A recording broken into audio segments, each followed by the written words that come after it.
O'clock on Saturday, the 10th of June. Today was Boris forced out. Just hours after quitting as an MP, the former Prime Minister's shocking claim that he's been the victim of a witch hunt in revenge for Brexit. He accused the Commons investigation into whether he misled Parliament over Partygate as a kangaroo court. I'm here in Boris Johnson's constituency of Uxbridge and South Ruislip, following that bombshell decision last night that he is standing down as an MP.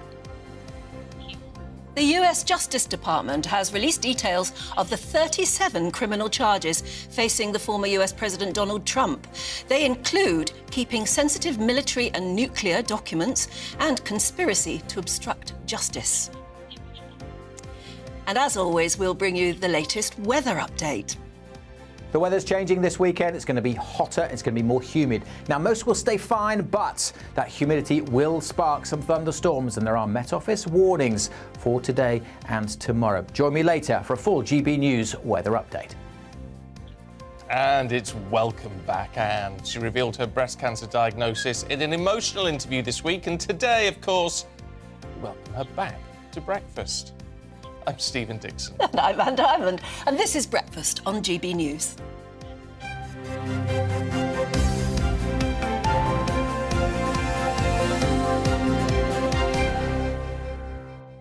And is it nice to be back? It's lovely to be back, yeah. Thank you very much. And thank you very much to Ellie. She said she'd be watching, actually, so hi, because I think she's done a magnificent job. But It's nice to be back with you. Nice to be back. It's been a long 6 months since you've been off longer than you were hoping to. Yeah, I was hoping to be back in time for the coronation. I thought that would be nice, but that was over-optimistic, so... But I'm back now. It has been 6 months. I tell you what, at least people can stop messaging me now saying, "Where's Anne? Why aren't you saying anything?" I know, I'm sorry I put you in that position, but, you know, yeah, and everybody seemed to think I was on a world cruise, which I would have loved to have been on, I can tell you. Yeah.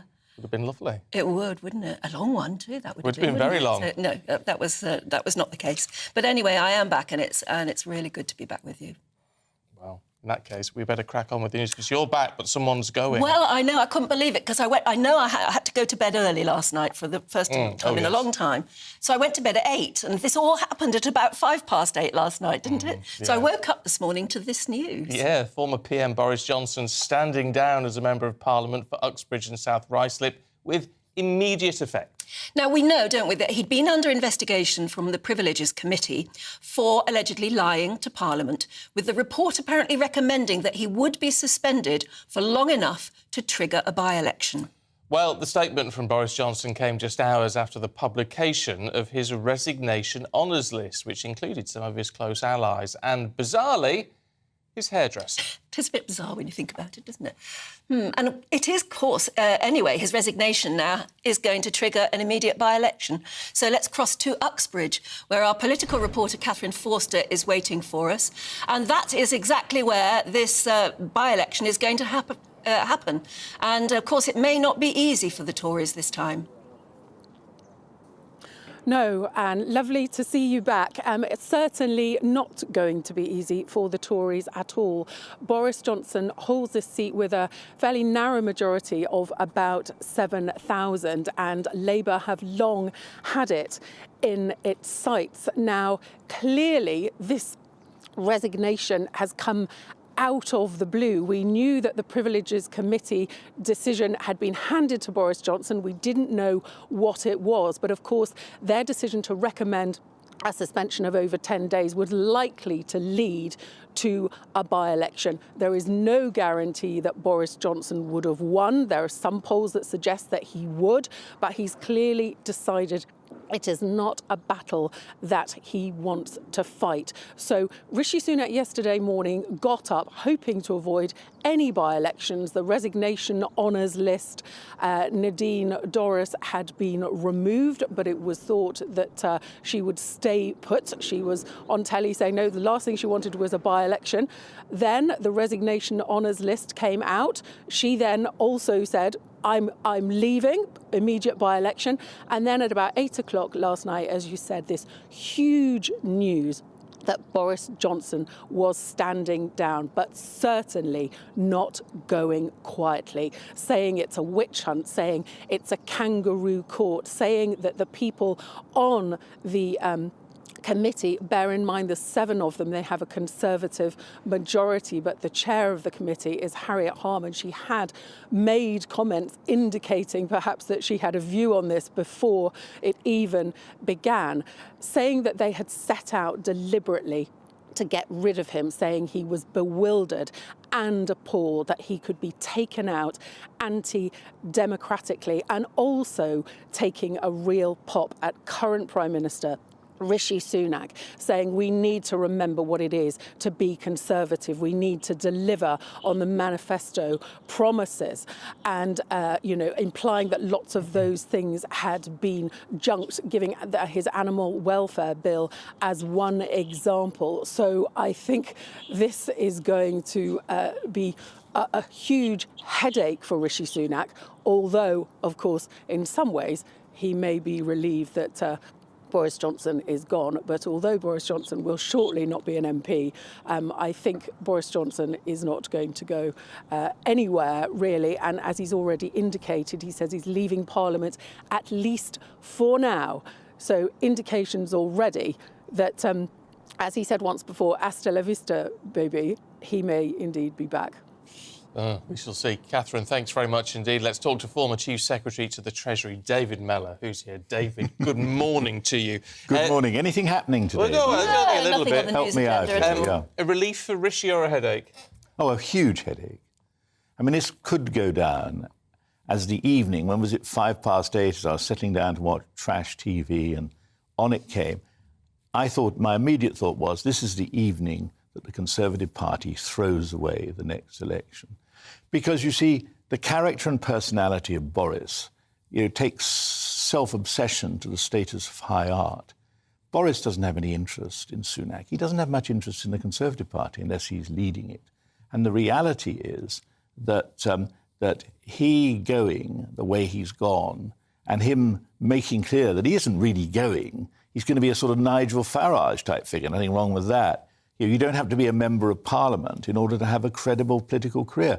Being a member of Parliament was a bore for him, but it's not going to be a bore for him making a thoroughgoing nuisance of himself. So this is bad for the Conservative Party. Do a lot of people care? Well, I sort of cared, but I'm not sure that I do anymore, because at the end of the day, Rishi Sunak has got, wonderful man, I'm sure, in many ways, but, to quote an old joke, I'm always one for old jokes, he thinks charisma's December the 25th, and he's going to up against a man who, whatever his issues, is incredibly charismatic. And I think the Tories have just washed themselves down the sluice yesterday evening. Yes, I mean, you have to remember, don't you, and I think a lot of people are saying that he did deliver a mammoth general election last time, a huge Tory majority, which in his statement he's accused Rishi Sunak of just giving away. Exactly. I mean, the statement doesn't exactly mince his words, does it? And it makes it clear that he despises Sunak, and he obviously despises the committee, and he thinks it's all a conspiracy against him. But actually, in some ways, you see, this quite suits Boris, because Boris, instead of having to face a difficult by-election in a marginal seat, suddenly finds he's liberated from all of that. He can just pop up on the media whenever he wants. And one thing we can be certain about, can we not, as media people, every time Boris flicks his fingers, we'll all be there. Yeah, it's interesting that you said the Conservatives have washed themselves down the sluice. But do you mean Boris has washed the Conservative Party down the sluice? Because but I mean, it'd be out of that seat anyway if there was a by-election. But, why did Sunak? I mean, this is a bizarre... I mean, I've seen many resignation honours lists, but this is a bizarre one. One or two things lurking there that might cause Boris a few problems, but we won't go in. The libel lawyers will be watching. But basically, what has happened is that he has been indulged by Sunak. Why were some of these crazy names allowed on there? I mean, nothing wrong with his hairdresser. He was probably an altogether more respectable person. I have to raise my hands and say, I know Kelly. I've known her for a long time. And I think she's one of the more sensible names on there. Well, I mean, I don't have the privilege of knowing her. My hair is done by somebody else, not especially well, as you know. But basically, where we are with this is that this is a declaration of war by Boris. And there can be only one victim in all of this, the Conservative Party and their chances of being re-elected. If there were, well, there will be a general election quite soon, really, and if the Tories lost, Sunak would be out? Boris could be in as a future leader again? I don't think so. I think Boris has now reached the stage where he just becomes a nuisance. He is a nuisance. You know, at the end of the day, don't feel sorry for Boris. Feel sorry for all manner of other people. Let's feel sorry for ourselves having to do all this stuff. But let's not feel sorry for Boris. Remember, Boris swept to victory. That's the thing he's good at. He could have then implemented Brexit. Instead of just passing some legislation, could have got Brexit done, could have got rid of all of those EU laws that are still going to decorate the statute. But what was the point of Brexit with that?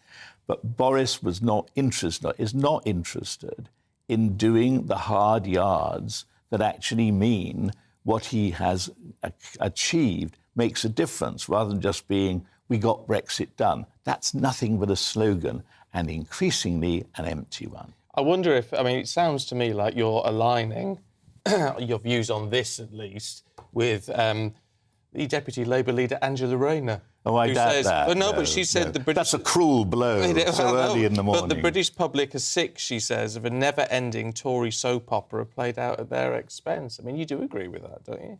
Well, slightly. But not because she said it. Well, no. But do you think this is then all going to be reflected in the polls at the general election? I think I lived through a similar situation when the Tories lost more than half their seats in 1997. The point, though, for the Tories there, they were up against what was regarded as a magic man. I mean, people thought then Tony Blair was the answer to life. I don't think many people think the current Labour leader is the answer to life.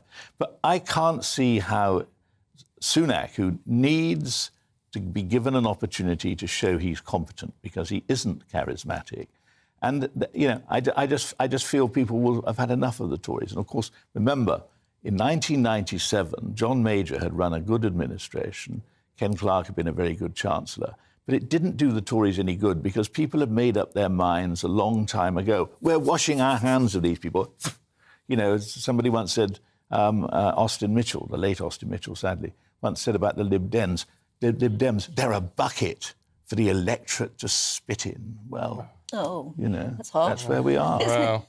But there's no doubt people watching at the moment will be divided. The Boris Johnson saga, and certainly this sort of execution of him, will divide people, won't it? Yes, except that, you know, what did he expect? I mean, he's reported to the Committee on Privileges because he's allowed his reputation to get to the point. But, you know, it's like what used to be said about Harold Wilson. You know, how could you tell when Harold Wilson is lying? His lips move.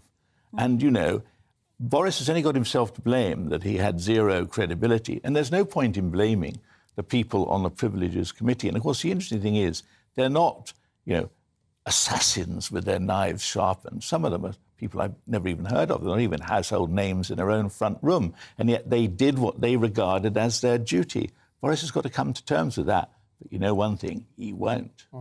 David, we'll catch up with you a little bit later on. For now, thank you. Let's talk to former Home Office Special Advisor Claire Pearsall. Claire, good morning to you. What do you make of all of this?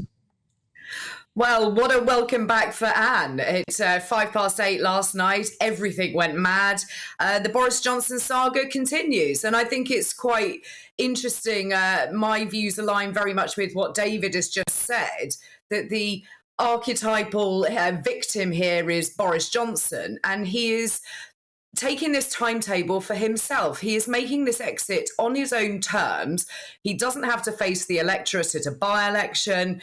He is telling everybody exactly what he wants them to see and what he wants them to concentrate on. 1,000-word resignation statement is quite something on a Friday evening. So I don't think that this weekend is going to be quiet. I think Boris Johnson is going to lead the agenda, which is always where he wants to be. He wants to be front and centre. It's not about the party, it is about himself. Is it the end, though, do you think, of his political career? Do you think he'll do a Tony Blair now and go on massive speaking engagements in America and make his fortune that way? Will he go quietly? No, Of course he won't go quietly. I don't think Boris Johnson can do anything quietly. But at least now, if he disappears off onto the lecture circuit, as you said, Tony Blair has done, he can earn all that money. He doesn't have to declare it in the register of members' interests. And he can do exactly as he pleases. He will always be a thorn in the side of whoever is leader of the Conservative Party. And I think that Rishi Sunak is aware of that. So by keeping quiet at the moment, he's just seeing how this lands. But we must remember that Boris Johnson is still an MP until such times is that he is given the stewardship of the Chiltern Hundreds, a ceremonial position, which means he's no longer an MP. So we don't know when that's going to come. So at the moment, we still have him. He's still there and he's still going to cause trouble. Is he? I mean, has he done in for the Conservative government at the next election? And if so, has it been intentional? I think everything he does is intentional. Now, whether it brings the Conservative Party down remains to be seen.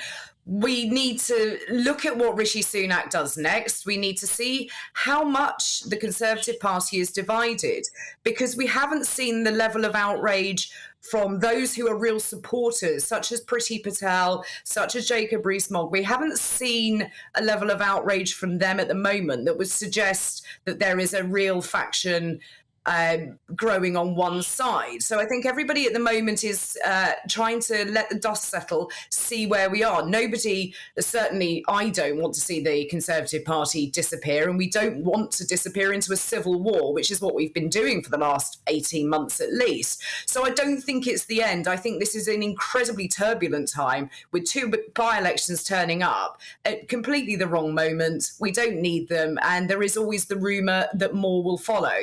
But at the moment, we've got two to concentrate on. That's right. I mean, Uxbridge is going to be a very tight, well, I don't know, but but certainly their majority at the moment, which may very much depend on it being Boris as the MP, is only about 7,000, isn't it? So, I mean, it's going to be a real fight there. The other seat, Nadine Dorris's seat, is much more of a Tory stronghold, isn't it?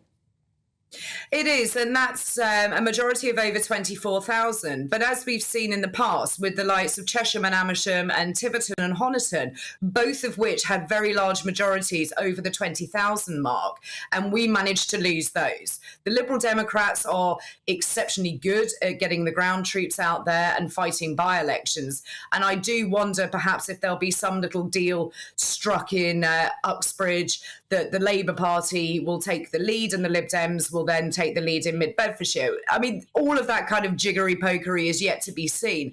But these are particularly hard to fight, especially during the summer. And it will be really interesting to see when that writ comes as to when that by-election is going to be. We might find this is pushed back until the autumn to get the summer holiday period out of the way. OK. Claire, thank you. Catch up with you later. Let's talk to Conservative columnist Ben Opsijekti, who's here in the studio. Morning to you. Good morning. Well, I mean, what a talk about a tangled web. Where does this leave the government, do you think? I think the immediate concern will be more towards the two by-elections. I think that's where the immediate threat is. Both by-elections will receive an enormous amount of focus, and they've to a certain extent they've come out of nowhere. And so preparations for those will have to start immediately. But I think that's where the main element of risk is. I think once the initial sort of media storm around the resignations yesterday goes in, sort of passes by, I think then very much the focus will become onto the by-elections, and that's very much where the lobby will have its attentions. I mean, you're a former army officer, so how would you suggest Rishi Sunak sort of strategically plans the next few months? I think the tactics you'd employ might be slightly different, but I think the immediate threat being the by-elections and the risk to both Boris's former seat in Uxbridge and obviously the seat in Mid-Bedfordshire, very different threats, but the one more likely to be at risk is, of course, Uxbridge with the smaller majority. Labour selected their candidate back in December, so he's already had time on the ground to start to put the work in. He's a lot less divisive a character than the last time Labour fought that seat in 2019. So there's already going to be significant work to do, and whoever comes in to replace Boris will have to do some work to catch up. Yeah, a lot of work, I would think. What do you make of the fact we had the two resignations yesterday. I mean, I know they'd say, well, it's not coordinated. Blooming well looks like it. It was quite the day for political stories yesterday. It started off with the government very much on the front foot with Labour's Green Prosperity Plan sort of falling by the wayside. Then Bambos Charalambos was suspended as a shadow minister, and the government had a sort of a respite where it got to go on the offensive for a very brief period of time. And then with the story around the honours list, Nadine Dorries stepped down, and then before we knew it, then Boris had followed. And though the stories do seem to be not connected, it is very coincidental that they occurred at the same time. Well, we know, don't we, that Boris wanted Nadine Dorries to be awarded something in his resignation honours list, and was apparently blocked. It's not clear whether that went back to the House of Lords Appointments Committee. My understanding is that when the list is published, that's it. Once it's been signed off by the King, effectively, there is no sort of second list that goes in. So I'm not clear whether what exactly happens to that peerage, but it would appear that those who'd been talked about as being sitting MPs that would have therefore had to immediately stand down haven't been included in that list. And I can imagine that if that was the case, then I imagine there would be some bad feeling there.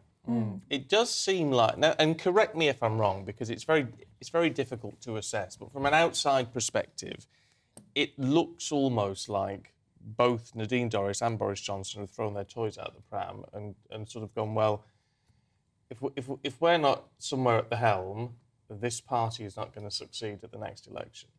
Is that a fair assessment or not?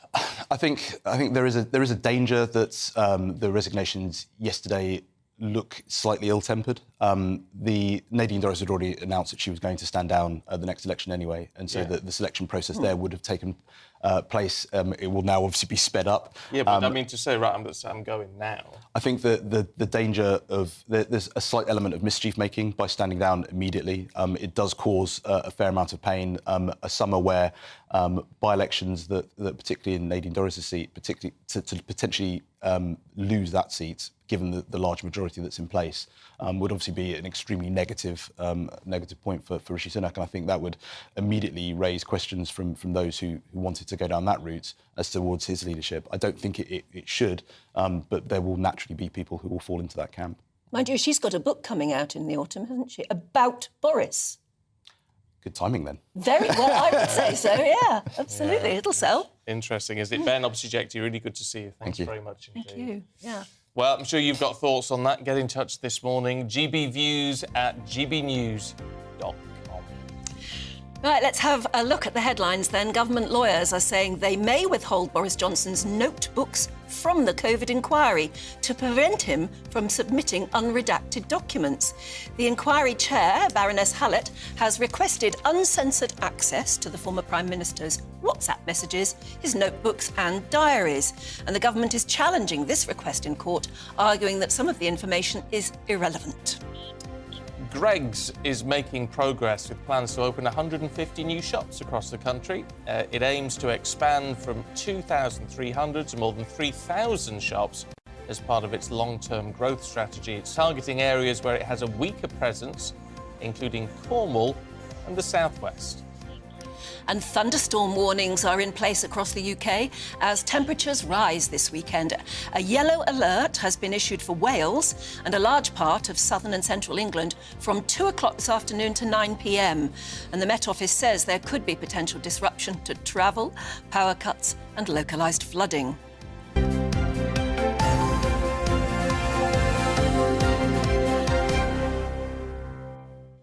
Isn't it typical? I know. You get really hot weather, yeah, and then everything goes wrong with it. And travel disruption. We've got enough travel disruption as it is. Yeah. But to have further travel disruption, I mean, if you're going to go anywhere and try and get away to enjoy the sun, watch out. Now, I've got all these messages through. I thought they were going to be about Boris. So did I. Yeah. They're about you instead. That's lovely. Thank you very much. Everybody's got some lovely messages. Lynn says, welcome back, Anne. You've been missed. I'm sorry to hear you've been poorly with breast cancer, but keep positive. You looked amazing on Dan's show. Sorry. Pish, pish, pish. I know. Posh. You look better now. Yes, absolutely. Lawrence says, a big welcome back, Anne. Nice to see you back where you belong. I've watched you from your Central News Birmingham days. Oh gosh, you go back then. And I'm enjoying your first day back after 6 months. Ellie's done a great job standing in for you with Stephen. She really has. I think She's done terrific. brilliantly. She She's has. terrific. Yeah. This is Caroline says, how lovely to have Anne back today. Bright smile and colourful clothes. Oh, yes. You always have a nice colourful... You always have a nice outfit. Well, I think when it's sunny and warm out there, it's nice to celebrate with a bit of sunny colours. Can I share a secret, then? Yeah. Because I don't care about that. You can tell me off in the break. OK. But there was one morning, I don't know, about a year ago now, and she comes in her casuals and gets changed. Tracksuit. And you came out the dressing room and you said, oh, do you like this? Do you think this looks all right? I said, oh, it's lovely, yeah. She went, it's a pyjama top. Oh, it was, that's right. Yes, but it was a posh pyjama top. It was a Ted Baker posh pyjama top. It's one you're meant to float around the house in, not, you don't go to bed in it, I don't think. I'd like to... But yes, I wore it. I'd like to do the show in my pyjamas. Yeah. Possibly a dressing. Well, it's a look, isn't it? It's a Why look. not? Try it out. Might work. You never know. Yeah. Let me know what you think. GBNews@gbnews.com. We've got more to come for you, including the political storm on the other side of the Atlantic. That too. This is GB News.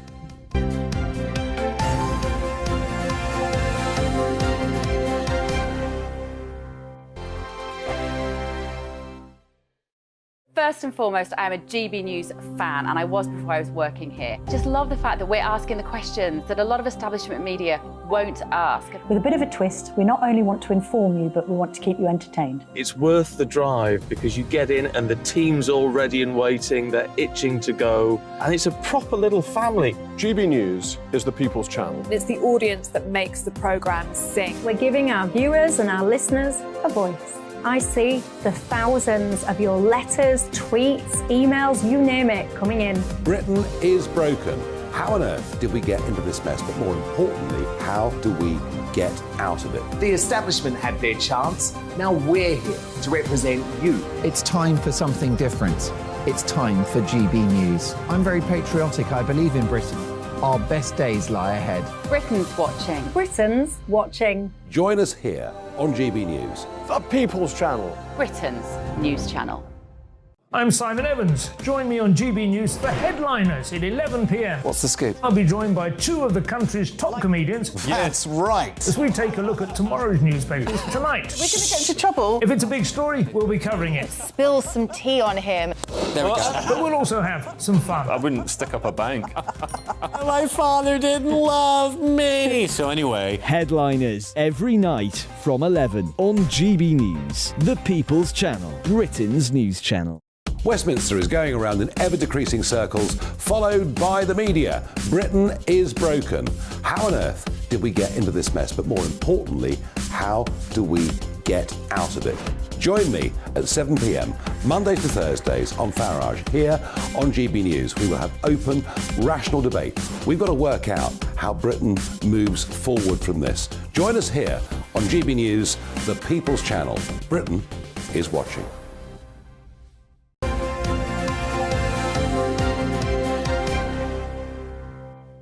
6:28, you're watching and listening to Breakfast with Stephen and Anne. Good morning to you.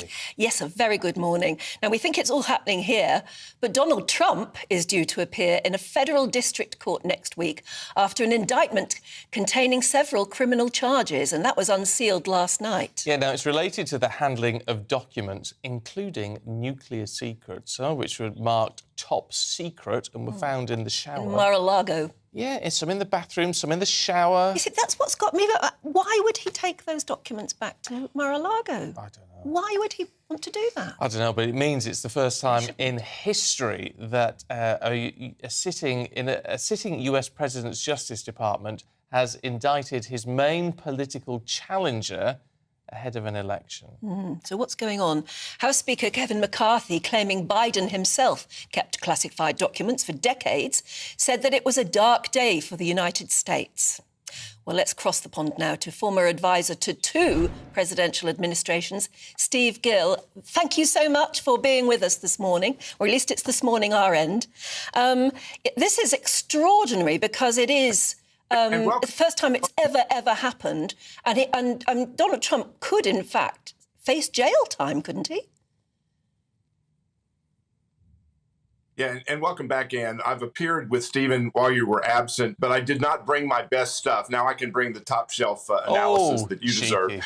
Yeah, this at least demonstrates that we have the same kind of political chaos on our side of the aisle as you guys do, which just shows that our DNA as British cousins and Americans is still linked.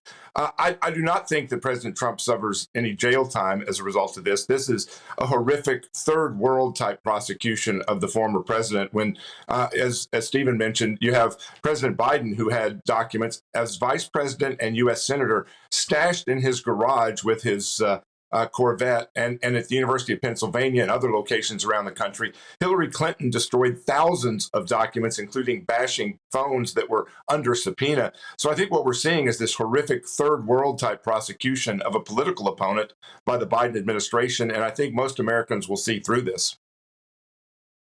For Trump, though, partly because I'm thinking of his campaign rallies back in 2016, when everything was lock her up, because Hillary Clinton, had used a personal computer to receive some classified emails. I mean, he's sort of backed himself into a corner, hasn't he? Except that you have the prosecutor in this case saying that there is only one system of justice that applies to everybody, and clearly it didn't apply to Hillary Clinton. They investigated and decided she didn't have the intent when you're bashing phones and destroying documents, and that Joe Biden prosecuted with far worse. So I think that the Trump pitch is going to be that this is a disparate treatment of justice for him that's different than what the others have received. I do think that there are some legal problems with the indictment as well. The Presidential Records Act that applies to the withholding documents after the fact is a civil penalty, not a criminal penalty. And I think the other thing with President Trump is, does anybody really think he had the requisite intent, as under the Espionage Act, to destroy documents? In fact, his lawyers negotiating with the FBI, following the FBI instructions to put in additional security, including an additional padlock on where the documents were being held. There's nothing that revealed that there was any kind of obstruction when your lawyers are cooperating with the FBI, turning over documents to the archives as they were requested. So I think it's a stretch, and it is clearly stacking of additional charges. I think there's 31 counts or so, and many of them are repetitive. Many are the same thing over and over again to make the case look tougher than it is. Can I just ask that very simplistic question then that I was saying earlier? Why would any president want to take away top secret documents and stash them in their own personal home? Well, I think you can ask the same thing of Joe Biden. Why was he putting them in a garage with his Corvette when, as a vice president, he had no authority to classify anything or take anything anywhere? I think that the Mar-a-Lago was his home, and you've seen in history in the United States, before you had the Presidential Records Act in the 70s, and before the archives became more focused on them having documents that are part of an administration, presidents took their stuff home. I mean, back in the early days, Washington and Adams and those folks, they took their personal letters and everything home. And we have had at least one case that President Bill Clinton had taken audio tapes from his time. They were treated as personal property. The idea being that he was taking notes. These were recordings for his personal benefit, to do his archives himself and to write a book. And yet, in that case, it was deemed, okay, this is personal. With Donald Trump, who did have authority to declassify, now we're seeing a prosecution. 2 points, just because you threw me slightly because you mentioned the Trump having the ability to declassify. That's been I heard that had been denied by the authorities, saying actually he didn't have that power. But my main point was going to be to you, if this is all politically motivated, which is the argument which is being made, then I mean it's a home goal, isn't it, for the Democrats? It could be. I think in the primary election, this will certainly strengthen and embolden Trump's supporters to say, I'm all in for him. Even some of his opponents in the Republican primary right now are coming out and supporting his position that this is a political witch hunt, that this is outrageous, that it is a demonstration of the fact that we have seen a weaponized Department of Justice, weaponized intelligence service against President Trump. So even they are trying to make sure that they're siding, at least in the Republican primary, with this is wrong. But how this plays in the general election, if President Trump can still get through the primary process, end up as the Republican nominee, I don't know that this plays as well in the general election. Look, you're seeing the same thing in Britain. People get tired of drama. They get tired of the chaos. And there is some Trump fatigue already in effect, and I don't think this helps waylay that. Nevertheless, at the moment, he is protesting, saying that it is a witch hunt. Gosh, we're hearing it both sides of the Atlantic, aren't we? And he still has a tremendously high following, doesn't he? So perhaps it won't damage him at all.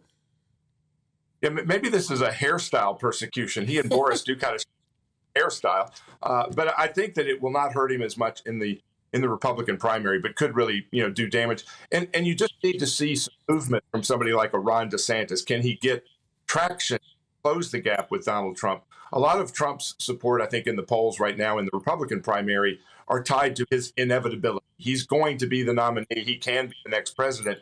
If that starts to break down a bit and a Ron DeSantis or Tim Scott or others get closer to him, he may lose that inevitability, and that could take 8-10 points out of his polls. OK, Steve, really good to see you. I'm glad you've upped your game. I didn't realise you'd let it slip, but I won't hold it against you. Good to see you this morning. Thanks very much indeed. Thank you. Cheeky devil. Yeah, it was nice, though. I think you meant it as a compliment. I tell you what, he's blooming good, though. And I tell you what I find really interesting about his analysis is because it's very easy with these things to say, well, they've got a partisan view. Yeah. Which obviously colours everything. But he was the advisor to the Clinton and Bush. Yeah. So he's done, both sides on this one. So makes him, more balanced, perhaps. So it's just interesting. I just find him fascinating. It's always lovely to speak to. We've said this before, haven't we? It's always lovely to speak to these experts once they've left their big deal job. Oh yeah. Because then they can say what they really think. Yeah. Often in these political jobs, they just don't, do they? You can No. tell they want to say something else, but they stick to the party line, literally. Yeah, it's only when they sort of retire or something that they become a lot more interesting to interview. Yes, they do.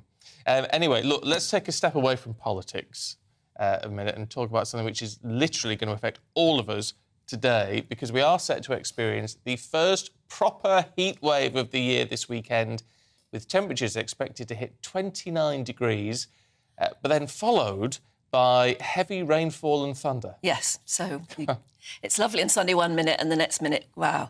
On Wednesday, the UK Health Security Agency issued a yellow warning for most of England, urging vulnerable people to stay hydrated and keep out of the sun. OK, what is going on? Let's find out from weather journalist Nathan Rao. Good morning. Good morning. Good morning. Good morning and welcome back. And Thank you. Welcome back, Stephen, too. You've been away. Yeah, well, yes, only for a week, though, so it doesn't quite count. What's happening? Right, well, I was on here about 10 days ago telling Peter Andre that he couldn't get his barbecue out. So if you're listening today, Peter, it's safe to get the barbecue out. What a good name drop. Yeah. Really, that was showing off. I'll be telling everyone was and I'm Stephen Dixon the other day. It's going to get very, very hot this weekend. Yeah. So the first heat wave of the season is on the way. Temperatures, as you said, of 29, possibly a bit higher. Possibly 30 or 31, yeah. 30 or 31, or I've even heard 32 in some parts this weekend. Where? That'll be southerly, that'll be in the south. So the main plume of warm air is coming in across Europe from Africa, coming into the UK, up through the south. And the south and the southeast usually get the much warmer temperatures.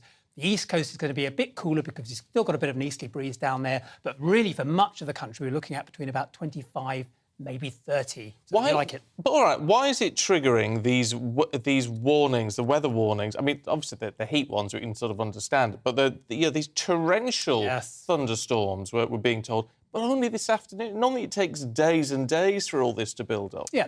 Well, what's happening is, I mentioned just before, that we're getting a warm plume of air from the south. Now, this air is very unstable. Now, thunderstorms grow in an unstable atmosphere. The air rises when the air is unstable. It condenses and the water forms in the air, and that releases more energy, and it rises. And these cause thunderstorms.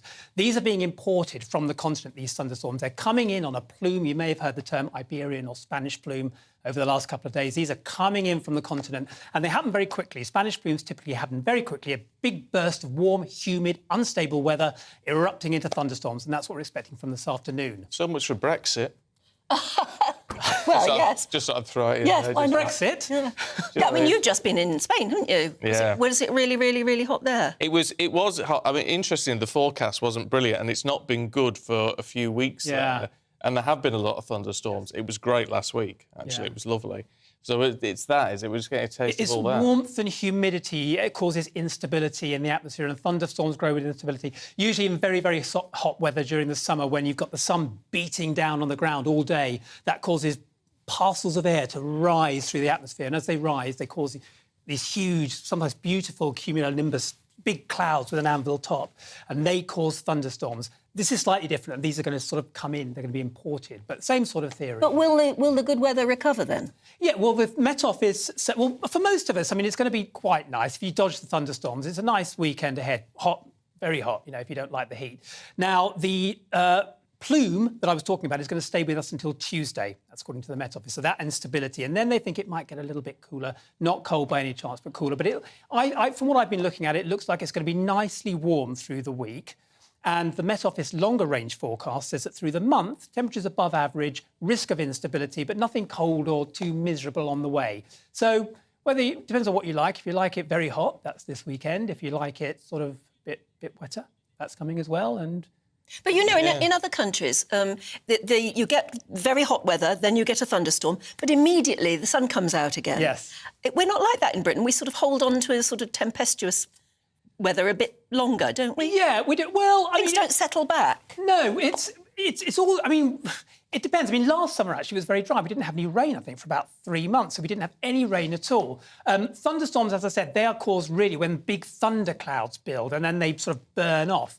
And high pressure and low pressure also affects. We are in the UK, it's pretty much dominated by low pressure, which causes cloudy skies and that sort of miserable grey weather. In fact, we've had a bit of that in the eastern side of the country in the last week. We've now under the influence of high pressure and a bit of low pressure coming from the south. And with a mixture of two, it should be quite clear, I think. If it's grey and miserable, I mean, don't tweet me, please, because I don't... No, because you don't like the weather. Hey, blame you for everything. A bit of everything, let's just say everything, but yeah, it's going to be warm. Yeah, that's warm. Very British, well, that's bit of all right. Worth mentioning UV levels and pollen as well. Oh, so yeah, go on, UV. Yeah, so you need to slap on the sunscreen. Yeah, slap on the sunscreen. Avoid big bodies of water. If you want to go swimming, don't do it in big bodies of water. And pollen counts are going to be high as well. Yeah. All those OK. Nathan, thanks very much indeed. Thank you. Now it is 6:41. More to come, including a delve into the conditions surrounding Boris Johnson's resignation as an MP as we go through the papers with Alan Miller and Ella Whelan. This is GB News.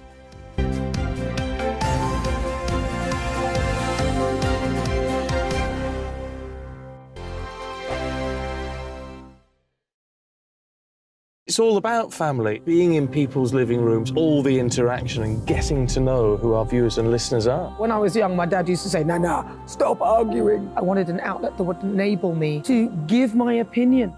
People are going through a really hard time right now, and I know that you don't feel like you're being listened to by the establishment. I came to GB News because it's the People's Channel, and I want the audience to have their say on the events of the day. We're dynamic. We do something different. Democracy shows that the wisdom of the nation is in its people.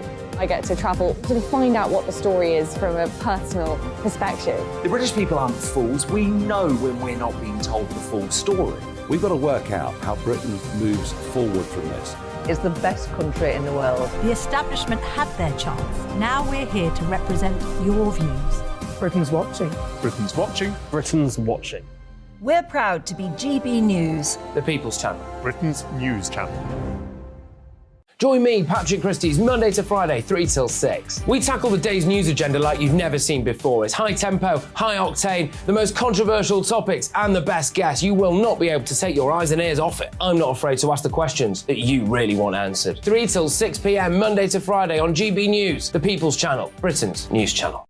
Join us every night on GB News at 11 p.m. for Headliners, which is 3 top comedians going through the next day's news stories, which is exactly what you need, because when the establishment has gone crazy, you need some craziness to make sense of it. So join us 11 p.m. every night on GB News, the People's Channel, Britain's news channel.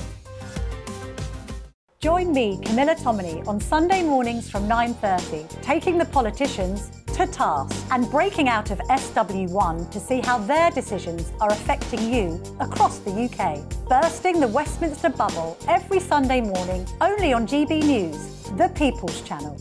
Britain's watching.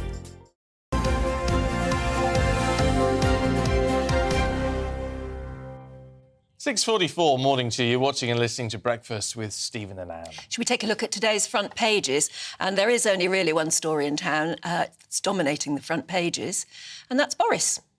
Yeah, the Times says the party's over now as he quits as an MP. The Daily Mail summarises Boris' sensational departure from Parliament into 4 key points. We'll tell you what they are a little bit later. The Guardian details his angry outburst at the Partygate investigation. Yeah, he released a statement that was something like 1,000 1,400 words long. Something like that, yeah. And he really had a go. He must have sat down at the typewriter last night. At the typewriter. How old are you? Yeah, I know. And he must have furiously just kept going. Yeah. It's quite a read. It is. Anyway, let's see what the co-founder of the Together Association, Alan Miller, and journalist and author Ella Whelan make of it all. Good morning to you both. Good morning. Alan, let's start with the Times, should we? He's having a go at this kangaroo court. Indeed. So this is something that Boris Johnson knew about and went ahead with. He has lambasted the fact that Harriet Harman's leading it and also criticised heavily Rishi Sunak, a range of the policies in the Conservative Party in terms of taxation and growth, calling it a kangaroo court, etc. He's also saying that he thinks it's partly to do, well, significantly to do with Brexit. And frankly, I think that he's got a point. I think that, yes, I do. I think that if you, there are many things that I would argue, and you know, the Together Association challenged lockdowns and restrictions and impositions consistently, vaccine passports, the mandate, lots of policies that we thought were very damaging for the country. We're now in a cost of lockdown, cost of living crisis, inflation. We warned about many of these things, damages to health, the NHS, children and other things. So if that was the basis on what he was being democratically challenged on and forced out, effectively, I would say, well, fair play. It just seems that on this basis, a bit similar to some of the issues around what's happening we're seeing in the public sector and elsewhere, that there is somewhat of an agenda around this. And I'm not celebrating him being ousted like this, nor what I think is a bit akin to a coup with what happened at the time.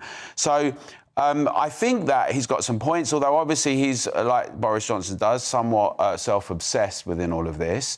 But the bigger question for us all is, when we reflect on all of this, is what does this all mean for us moving forwards in the future in terms of accountability, because we've seen other news stories today which we'll come on to, and where is the public within all of this? You know, he was voted in with a huge mandate with millions, which he refers to as it's like a really important, huge debate in Britain around Brexit. And I do concur with some of his points that many are attempting to suffocate some of those things now, and I think that's a concern. Do you reckon, Ella? I think Alan's right. He was hated from the start by a significant section of his own party because of the way in which he was able to capitalise on the Brexit moment. I think there's probably a lot of Conservatives that didn't like the fact that he had kind of popularised the party, you know, that whole kind of 2019 movement, bringing in all those fresh former red wallers. I think that probably stuck in the craw of a few Conservative, older Conservative MPs. And I think that all feeds into it. But, you know, it's the case that he's also sort of never really admitted, not whether or not he had a drink at a party or any of those things that are sort of relatively superficial, but he hasn't ever come up and admitted to the fact that some of the policies that his government put in place while he was in power were wrong. I mean, there's been these rumours coming out that he said at the time of, I can't remember when it was, one of the second lockdowns or something, you know, he's now come out since and told people, well, I knew it was wrong and I didn't think we should do it. And that's no good. That's no good to say that after the fact. The time when you raise your concerns is when you can have an effect. But that's not why he's been ousted. That's not why he's been ousted over what you've just said, for the trivial things. Which I think a lot of, well, I don't know, maybe people can, you know, text you guys in and tell what they think, because I have this overriding sense that people are really sick of the Partygate issue.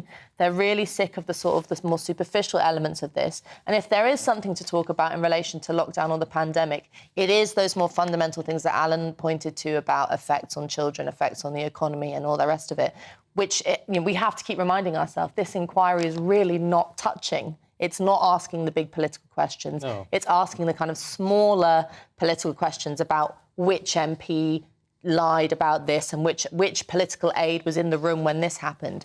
And I don't know, I'm really bored of that. I don't know about you guys. Well, you know, and I'm bored of it. I'm bored of it. But yeah, every time we mention this, we get a lot of people saying, yes, it's all nonsensical. Nobody really cares about a slice of cake and a glass of whatever it was.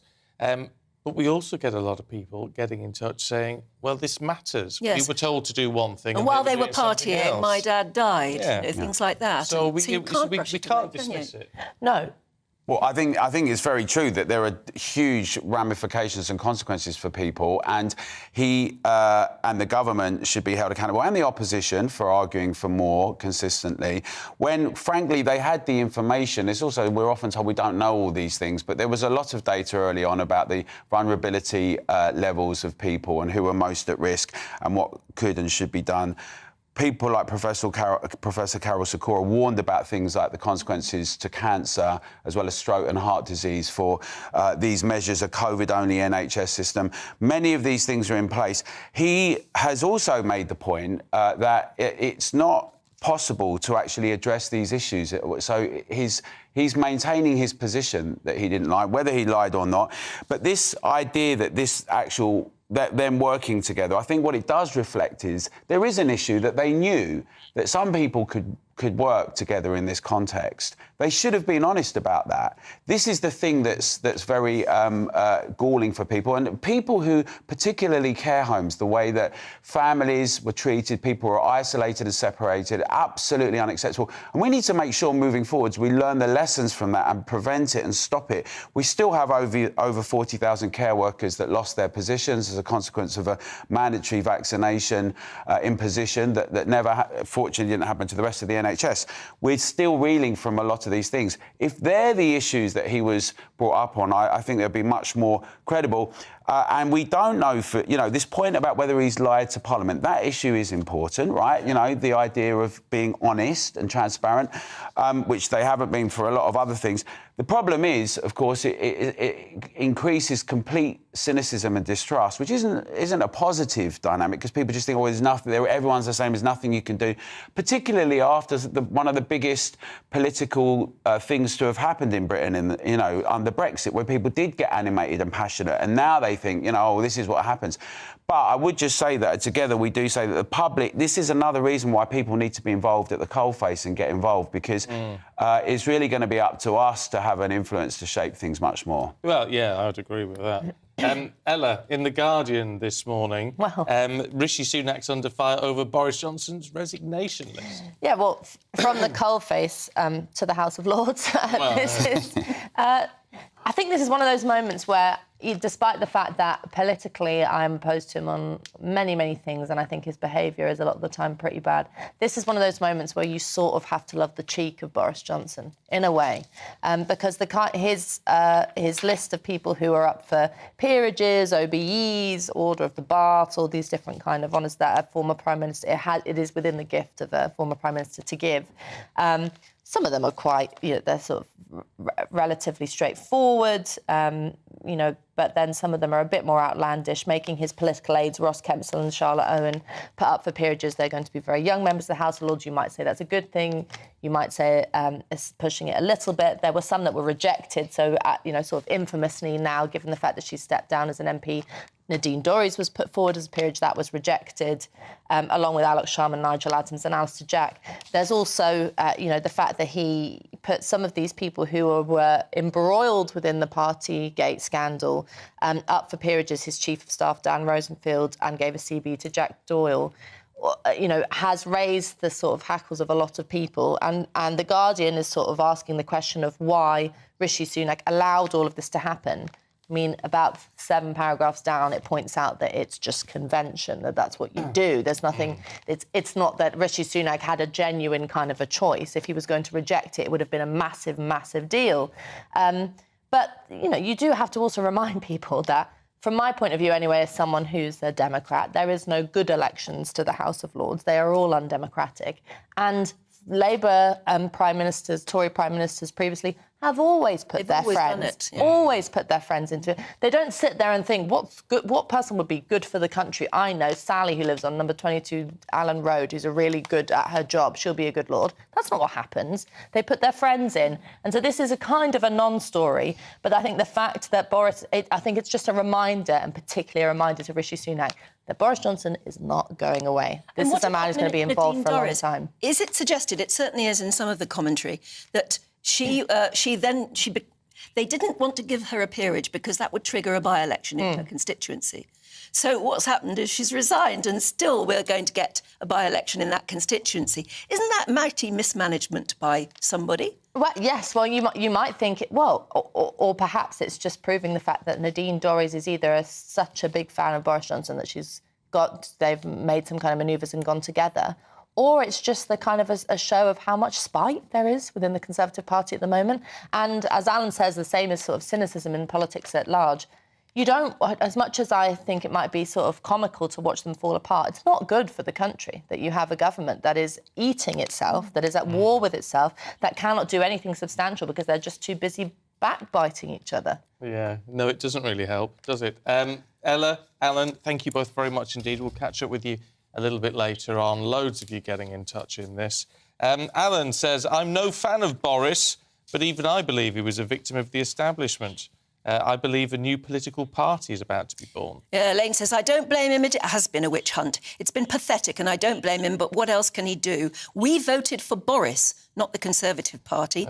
He's got charisma. Most leaders do. Well, we'll have much more to come on that resignation very shortly. This is GB News. Morning, Alex Deacon here with your latest weather update for GB News from the Met Office. A very warm weekend out there. Temperatures rising, the humidity also rising, and that could spark some thunderstorms. We're between high pressure and low pressure. This low pressure just edging in over the past couple of days, and now the winds have switched directions, so coming up from the south, hence why we're seeing higher temperatures and more humidity. Thunderstorms breaking out through the day today, although the vast majority will stay dry and fine with some sunshine. Again, quite a grey start across parts of the northeast and some coasts here staying fairly gloomy. It's across England and Wales where we're most likely to see thundery showers, particularly from late morning, but especially during the afternoon. Very hit and miss, but where we do see them, could cause some disruption, especially after such a long, dry spell. Temperatures are going to be higher than they have been. Could touch 30 Celsius for the first time this year. Very much more warm across the east in particular compared to recent times, and a more humid feel as well. A continued risk of those thunderstorms, the Midlands, parts of Wales, spreading up into northwest England. And then the heavy showers drift northward. Some could affect Northern Ireland and Western Scotland during this evening as well. So again, the potential for some heavy downpours, spray, surface water on the roads, and as I said, because it's been so dry, it could cause some flooding issues. Really warm and humid night as well, much warmer, particularly across the north, compared to recent nights. So a difficult night for sleeping, perhaps. More showers then to come on Sunday, initially over western parts of Scotland. Much of the east likely to stay dry and brighter and warmer than recent times here. But again, through the day, although many places won't catch one, during tomorrow there is the potential for further thundery showers to break out. Hence why we have Met Office yellow thunderstorm warnings both today and tomorrow. Temperatures will rise again, so again a very warm and humid feel, although some coasts will be cooler.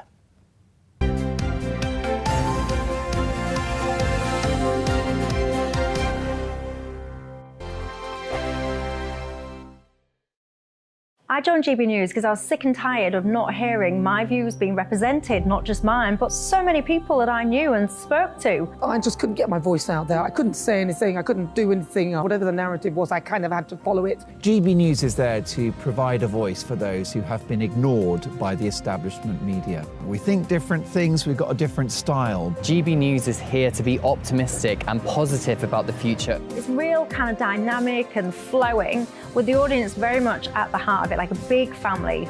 Here at GB News, we talk about the things that matter to you. Hearing the voices from right across our towns and cities, especially our towns. All sides of the argument represented with a heavy dose of opinion. We're on a mission here to make a difference. And the GB News family really is here for you, and whatever time of day you can watch or listen. Britain's watching. Britain's watching.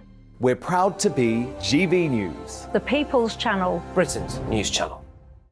I'm Jacob Rees-Mogg, the Member of Parliament for North East Somerset and a former government minister. For years, I've walked the corridors of power in both Westminster and the City of London. We need to have the arguments, the discussions on how we make it better. Crop failures, famine, war, suffering on a scale completely unimaginable. We are putting the cart before the horse. As Charles I said at the scaffold, he was the true defender of liberty. Yeah, I've completely derailed the conversation. Join me Monday to Thursday at 8 p.m. on GB News, Britain's news channel. So Jubes and Kerr, we tackle the issues of the day with real, robust debate, both sides of the fence, battling it out with me in the middle with my forthright opinions and views. And often really interesting things happen because you start with a position and then by the end of the debate you find actually, well, I might not have thought about that one. What we need in this country is two new political parties. You should maybe think about doing a 2024 calendar. I'm Michelle Dewberry and I'm keeping you company right through until 7 o'clock this evening. GB News, the People's Channel, Britain's watching.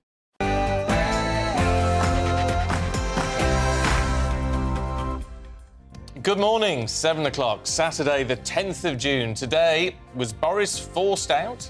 Just hours after quitting as an MP, the former Prime Minister's shocking claim that he's been the victim of a witch hunt in revenge for Brexit. He's accused the Commons' investigation into whether he misled Parliament over Partygate as a kangaroo court. I'm here in Boris Johnson's constituency of Uxbridge and South Ruislip, following his bombshell decision last night to stand down as MP here. The US Justice Department has released details of the 37 criminal charges facing former US President Donald Trump. They include keeping sensitive military and nuclear documents and conspiracy to obstruct justice. And as always, we'll bring you the latest weather update. The weather's changing this weekend. It's going to be hotter. It's going to be more humid. Now, most will stay fine, but that humidity will spark some thunderstorms, and there are Met Office warnings for today and tomorrow. Join me later for a full GB News weather update. And welcome back, Anne. After revealing her breast cancer diagnosis in an emotional interview this week, today she's back on breakfast. I'm Stephen Dixon. Yes, absolutely. And I was going to say it's great to be sitting next to you. And I'm Anne Diamond, and this is Breakfast on GB News.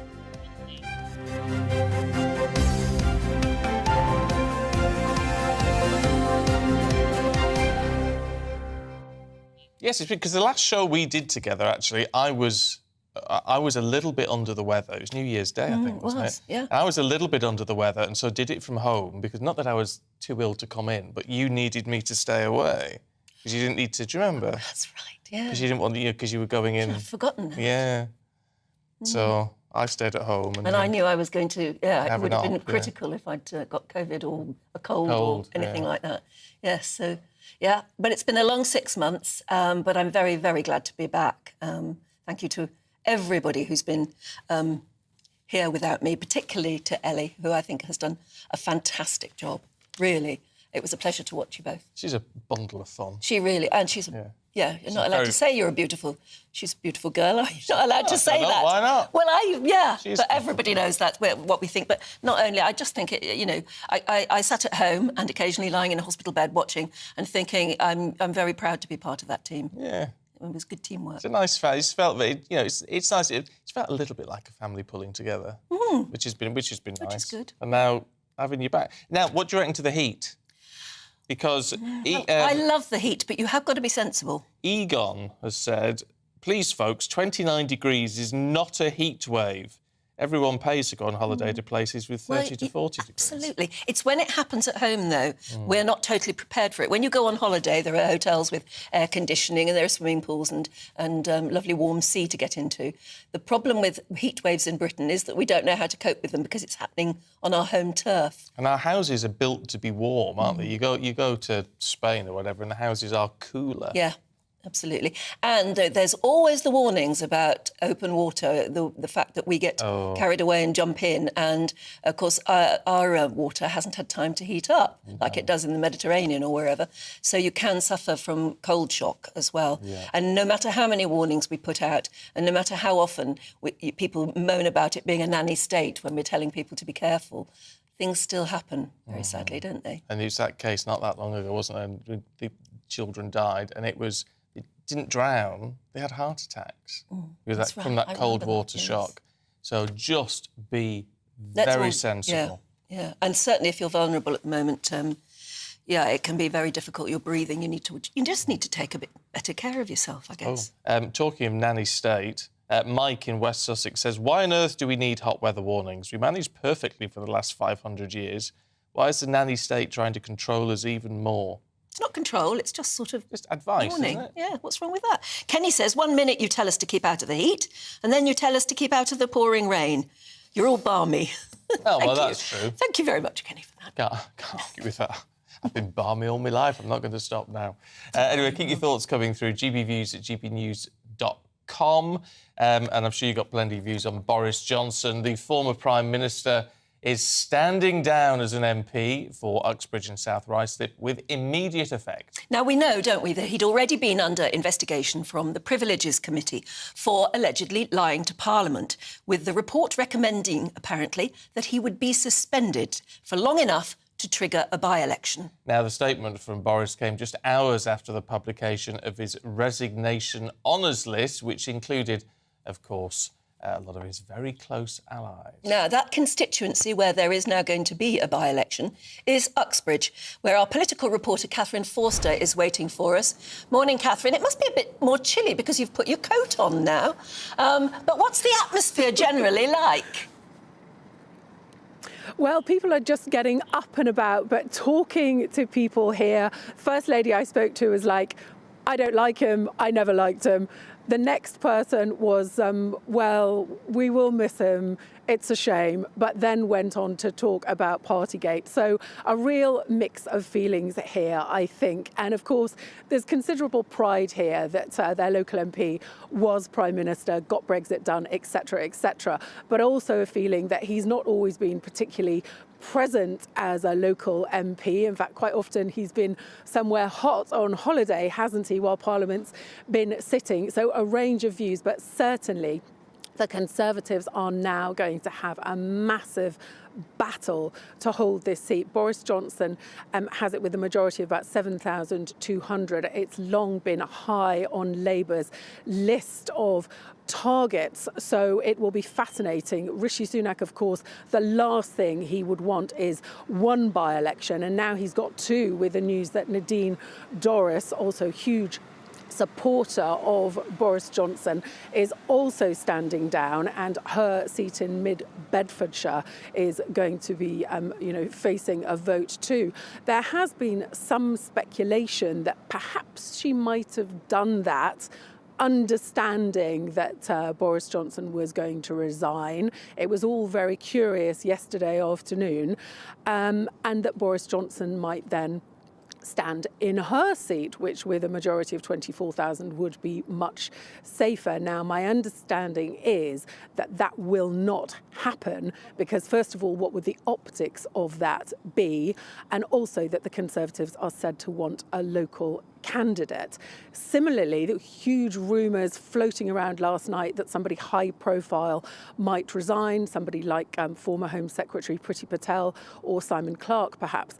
That hasn't happened either, but certainly a lot of bad blood is erupting again within the Conservative ranks, because there are many people who owe their seats, many MPs, frankly, who owe their seats to Boris Johnson.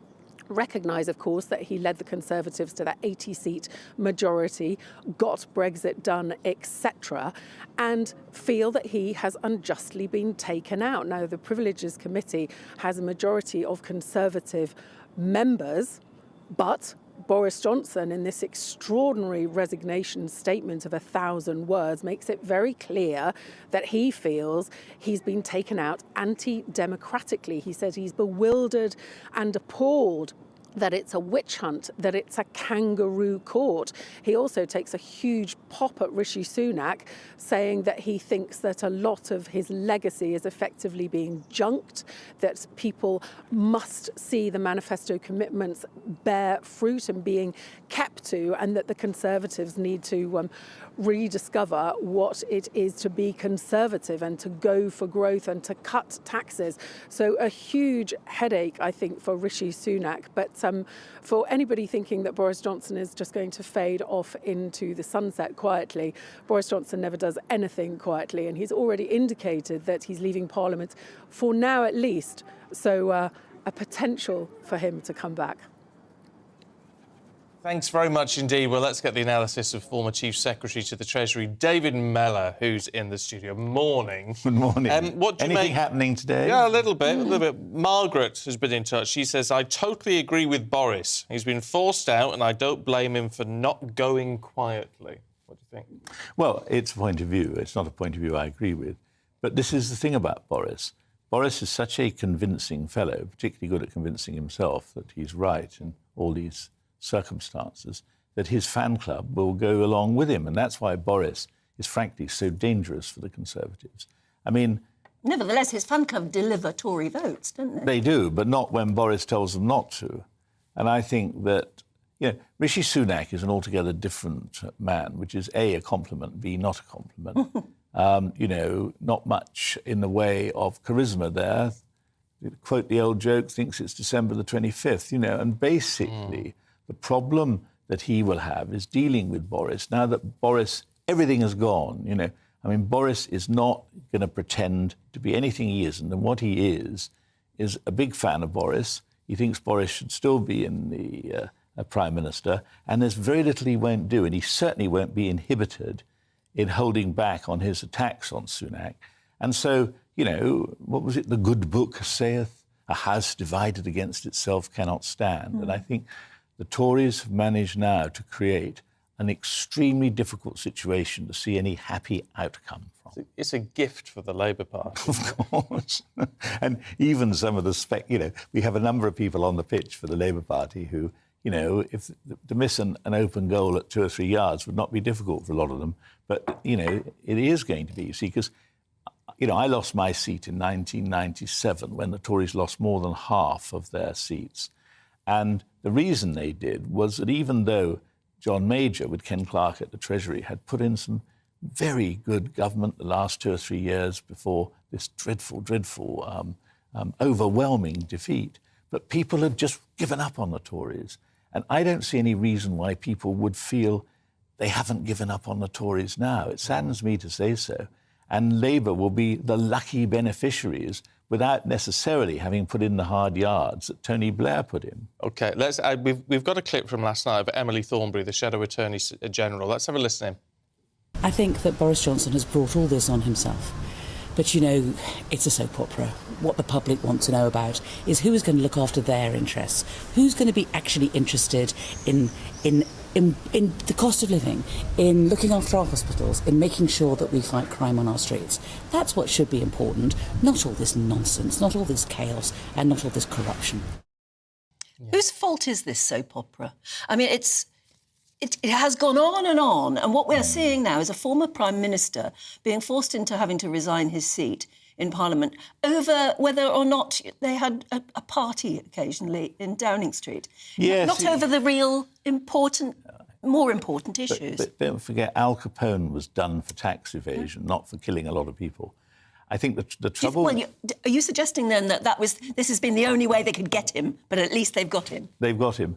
I think the trouble for Boris is that he hasn't really ever taken seriously the obligations that come with the jobs that he's aspired to do. And, but I think, you look at Emily Thornberry, one doesn't want to be unkind to people on a Saturday morning, but there's a smug lady who has very little of, say, popular appeal.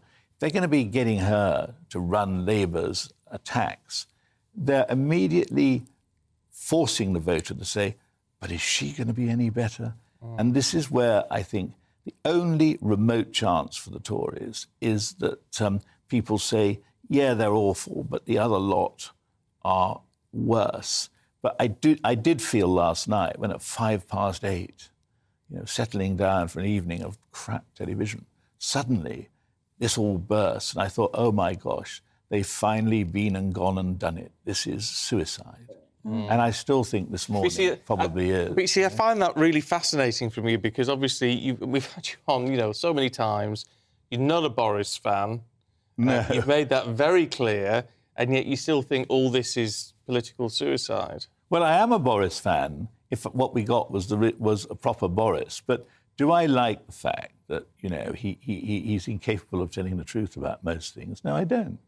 And you see, what's so awful, the tragedy for Boris, he's such a talent, and he has such an ability to connect with the British voter. This should have been a triumph for Boris. Winning unexpectedly a huge majority. He could have done what he wanted, but Boris doesn't really want to do the hard work. He liked being Prime Minister, though, didn't he? And a lot of people liked him in that role. He was interesting. Yes, of course. Interesting is, yes, I think at the very least he was interesting. But, when I think of what a dull place the garden of Number 10 was under Margaret Thatcher, and if one had been seen carrying in a suitcase full of cheap wine, I think that even my limited abilities to impress her would have gone. But, it was almost like it was a Chicago speakeasy in the 1920s. And at the same time as these people were swilling their cheap wine, and Boris knew a lot about that, he was busy telling people, well, you can't do this and you can't do that. One rule for him, one rule for everyone else. It's not attractive. And you think in the midst of all of this, I mean, the appeal or the hope was that Rishi Sunak's appeal would be, well, he's a quiet man, he's competent, he's getting on with it. Unless we actually get some proper results, none of that's going to matter, is it? I don't know. You don't need me. That's sure we do. Because what you say is absolutely right.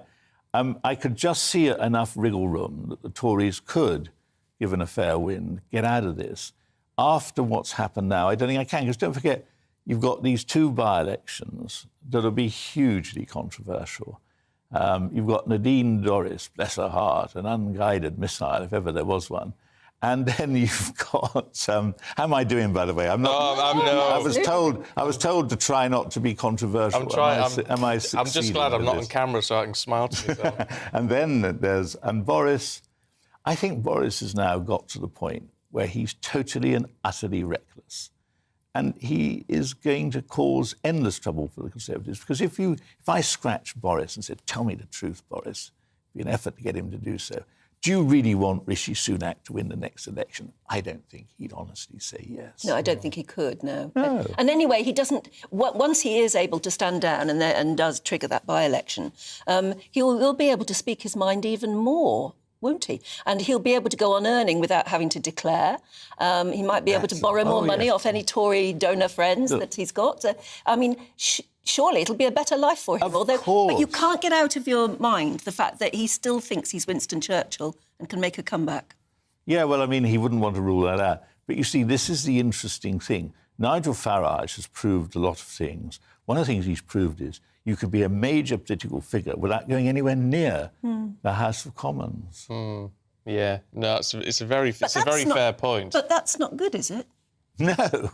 I mean, because... I'm not pretending any of this is good. Our politics should be decided by people in those Westminster houses and not by people on the media. Of course, but the media has been exploited by all of the clever politicians, and Boris is good at exploiting the media. Boris is a very amusing, charming, in many ways brilliant man. It's just his flaws are so deep, they make it impossible. What someone once said about Michael Foot, he's a man possessed of every ability save that of making himself useful to his fellow men. But a clever man and a caring man, wasn't he? I like Michael Foot a lot. I liked Michael Foot, because he went to the same school in Dorset that I went to. Really? He went to the private place, and I went to the state school. And he used to annoy him by saying, what was it like having a privileged education, which I didn't have? And he said, no, not that again. And in fact, it amused him, and he used to laugh every time he said it. But, of course, yes, down in Swanage, he was at school in Swanage, a posh school, and I was at what was definitely not a posh school. Isn't that interesting? I wonder where you got the idea for the donkey jacket then. David, as always, really good to see you. Thank you very much indeed. It's interesting. Richard says it's a complete stitch-up by the lefty Remainers and the Westminster blob. Sue Gray was in Starmer's pocket and Harriet Harman has always hated him. He had no chance. Only one person knows the truth, the man himself. It's a dark day today for British values and fairness. I'm not sure. I just don't know. Robert says the left seems to be witch hunting any politician who is or who's towards the right, or in Britain's case, who is a Brexiteer. I don't know. Brexit keeps coming back. Do you think, David, this is driven by Brexit? Well, everything to a degree is driven by Brexit. It's not as if they can reverse it now. No, but you know, the tragedy, when the history of these times comes to be written, when you and I have been pushing up daisies for quite a long time, the reality is that Boris thought that getting Brexit done just meant passing some bill in the House of Commons. Getting Brexit done meant, you know, we've seen a lot of the trouble that's happened since. Getting these hundreds and hundreds of laws that are not needed and are redundant removed from the statute book. And this, if Boris had a lot of flaws, we had one big flaw. It was that he never put in the hard yards or found people who were willing to put in the hard yards. So delivering on Brexit is still something that just has never been seriously attempted. OK. Thank you very much indeed. You'll have a view on that as well. GBviews at gbnews.com. We've got more to come, including more misery for travellers. This time, it's thanks to NATO. This is Breakfast on GB News.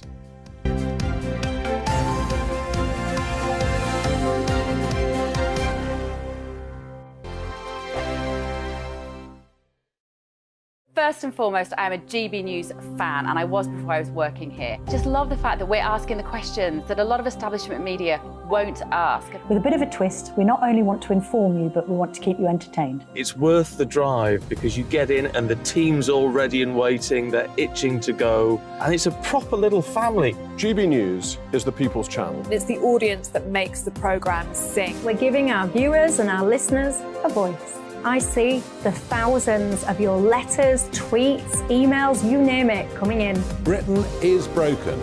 How on earth did we get into this mess? But more importantly, how do we get out of it? The establishment had their chance. Now we're here to represent you. It's time for something different. It's time for GB News. I'm very patriotic. I believe in Britain. Our best days lie ahead. Britain's watching. Britain's watching. Join us here on GB News. The People's Channel. Britain's news channel. Join me, Patrick Christie's Monday to Friday, 3 till 6. We tackle the day's news agenda like you've never seen before. It's high tempo, high octane, the most controversial topics and the best guests. You will not be able to take your eyes and ears off it. I'm not afraid to ask the questions that you really want answered. 3 till 6 p.m, Monday to Friday on GB News, the People's Channel, Britain's news channel. I'm Andrew Doyle. Join me at 7 o'clock every Sunday night for Free Speech Nation, the show where I tackle the week's biggest stories in politics and current affairs with the help of my two comedian panellists and a variety of special guests. Free Speech Nation, Sunday nights from 7 on GB News, the People's Channel, Britain's news channel. Every Sunday from 11. Join Michael Portillo. There will be topical discussion, looking at the week before and the week to come. So kick back and relax at 11 a.m. on Sundays on GB News with me, Michael Portillo. GB News, the People's Channel, Britain's news channel. GB News has its own late-night paper preview show, Headliners, where comedians take you through the next day's top news stories. You don't have to bother reading the newspaper, we've got it covered for you. Headliners, every night at 11 p.m. and repeated every morning at 5 a.m. We won't send you to sleep like some of the other paper review shows out there. GB News, the People's Channel, Britain's news channel. Join me, Camilla Tominey, on Sunday mornings from 9:30, taking the politicians to task and breaking out of SW1 to see how their decisions are affecting you across the UK. Bursting the Westminster bubble every Sunday morning, only on GB News, the People's Channel. Britain's watching.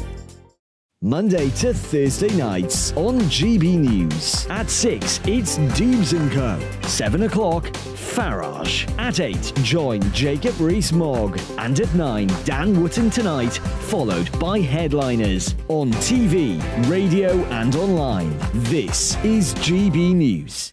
Westminster is going around in ever-decreasing circles, followed by the media. Britain is broken. How on earth did we get into this mess? But more importantly, how do we get out of it? Join me at 7 p.m, Mondays to Thursdays on Farage, here on GB News. We will have open, rational debate. We've got to work out how Britain moves forward from this. Join us here on GB News, the People's Channel. Britain is watching.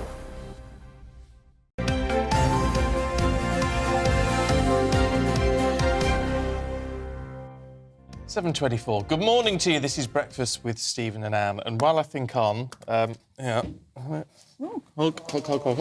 you go. And that's from Gareth. Oh. Who says, could you ask Stephen to give Anne a hug from me? Yes, thank awesome you very to much. see her back on the only news channel. There you go. That was from Gareth. That was lovely. Thank you very much. You've had some wonderful warm wishes for me then. So all I can say is thank you. And I'm doing all right. Yeah. I'm doing good. And actually, it's worth saying, isn't it, that, I mean, a quarter of women in this country get breast cancer. I can't believe that, 25%. And I'm staggered to be one of that horrible statistic. But if you get it early enough, your chances are very good. You've just got to be terribly aware. It's amazing the what they do now, isn't it? And the technology and the treatments and I know it's all horrific, but it is, it's no longer an awful prognosis necessarily. Not if you catch it early enough. And that was I must say, we do a lot of talking about the NHS and all the rest, in private and everything. And at the beginning, I was total NHS, and I can't tell you how incredibly impressive they were. Mm. And then throughout my treatment, lots of young, clever people trained in, everything, radiography and nursing and doctoring and everything. I mean, I can't tell you how impressive our young people are who've gone into the medical fraternity. And I know that we have our problems with the health service, but my goodness, I didn't see them. They, the word cancer got me whisked through fast. And Isn't it a bit scary, though, the fact when you go in and you say, oh, Miss Diamond, I'm coming to sort you out now, and it's someone who looks about 12? Yeah. Well, I don't know. I was just staggered by how clever they were. Yeah, it's frightening. Yeah. It's frightening, but no, good. Mm. Good. You've got a way to go yet, though, haven't you? Well, yes. Well, it's ongoing. Do you know, it's amazing that people out there will probably know better than I do, but once you've had cancer, even if you at some stage get the all clear, you are always classified as a cancer patient on official forms, isn't it? It's just one of those things. It's with you, and I've obviously met many people now who've been through it, and it never leaves you. It's always a sort of slightly dark shadow hanging over your shoulder, because you never quite know whether it's going to come back in some form. But at the moment, doing okay. Yes, positive attitude. Yeah, that always helps. Yeah, and a Bacardi. Gosh, that helped. Don't tell anyone. At the end of my hospital stay, one of my sons said, "Shall I bring in some Bacardi?" I said, "I don't know. I don't know whether I'd be allowed or not. So I'm not going to say whether I did." Oh, yeah. But when I did come out, one of my other sons said, "Come back to mine for a drink. I've got the Bacardi on ice already." I thought, oh, yeah, I really. Yeah. You need a bit of a pick-me-up sometimes. Well, yes. And now's the weather for it. Well, it is absolutely glorious weather. Well, sort of glorious weather, apart from when the thunderstorms hit from 2 till 9 this afternoon. I'm not allowed to sunbathe. Because of the radiation, right? Basically, I've been exposed to it enough, even though it's carefully targeted. And they said in my last radiotherapy thing, they said, "What are you going to do today?" And I said, "I'm going home and I'm going to sit in the garden. I'm going to sunbathe." She said, "Oh no, mustn't do that." No, so I have to sit in the garden with a big hat on and lots of cover. Yeah. Well, no, you've got to do as you're told. Yes. Oh, yes. She's not always best at. No. But you'll have to do as you're told now. Yeah, it's important. Anyway, it's not 9:27, it's 7:27. Let's bring it up to date with some of the key stories. Boris Johnson has stood down as an MP. Well, he's going to. It takes a little while. He's accused the Partygate panel of a witch hunt, and he's accused the committee of using its investigation to drive him out of Parliament. A report into whether he misled MPs over Partygate will be published promptly, with the Commons Privileges Committee meeting on Monday to complete the inquiry. The government has announced a £150 million fund to help Ukrainians find homes in the UK. Over 124,000 people have so far arrived here under the Homes for Ukraine scheme, and the funding will be given to councils to help Ukrainian families get private rented accommodation. Greggs is setting up 150 new shops across the UK this year, targeting areas where it has a weaker presence, including the southwest. It currently has 2,300 stores. It wants to bring that to more than 3,000 over its long-term growth strategy. And there are thunderstorm warnings in place across the UK as temperatures could reach 31 degrees in some parts today. A yellow alert has been issued for Wales and a large part of southern and central England from 2 o'clock this afternoon right through till 9 tonight. The Met Office says there could be potential disruption to travel, power cuts and localised flooding.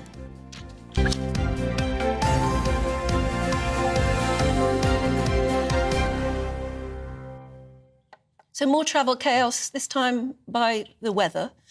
We've already had months of disruption caused by strikes, and there's more bad news for air passengers this summer because of the largest Air Force deployment exercise in NATO's history.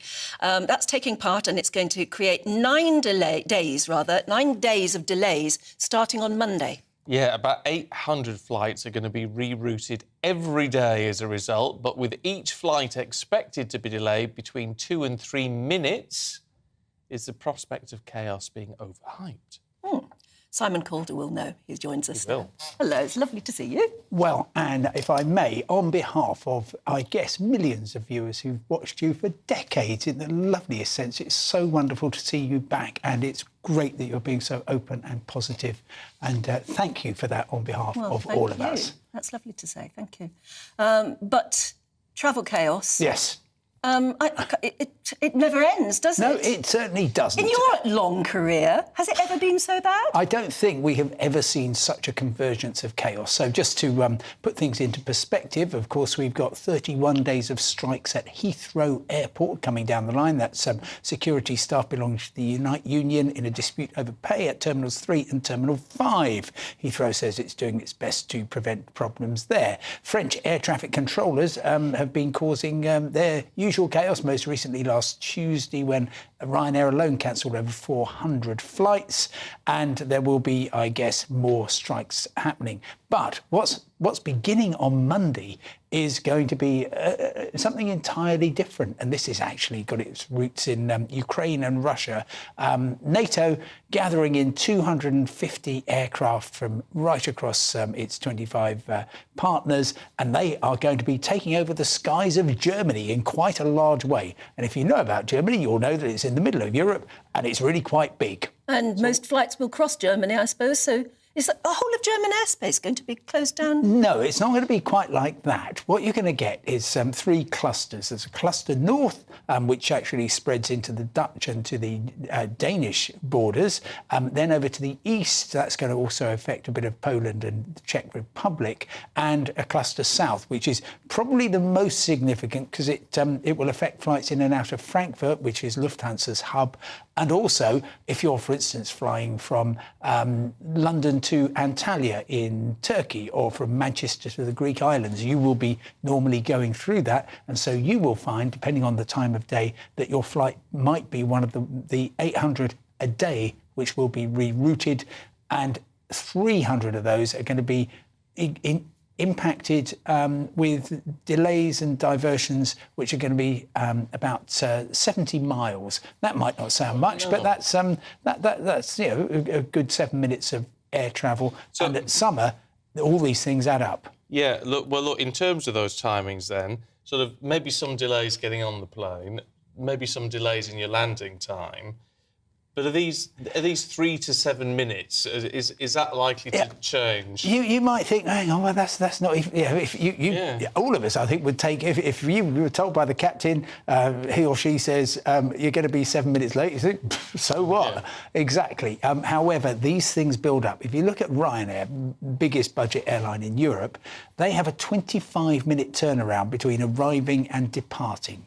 Now, if you add 7-10 minutes to that, well, actually, soon you are beginning to acquire problems that will build up during the day. You'll then get key airports, and I'm thinking here of Heathrow and Gatwick, which are not big for Ryanair. Ryanair doesn't fly there at all. But if you get the normal smooth flow of aircraft interrupted, then you could find that problems build up. I don't want to worry people, and all you can do at this stage is book an early flight. Well, exactly, yeah. Booking an early flight is generally a good idea, but it is if you're flying over the next, it's from Monday to the following Thursday, and they're taking next weekend off. If you're flying on one of the affected days, don't be surprised if you encounter a little disruption. I hope that's all it is.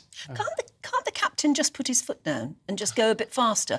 No, but we know they do occasionally. Yeah. I've been on a aircraft that was delayed for some reason, and we were all sitting there, and we knew we were going to be an hour and a half late and miss our connections, and the captain just put his foot down. Right. Well, I'm assuming, I'm inferring that this was probably over the Atlantic, was it? Oh, yeah. Yeah, so you can do that. Over Europe, the skies are incredibly crowded, not least because of Ukraine and Russia. So large swathes of airspace are closed. There's huge congestion, particularly in southeast Europe, going down towards Bulgaria, Turkey, and so on. So you can't just suddenly say, "Oh, right, OK, well let's pilot putting their foot down." They can do that over the Atlantic because there's quite a lot of space there, but not over Europe. You are very strictly and very safely controlled. It's interesting. When I was on a plane on Thursday, and they said it was going to be 2 hours and 38 minutes. Flying back from Spain. But if we get clearance from air traffic control in London, we can take a different route and it'll shave 25 minutes. Yeah. Which we weren't able to do. I didn't know that was possible. Oh, sure. Well, everything is very, very carefully put together using these airways in the sky, and they are just like motorways. But sometimes you can, as with motorways, you can think, oh, actually, if I just nip off down there, I'll be... But that depends on the air traffic controllers, who are fantastically professional men and women who are doing all they can to keep you moving and keep you safe. Can I just ask about Heathrow and Terminals 3 and 5? Yeah. Which are they? I mean, where do they... OK, really good question, and thank you. So British Airways is almost the sole tenant at Terminal 5. You've also got a little bit of Iberia there. Terminal 3 is more BA, plus also Virgin Atlantic, Delta, Emirates. So it's all the holiday planes, isn't it? Well, yeah. I mean, if you're flying out of Terminal 2 and Terminal 4, then you're not going to be affected by this. And as I say, the airport says it's going to have contingency plans. But please spare a thought for the security people. I used to do that job. Basically, you get up at silly o'clock. I know you do too. But then when you get in, nobody wants to see you. You are standing between them and their plane. You are rummaging through their personal effects. You're frisking them or whatever. Nobody wants to see you, and therefore you're in the front line of frustration. So please be kind. Yes, no, be kind is a good thing. Simon, thank you very much. There's no point in losing it, is there, anyway? No. It doesn't make anything go faster. I wish people had been kind. Do you know what? I don't like to share negative stuff. We flew back. We landed early hours of Friday morning back into Luton, and immigration had gone down. So there was huge queues at immigration. There was a computer software update or something from the Home Office. So there's a big queue of people off our plane. And then coming in from a side entrance was a plane from Israel with lots of Hasidic Jews on. And they just, the abuse that was levelled at those Jews was disgusting. From what sort of people? I mean, was it Brits? Yeah, from Brits. And can I just say, I was absolutely ashamed. Disgusted. I was ashamed. I had to say to one of them at one point, "I'm so sorry that this has happened to you." They were louts, really, but louts of various ages, including an older woman. And I just think it was, "Do you not speak? And get to the back of the queue. Get to the back of the. You can't come down here." And there were older people with children, children in pushchairs, and just the abuse. It was disgusting. We're better than that in this country. Yeah, we certainly should be. Come on. Anyways, there you go. Just thought I'd share that. Yeah, that's awful. But don't lose it, security people or whatever, because it's not going to make anything go any quicker, is it? No. It just makes everything more unpleasant. It isn't. They'll just frisk you a bit longer. Yeah, they probably could. And you don't want that. Well, I don't know. No, you don't. I always get challenged because of all my diabetic stuff. Oh, yeah, you go... Do you go blip when you go through? I always set them off, and then I have to have everything bloody wanded and so see if they're explosives and all the rest of it. And you just have to go, well, fair enough. Yeah. Better safe than sorry, isn't it? It's horrible when they take you off to a little room, though, and ask you to... And that was just where a watch, I had a big watch. And I said, I think it's the watch that the... Oh, no. Had to go to a little room. It's very scary. All right. It was all right in the end. There you go. So just be Airport nice. Yeah. Coming up, we're going to be finding out more about the government unit accused of suppressing free speech during the pandemic. This is Breakfast on GB News.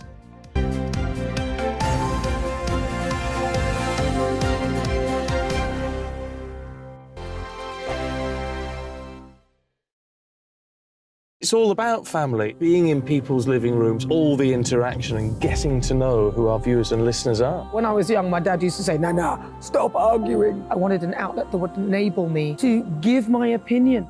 People are going through a really hard time right now, and I know that you don't feel like you're being listened to by the establishment. I came to GB News because it's the People's Channel, and I want the audience to have their say on the events of the day. We're dynamic. We do something different. Democracy shows that the wisdom of the nation is in its people.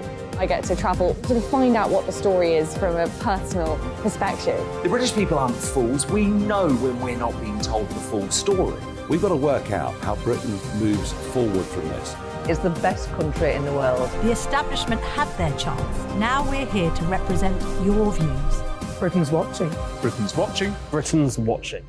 We're proud to be GB News. The People's Channel. Britain's news channel. I'm Jacob Rees-Mogg, the Member of Parliament for North East Somerset and a former government minister. For years, I've walked the corridors of power in both Westminster and the City of London. We need to have the arguments, the discussions on how we make it better. Crop failures, famine, war, suffering on a scale completely unimaginable. We are putting the cart before the horse. As Charles I said at the scaffold, he was the true defender of liberty. Yeah, I've completely derailed the conversation. Join me Monday to Thursday at 8 p.m. on GB News, Britain's news channel. So Jubes & Co, we tackle the issues of the day with real, robust debate, both sides of the fence, battling it out with me in the middle with my forthright opinions and views. And often really interesting things happen because you start with a position and then by the end of the debate you find actually, I might not have thought about that one. What we need in this country is two new political parties. You should maybe think about doing a 2024 calendar. I'm Michelle Dewberry and I'm keeping you company right through until 7 o'clock this evening. GB News, the People's Channel, Britain's watching. I'm Mark White. As GB News Home and Security Editor, I cover those key issues that are so important to you. Our authorities, our communities doing all they can to combat violent crime. With the public services under unbearable strain, why are we still failing to control our borders? Defence, the first priority of any government, has been continually hollowed out. Can we trust our politicians to protect the armed forces? Join me, Mark White, on GB News. Monday to Thursday, 9 p.m. till 11 p.m. Join me, Dan Wootton. I'll bring you the sharpest takes and hottest debates. Do you not believe in prison? I don't believe in prisons. I'm completely stunned. I guarantee you there'll be no spin, no bias, no censorship. I actually was personally quite offended by it. And no reason to go to bed. So I guess they've always been quite woke. That's Dan Wootton tonight on TV, radio and online. Monday to Thursday from 9 p.m. till 11 p.m. on GB News. The People's Channel, Britain's news channel. You've probably seen politicians interviewed 1,000 times, but we do it differently. We find out who they really are, we don't shout, we chat, and hopefully we bring a bit of light, not just heat. Did you know Kate Moss? Apparently. Do you have a pair of jeans or a pair of jeans? No, of course I don't. What would I do with them? My friends are like, oh my God, what's she doing now? Join me every Sunday at 6 for Gloria Meets, only on GB News, the People's Channel, Britain's news channel.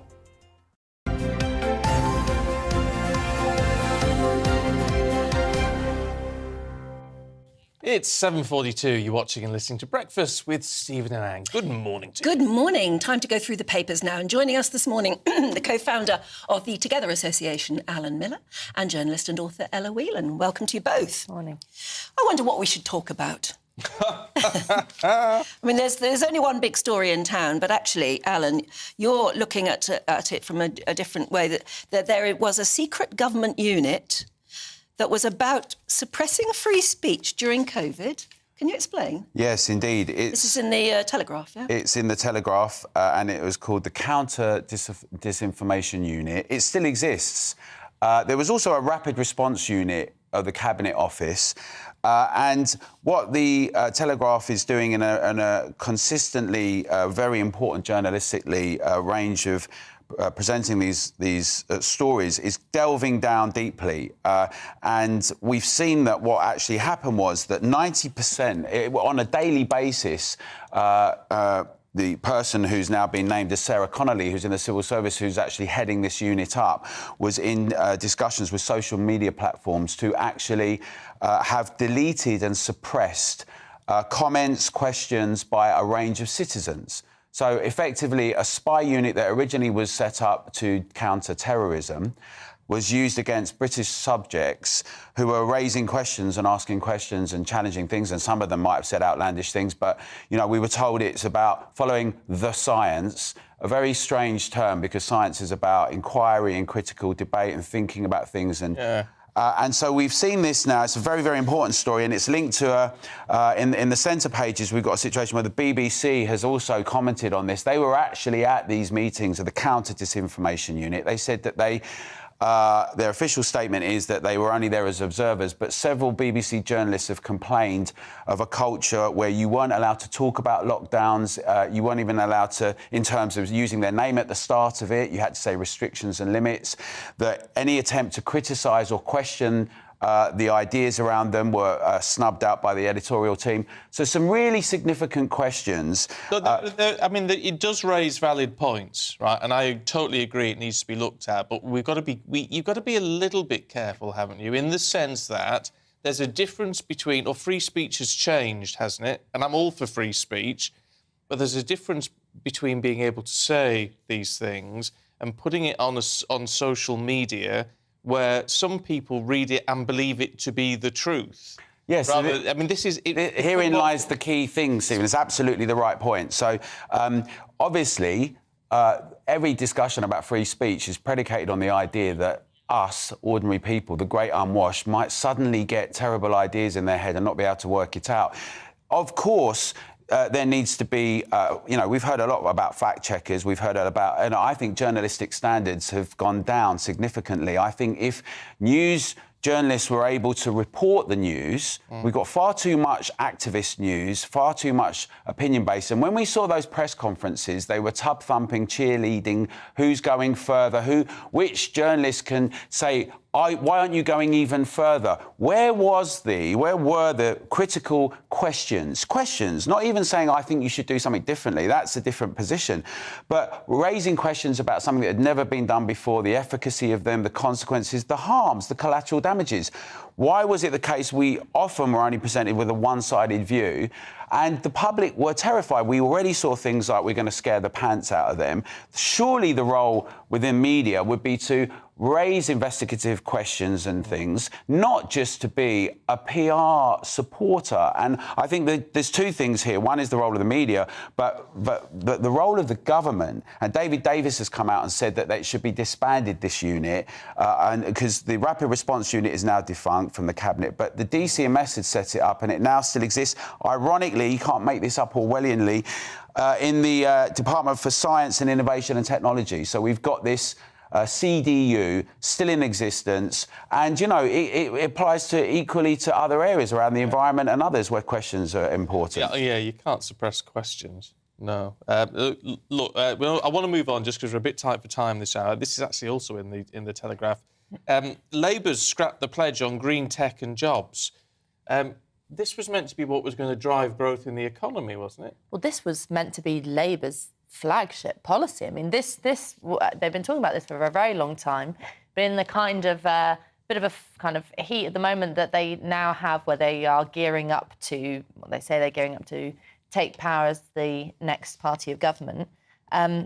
It's all seemed to have U-turned. Rachel Reeves has announced that their flagship policy, the £28 billion a year on new green jobs, you know, meant to completely reorganise the economy around the idea of green prosperity, it hasn't been scrapped. She says that what's going to happen is it's got to be put on, be more realistic about it, that it will take place, they will reach the £28 billion target in the second part of the first term in Parliament. But she essentially she's basically saying the economy is so bad because of the Conservatives that we can't do it, we don't have the levels of growth, and rather than upset you all when we fail to try to do it, we're going to manage expectations now. So, it's not, they haven't completely given up on the idea of reorganising the economy around green jobs, but it's basically saying we're not going to be able to do it, we have to scrap that pledge. And the Telegraph's got a little column on the side here that talks about all the other pledges that Labour has scrapped, from tuition fees to Keir Starmer's comments around free movement, public ownership, all that stuff that he was previously backing when he was, in a working relationship with Jeremy Corbyn, to now seeming like he's completely against. But the thing about the green jobs issue is that this hasn't just come out of the blue. I suspect that this is in large part due to the fact that Gary Smith from the GMB union has, it's been this week, I think I've lost track of time, came out and said that Labour was deluded in thinking that it was right to send the country off a cliff edge by basically demonising oil and gas production, that it was going to cost working class jobs, that it was going to be detrimental to people, not just people's energy bills, but the economy at large. So I think they've had a bit of a panic moment and thought, actually, he might be, funny enough, a GMB union leader might be right about working class jobs. So this is kind of welcome news, but it's the fact that the Labour Party hasn't yet given up the idea of the politics around it. They just think that they can't meet the monetary targets, but they haven't questioned the politics behind recentering the economy around a green agenda is probably quite depressing. Yeah. It's not a great look when you're thinking of an election being only a year away. No, it's not. We've got to leave it there, sadly. Ella, Alan, we'll see you in the next hour. Thanks very much indeed. Now, as we've been covering all morning, of course, the former Prime Minister, Boris Johnson, is standing down as an MP with immediate effect. OK, so let's talk to broadcaster and author Christine Hamilton, who knows a thing or two about this sort of thing. Christine, morning to you. What do you think? Good morning, Stephen, and a particular good morning to Anne. It simply is. I can't tell you how wonderful it is to see your beaming, gorgeous face, and I'm really privileged to be on your first programme back. Christine, thank you very much. I know you got in touch just in the last couple of days, didn't you? Thank you very much. Lovely to see you. So I'm sorry, what was the question? It's all right. What do you make of all of this? Is it a witch hunt, or did he need to go? Well, I mean, honestly, isn't life extraordinary? Just when you were getting fed up with Harry and Philip, along comes another sort of phenomenal male to keep the interest going. It's extraordinary. I mean, what a bombshell last night. I do think it's a witch hunt. I mean, I am no massive cheerleader for Boris. I have to just put that on. That's not why I'm saying this. He has failed to deliver on Brexit. Frankly, he squandered that enormous majority, and the Tories have gone on squandering it. So I'm not a massive cheerleader for him. I think he's failed on immigration, all sorts of things, and he's a bit of a buffoon rather than a leader. But that court is supposed to replicate a court of law, and although it has a Tory majority, all the MPs on it have to put their party affiliations behind when they go through the committee room door. So that should be totally irrelevant, party affiliation. And Harriet Harman is judge and jury. And if this had been a court of law, she would never have been allowed to sit on that committee, on the jury. She would have been asked, do you have any, have you said anything? Do you have any connections, etc.? And she would have had to say, well, yes, actually, I've already condemned him because I've said I believed he lied to the Commons. So it is, she should have recused herself like Chris Bryant did, the earlier committee chairman. So I think they were determined to get him. And she was salivating like Madame Defarge sitting under the guillotine, knitting while the heads rolled above. She simply couldn't believe her luck to get Boris in front of him.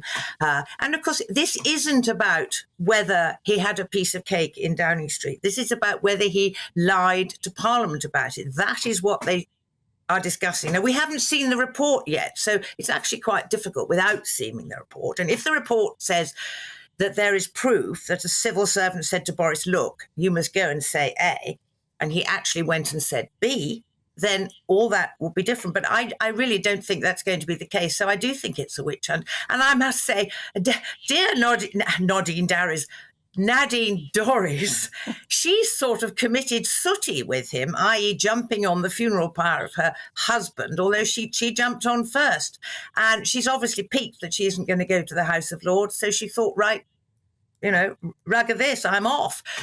For the pair of them, because she must be rather annoyed that the Boris going so quickly after her has pushed her down to a little paragraph at the bottom of the page or the inside pages.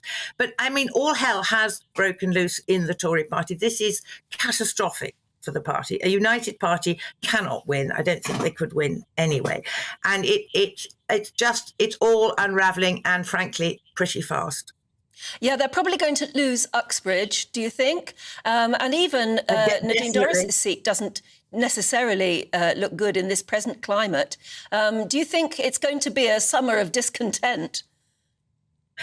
Well, I mean, if the Tories don't bang their heads together and start to show a bit of unity and actually to start behaving like Conservatives, this is the problem. This is why, I mean, I haven't voted Tory since 1997, so I mean, I'm not a Tory, but obviously my inclinations are Conservative, small c. There is nothing to vote for. We've got the highest tax rate for 70 years. Why would you want to vote for what is effectively sort of Labour light? Might as well vote for the real thing. So if they start behaving like Tories, they start getting a grip on the boats, they start doing something about delivering Brexit properly, then maybe they can turn things around a bit, but not in time for a by-election. No, you can put it off to a certain extent, but you can't put off a by-election forever.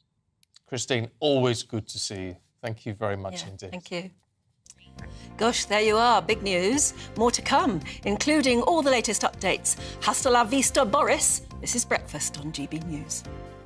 Morning, Alex Deacon here with your latest weather update for GB News from the Met Office. A very warm weekend out there. Temperatures rising, the humidity also rising, and that could spark some thunderstorms. We're between high pressure and low pressure. This low pressure just edging in over the past couple of days, and now the winds have switched directions, so coming up from the south, hence why we're seeing higher temperatures and more humidity. Thunderstorms breaking out through the day today, although the vast majority will stay dry and fine with some sunshine. Again, quite a grey start across parts of the northeast and some coasts here staying fairly gloomy. It's across England and Wales where we're most likely to see thundery showers, particularly from late morning, but especially during the afternoon. Very hit and miss, but where we do see them, could cause some disruption, especially after such a long, dry spell. Temperatures are going to be higher than they have been. Could touch 30 Celsius for the first time this year. Very much more warm across the east in particular compared to recent times, and a more humid feel as well. A continued risk of those thunderstorms, the Midlands, parts of Wales, spreading up into northwest England. And then the heavy showers drift northward. Some could affect Northern Ireland and western Scotland during this evening as well. So again, the potential for some heavy downpours, spray, surface water on the roads, and as I said, because it's been so dry, it could cause some flooding issues. Really warm and humid night as well, much warmer, particularly across the north compared to recent nights. So a difficult night for sleeping perhaps. More showers then to come on Sunday, initially over western parts of Scotland. Much of the east likely to stay dry and brighter and warmer than recent times here. But again, through the day, although many places won't catch one, during tomorrow there is the potential for further thundery showers to break out. Hence why we have Met Office yellow thunderstorm warnings both today and tomorrow. Temperatures will rise again, so again a very warm and humid feel, although some coasts will be cooler.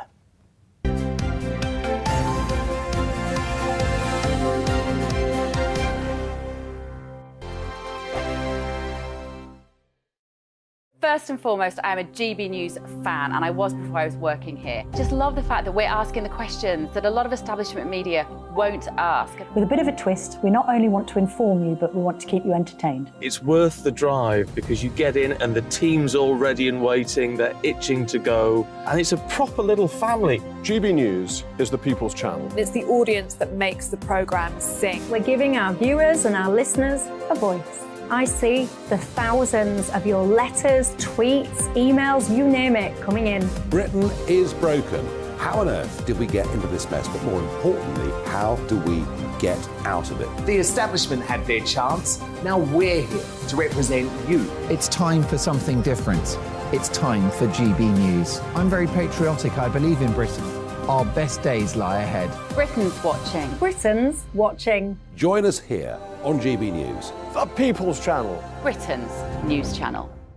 Join me, Patrick Christie's, Monday to Friday, 3 till 6. We tackle the day's news agenda like you've never seen before. It's high tempo, high octane, the most controversial topics, and the best guests. You will not be able to take your eyes and ears off it. I'm not afraid to ask the questions that you really want answered. 3 till 6 p.m, Monday to Friday on GB News, the People's Channel, Britain's news channel.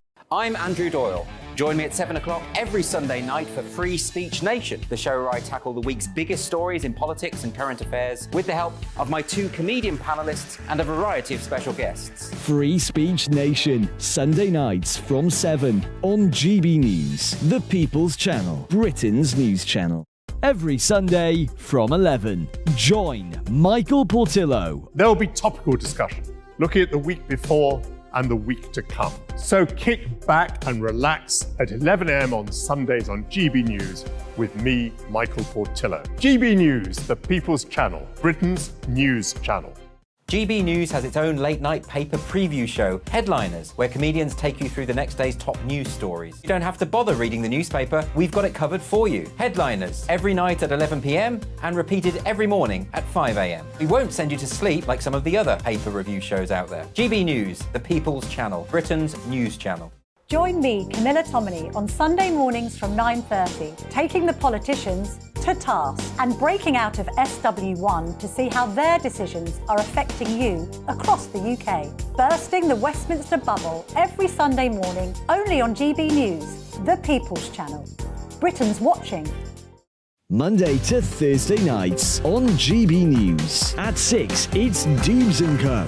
7 o'clock, Farage. At 8, join Jacob Rees-Mogg. And at 9, Dan Wootton Tonight, followed by Headliners. On TV, radio and online. This is GB News.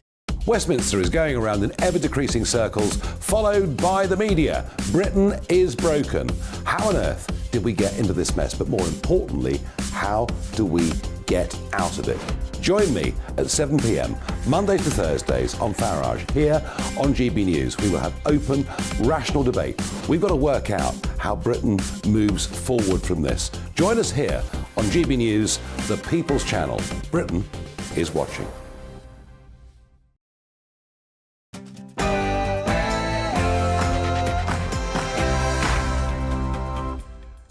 Good morning. It's 8 o'clock on Saturday, the 10th of June. 10th of June already. I know, can't believe it. The year's flying by. It is. Today was Boris forced out, just hours after quitting as an MP. The former PM's shocking claim that he's been the victim of a witch hunt in revenge for Brexit, accusing the Commons investigation over whether he misled Parliament as a kangaroo court. I'm here in Uxbridge and South Ruislip with a bombshell news that former Prime Minister Boris Johnson is standing down as the local MP here. The US Justice Department has released details of the 37 criminal charges facing former US President Donald Trump. They include keeping sensitive military and nuclear documents and conspiracy to obstruct justice. And as always, we'll bring you the very latest weather update. The weather's changing this weekend. It's going to be hotter. It's going to be more humid. Now, most will stay fine, but that humidity will spark some thunderstorms, and there are Met Office warnings for today and tomorrow. Join me later for a full GB News weather update. And welcome back, Anne. She revealed her breast cancer diagnosis in an emotional interview this week. So today, we welcome her back to breakfast. I'm Stephen. Brilliant. Yes, he is too. And I'm Anne Diamond. This is Breakfast on GB News.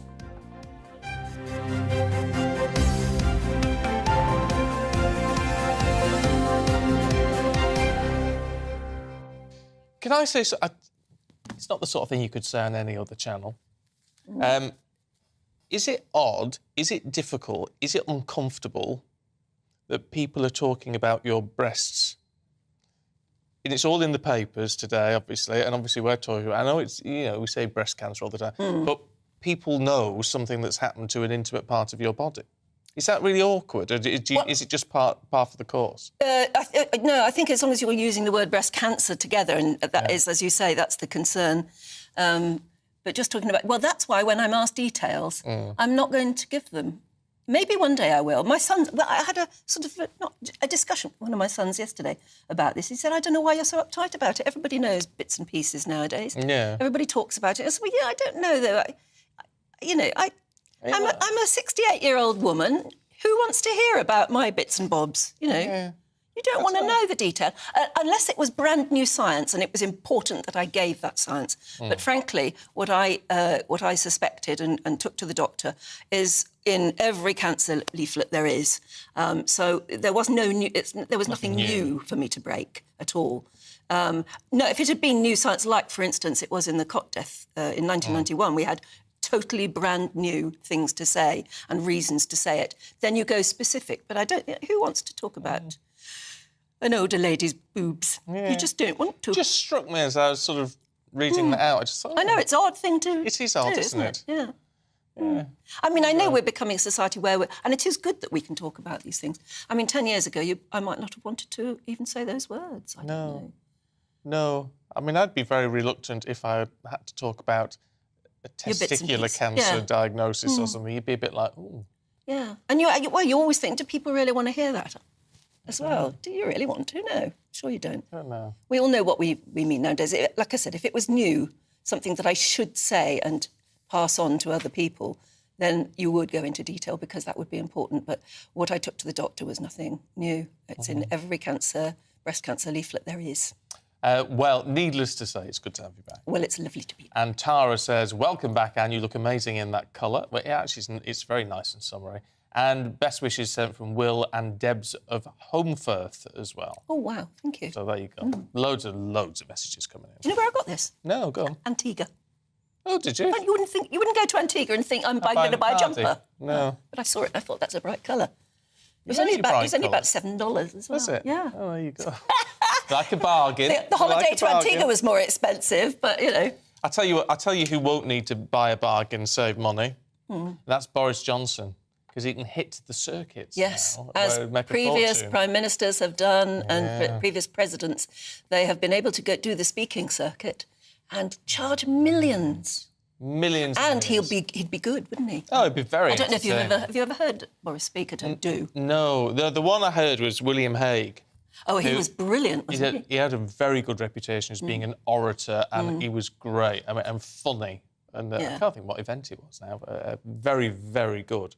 But yeah, I imagine the former PM will be very good too. But he is standing down as a member of Parliament for Uxbridge and South Ruislip with immediate effect. Now, of course, he had been under investigation from the Privileges Committee for allegedly lying to Parliament, and that report has apparently recommended that he must be suspended for long enough to trigger a by-election. Yeah, which, with his majority there, it didn't look very promising for him. Well, the statement that he released came just hours after the publication of his resignation honours list, which included, well, no surprise, a lot of very close allies. And the place where they're going to have a by-election, actually my son lives there, is Uxbridge and South Ruislip, where our political reporter, Catherine Forster, is waiting for us. And, yeah, I mean, what do people locally think? I imagine he's as divisive in that constituency as he is throughout the country. You're absolutely right, Anne. Many people love him, many people loathe him. That is true across the country and indeed in this constituency of Uxbridge and South Ruislip, which he holds with a narrow majority of 7,200. It's expected to go to Labour. I was talking to some people up and about a little bit earlier. Let's see what they had to say. Liar. He deserves what he gets because he's a liar. What he's done to the country when the COVID was on, terrible. I've only been here a year. I've heard that he has been a good local MP, yes. Good Prime Minister. He went in at a different time, didn't he, with different goals. So mistakes were made. It shouldn't have been all on his shoulders. It's a government. It's not his. It's not a dictatorship. Devastated. I love him. He says it's a witch hunt. Do you buy that? Yeah, I think it might be a little bit. Yeah, I've not really looked into it properly enough to know, to have an opinion. But, yeah, I loved him as a character and I thought he was great. So there we have it, provoking strong opinions as always. But certainly this really was a political earthquake that struck at 8 o'clock last night. Rishi Sunak had finally waved through Boris Johnson's resignation honours list, and he had hoped that in doing that, it might smooth the waters between them. Obviously, there's been a lot of bad blood, but it was not to be because, of course, the Privileges Committee had handed their report to Boris Johnson.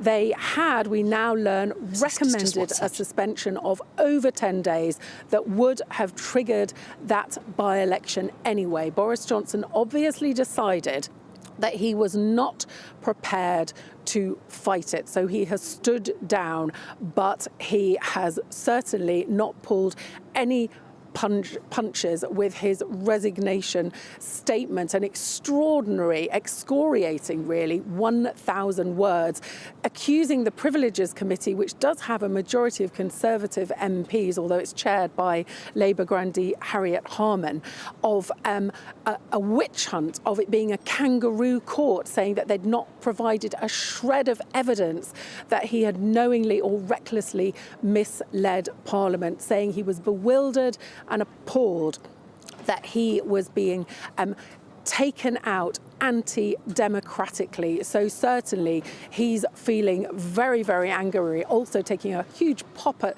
current Prime Minister Rishi Sunak, saying that the Conservatives have basically lost their mojo, that they needed to deliver on the manifesto, they needed to get back to being Conservative, to cut taxes, to go for growth. So I think an absolute nightmare for Rishi Sunak now, facing two by-elections and likely to lose one or possibly even both. Thanks very much indeed. Well, let's talk to Conservative MP and one of our colleagues here at GB News, Esther McVeigh. Morning. Morning. So what do you reckon? Witch hunt, or as someone said there actually from his constituency, deserves all he gets? And I think that's where the two camps fall at the moment. But if I put it from his point of view, and this is where he's coming from, he's saying he didn't lie and it wasn't recklessly, and he shouldn't have had, I think, this over the 10-day suspension recommendation, which forces it into a by-election territory. So he's thinking, well, what am I going to do? So he's resigned, thinking, you can see what's going to happen. I'm going to be forced into a by-election. I might lose the seat anyway. So I guess he's thinking ahead of the curve. But the anger's there that for him, only 3.5 years ago, he got an 80-seat majority. He's got support of the country as he sees it. He's got a manifesto. What's gone on? So putting yourself in his shoes with his anger, and he's adamant that he didn't lie. I get that. But what I don't get is the anger in his statement and the barbed comments in his statement, saying Rishi needs to be more conservative, he needs to reduce taxes and all these things he needs to do. And I think, but Boris, you could have done that. So I think it's his statement that he feels it's other people's fault, that it is other people to blame for what happened. And, Conservatives all believe in personal responsibility. And there is an element of that Boris has to have personal responsibility for what went on. It's interesting, he as you say, he is absolutely adamant that he didn't lie deliberately, that he might have misled by accident, but he didn't openly lie. We haven't seen how the judgment is put yet. I don't know whether he has, actually, but he feels that the committee...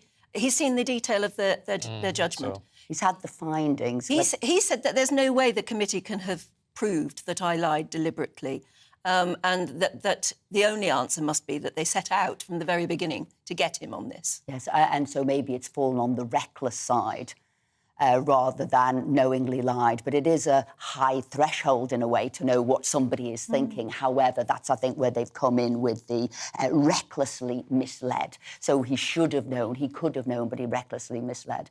And I think people might say, gosh, it was a bit steep, the 10 days or more suspension from the House, which would lead to the by-election. I think that's what people are questioning. That feels political, doesn't it? And I think that's what he's saying. I get that. I knew I was, before the Privileges Committee. I obviously know how it works. I was in charge as it was being set up. I knew who was on the committee there. But I think it's this judgment and the sentence of so high.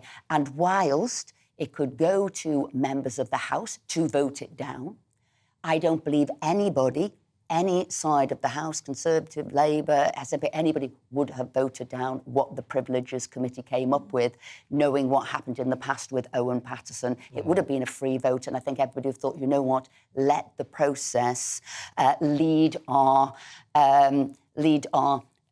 judgment as well, because we've got to think about how the public will view this. And it all goes back to public perception, trust in politics, trust in Parliament, and we need the public on side. So, I mean, that's interesting because we've got so many people emailing in saying, you know, we voted for Boris, we wanted Boris, bring Boris back, all this sort of thing.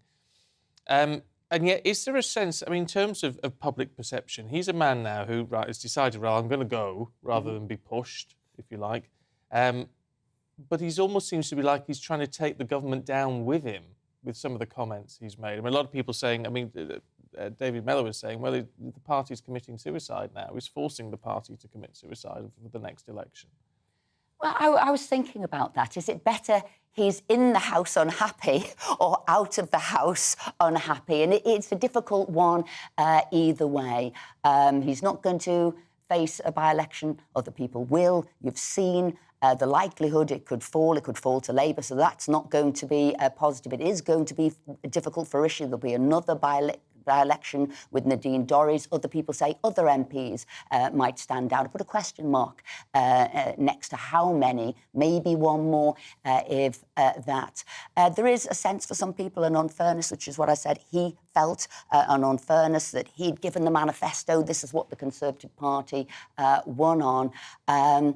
But was there a sort of an inevitability about this and about where we were going to come lots to? of people have said he's brought this on himself. And that's why I say, you know, as a Conservative, I believe in personal responsibility and taking, I guess it's the punishment that comes with the actions that have taken. But he's decided to stand down with a view maybe that he might come back in the future. Oh, there's a strong hint, isn't there? Absolutely. Maybe not now, because it'll be difficult for him to get in and fight a by-election. He's got to be selected by CCHQ, will he?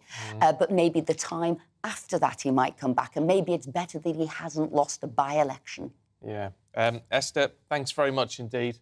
I know you're back a little bit later on, aren't you? And can I say, it's lovely to have you back, Anne. And you've come back just as things are getting exciting. And later on the show as well, because we're on between 10 to 12, we've got Guido Fawkes coming on, saying he's going to give an explosive interview about what he thinks coming on. We've got David Davis as well coming on.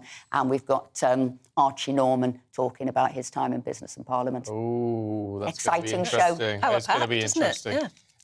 Talking of explosive interviews, let's see how this one works out. Alex Crowley, who was a former advisor to Boris Johnson when he was at number 10, he also got an OBE in the resignation honours list. Good to see you this morning. I mean, look, the fact you've got an OBE in the honours list sort of points out a little bit as to where you stand. You must be a bit of a pal, but is Esther right when she said, you know, you've got to take personal responsibility, and he doesn't seem to be doing that? Yeah, look, I think it's entirely a fair criticism to say that a lot of the trouble that he's got himself into could have been avoided.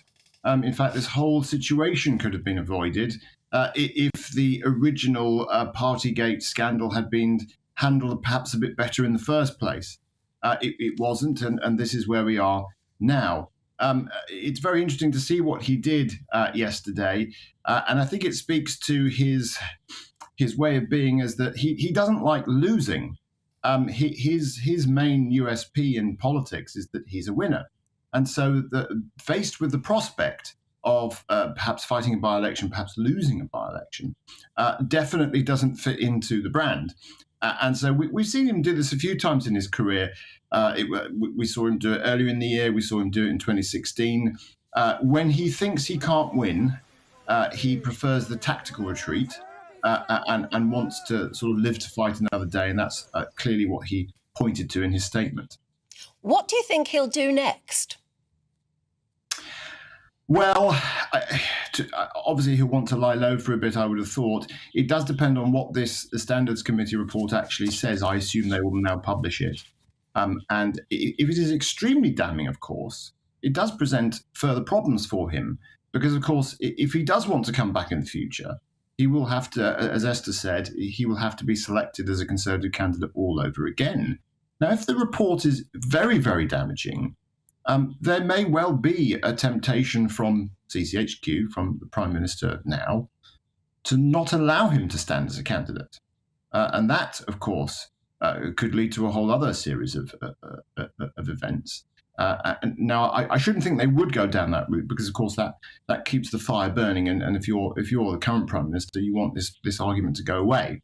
But, you know, the future is very uncertain for him. But what I thought was interesting was that his statement wasn't just restricted to talking about the Standards Committee. He was laying out, if you like, an alternative vision, or as he would argue, the original vision of the direction the party should go in. What we see now is the battle for the future of the Tory party, the kind of post-general election, whether that's returning to government or not. It started now.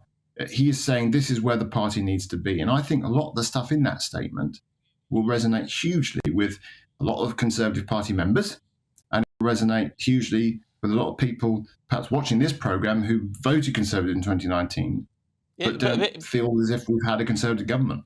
No, but he's got to take some of the blame for that, hasn't he? I mean, getting Brexit done, levelling up, all these sort of things. I mean, you know, a lower tax growth economy. I mean, look, I know there have been big problems in the interim, but there's a lot of this he could have done and didn't. Yeah, and I think that's a fair criticism too. I think particularly when he talks about tax, when he talks about building more homes, these were things that happened on his watch while he was in government. Now, he may well argue that his hands were somewhat tied during that period. He may well argue that it was the Treasury who were stopping him from doing these things. I think that I think you can only take that so far. Obviously, when you're Prime Minister, you, at the end of the day, get the final say. And so, yes, there is a little bit of a problem with that. But if you like, he's very good at the broad brushstrokes, building the bigger picture. And the broader picture that he paints there is one, I think, that taps into the frustrations of a lot of Conservatives. And that is very clearly where he's going to set out his stall if he has an opportunity to come back. And it is an if. Yeah, because, Prime Ministers, when they leave office, are always obsessed with their legacy, aren't they? And his legacy is surely, by this committee, now tainted. And he complains himself that there's no way he can even protest at their findings. There's no way he can appeal. No, and of course, he is right in the sense that this has been painted as some kind of judicial process, as some kind of court, as some kind of legal process. And of course it's not. It's a political process. You know, anything that happens ultimately in the House of Commons is a political process, and it is subject to the ordinary laws of politics. And his argument would be that it is a partisan committee in part. There are Conservative MPs on it, clearly, and he's obviously quite upset with them too. But I think his point about the chair of the committee being a noted opponent of his and having indeed appear to have prejudged the outcome, I think is a fair criticism, and it shows that it is a political process, and I think that's what he's complaining about. I know you're a bit pushed for time, but I've got to ask you, because I've heard time and time again on the QT from people who are in government with Boris Johnson that, he's very charismatic, he's a vote winner, he's an ideas man, but actually, in Number 10, he doesn't know how to actually put anything into practice. And that really he was all ideas and not practical. As you work with him in Number 10, what do you think? Yeah, again, I have to say I think that's fair. You know, he does. He's very good at painting the big, colourful picture. But I don't think anyone would accuse him of being the greatest of managers. And I think his best time was actually as Mayor of London, where he was able to construct a team that could take care of the details. And very much in line with the vision that he painted. The trouble when he became Prime Minister was that he wanted to paint a certain vision, but he didn't necessarily always have a team around him that were either aligned with it or were capable of delivering it.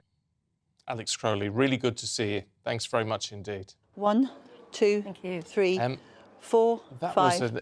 interesting analysis, actually, from someone who knows him. Who knows him. And has advised him. Because one obviously thinks... I mean, it's like we've been saying... Everybody said Boris is a great front man. He's the showman. Yeah. And people love him for that. Why couldn't he... But is he the greatest leader? Well, yeah, but for those very important things, why did he listen to advice? Or why didn't he delegate? Maybe he needed a really, really good deputy. Maybe. Anyway, that's all in the past, isn't it? Well, it is now. It is, and he's gone. Jean says, "Well done, Boris. Don't let the snakes contaminate the grassroots. We love Boris. We voted for Boris. Bring back Boris. A curse on the witch hunters." Well, a lot of people are saying that. You know, you can't get past the fact that he is the only recent Prime Minister who's actually been voted in democratically by the electorate. Yeah, it's a fair point, isn't it? But we are where we are now, and he's not a member of Parliament. He's not going to be Prime Minister again until he's, until he is. Until he is. But certainly, not next time round. That's for sure. He's got to get back in. Whether he'd ever get back in as a Tory MP, I don't know. And there are silly rumours, aren't there, going around in the press that he's going to set up an alternative party. That has to be rubbish, doesn't it? I would think so. He isn't the sort of person to do that, I wouldn't have thought. It's very difficult to do and to make it successful. He feels he's a Tory. He's even told Rishi Sunak in the statement that there should be more Tory government than it is. So, no, I doubt it. If you've got a view, though, and I'm sure you have, gbviews at gbnews.com. Have you noticed it's getting hot? It's going to get hotter this weekend too. This is the wave of warm weather covering the country today, and authorities are warning to look out for vulnerable friends and neighbours. Now, while many of us will be enjoying the heat wave, as we're calling it, at the beach or just in our gardens, the UK Health Security Agency has declared an amber alert. That's a heat health alert for the Midlands and Southern England. Well, our East Midlands reporter, Will Hollis, joins us now from Stamford in Lincolnshire. Hi there, Will. Is it hot there? Because we always keep being told that the eastern side of the country isn't quite as warm as the rest. Good morning. Yes, well, right now, where we are, we're in the shade. There's a little bit of a breeze as well, and I completely agree. We are often told that the east of the country doesn't get quite as hot as the southern side that touches the channel, but it's important to remember that last year on July 19th that the hottest weather ever recorded in the UK was right here in Lincolnshire, 40.3 degrees in Coningsby. We heard all of that talk about heat waves last year, and now we're into that season again. As you mentioned just at the very start, we've got an amber weather warning, an amber heat health alert put out by the UK HSA, the Health Security Agency, and that's basically a warning to watch out for your vulnerable friends and families and to stay out of the sun on those really hot days. Why are we in Stamford? Well, Stamford's going to be one of the hottest parts of the country, expected to reach about 29 degrees, maybe even 30. I think Wales is going to be the hottest part of the country, with Scotland being the sunniest. But lots of people are going to be coming to places like Stamford because of the heat wave, maybe spending a little bit of their cash in the independent shops like Christina's Café au Chocolat. Is Stamford the kind of place where people come to when they're seeking the sun in these summer months? To be honest, you'd expect people not to come to a small town, and head off to the coast. But actually, surprisingly, they do. We have tourists, loads of coaches coming every single year, every summer. Our busiest months are actually July, August, September. But to be honest, this year, summer's come early, which is really wonderful. So we're all going to be celebrating. In view of what the weather was like just recently, we're really fortunate. So we've all brought our summer dresses out. We're all out here expecting it. And actually, it's quite cold where we're standing at the minute because it's a wind tunnel. But as soon as the sun comes out, hopefully, we get the sun about 12 o'clock, 11, 12 o'clock, till about 4 o'clock. It's fantastic. You can really get a good suntan. What are those people going to be spending their money on? You say that they're coming here regardless of if it's going to be nice weather and the coast is quite appealing. Why are they going to be coming to spend their money in Stamford if they are going to be spending that money? The town's quite small, so Burley draws a lot of people over here, but they actually come. This place is very much cafe culture, and people sit, people watch the world go by. The community is really friendly, so it's a great place to come to. The architecture is fantastic. So what do they actually spend their money on? People always spend money on drink and food, good drink. And of course, we've got lots of that in the Café au Chocolat. We specifically specialise in crepes, French authentic crepes, made in the Breton way. true to fashion, true to style and true to tradition. But in addition to the crepes, we've got savoury crepes and sweet crepes. People will come and have ice cream and fruit, as well as your eggs and mushrooms and spinach and whatever else you might want. Vegetarian options included.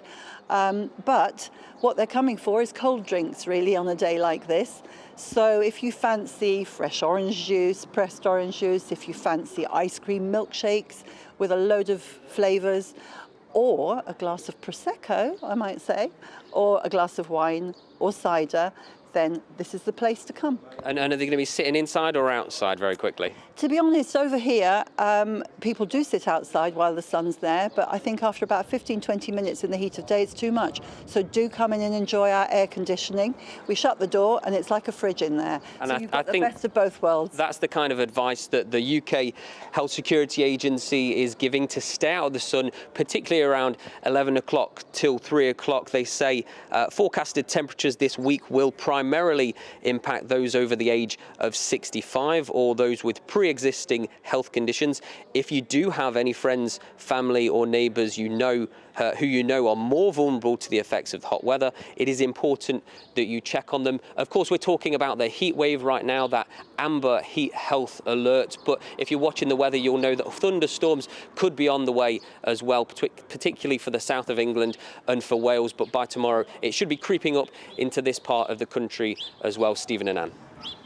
Lovely. Will, thanks very much indeed. Oh, an ice cream milkshake. Nice. That sounds wonderful. It does. Doesn't it? Think of the calories. That's what I have to do. Think of the calories. Can't have one. Never mind the sugar. Do you know, I'd rather have that than a meal, though. I'd swap one for the other, I think. That's the trouble. Especially in this weather, an ice cream milkshake. Oh, it just sounds nice. Anyway, look, if you're going to have an ice cream milkshake, make one quickly, because Aidan's going to be here with all the sport. Oh, big sports day.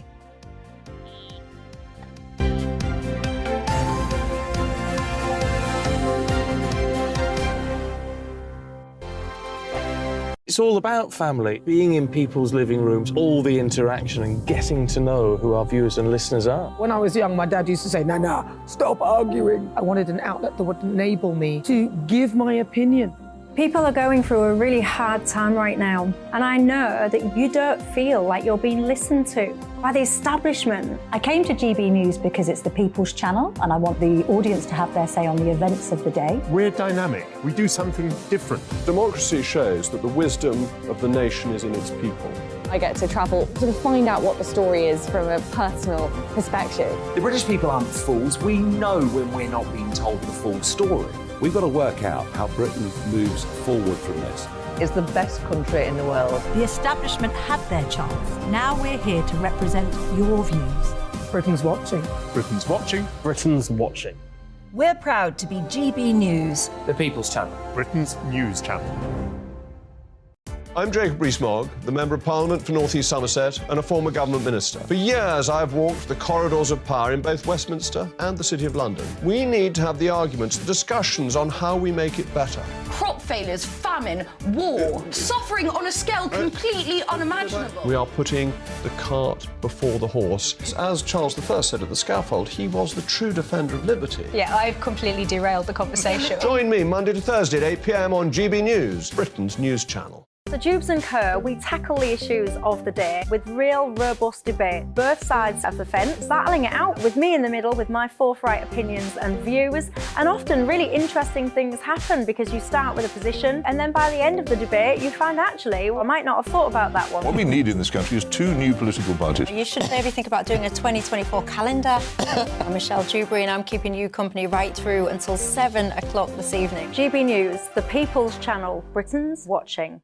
I'm Mark White. As GB News Home and Security Editor, I cover those key issues that are so important to you. Our authorities, our communities doing all they can to combat violent crime. With the public services under unbearable strain, why are we still failing to control our borders? Defence, the first priority of any government, has been continually hollowed out. Can we trust our politicians to protect the armed forces? Join me, Mark White, on GB News.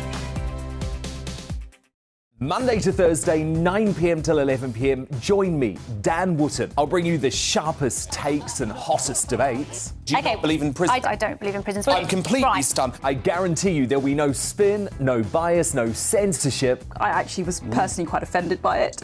And no reason to go to bed. So I guess they've always been quite woke. That's Dan Wootton tonight on TV, radio and online. Monday to Thursday from 9 p.m. till 11 p.m. on GB News. The People's Channel, Britain's news channel. You've probably seen politicians interviewed 1,000 times, but we do it differently. We find out who they really are, we don't shout, we chat, and hopefully we bring a bit of light, not just heat. Did you know Kate Moss? Apparently. Do you have a pair of jeans or a pair of jeans? No, of course I don't. What would I do with them? My friends are like, oh my God, what's she doing now? Join me every Sunday at 6 for Gloria Meets, only on GB News, the People's Channel, Britain's news channel.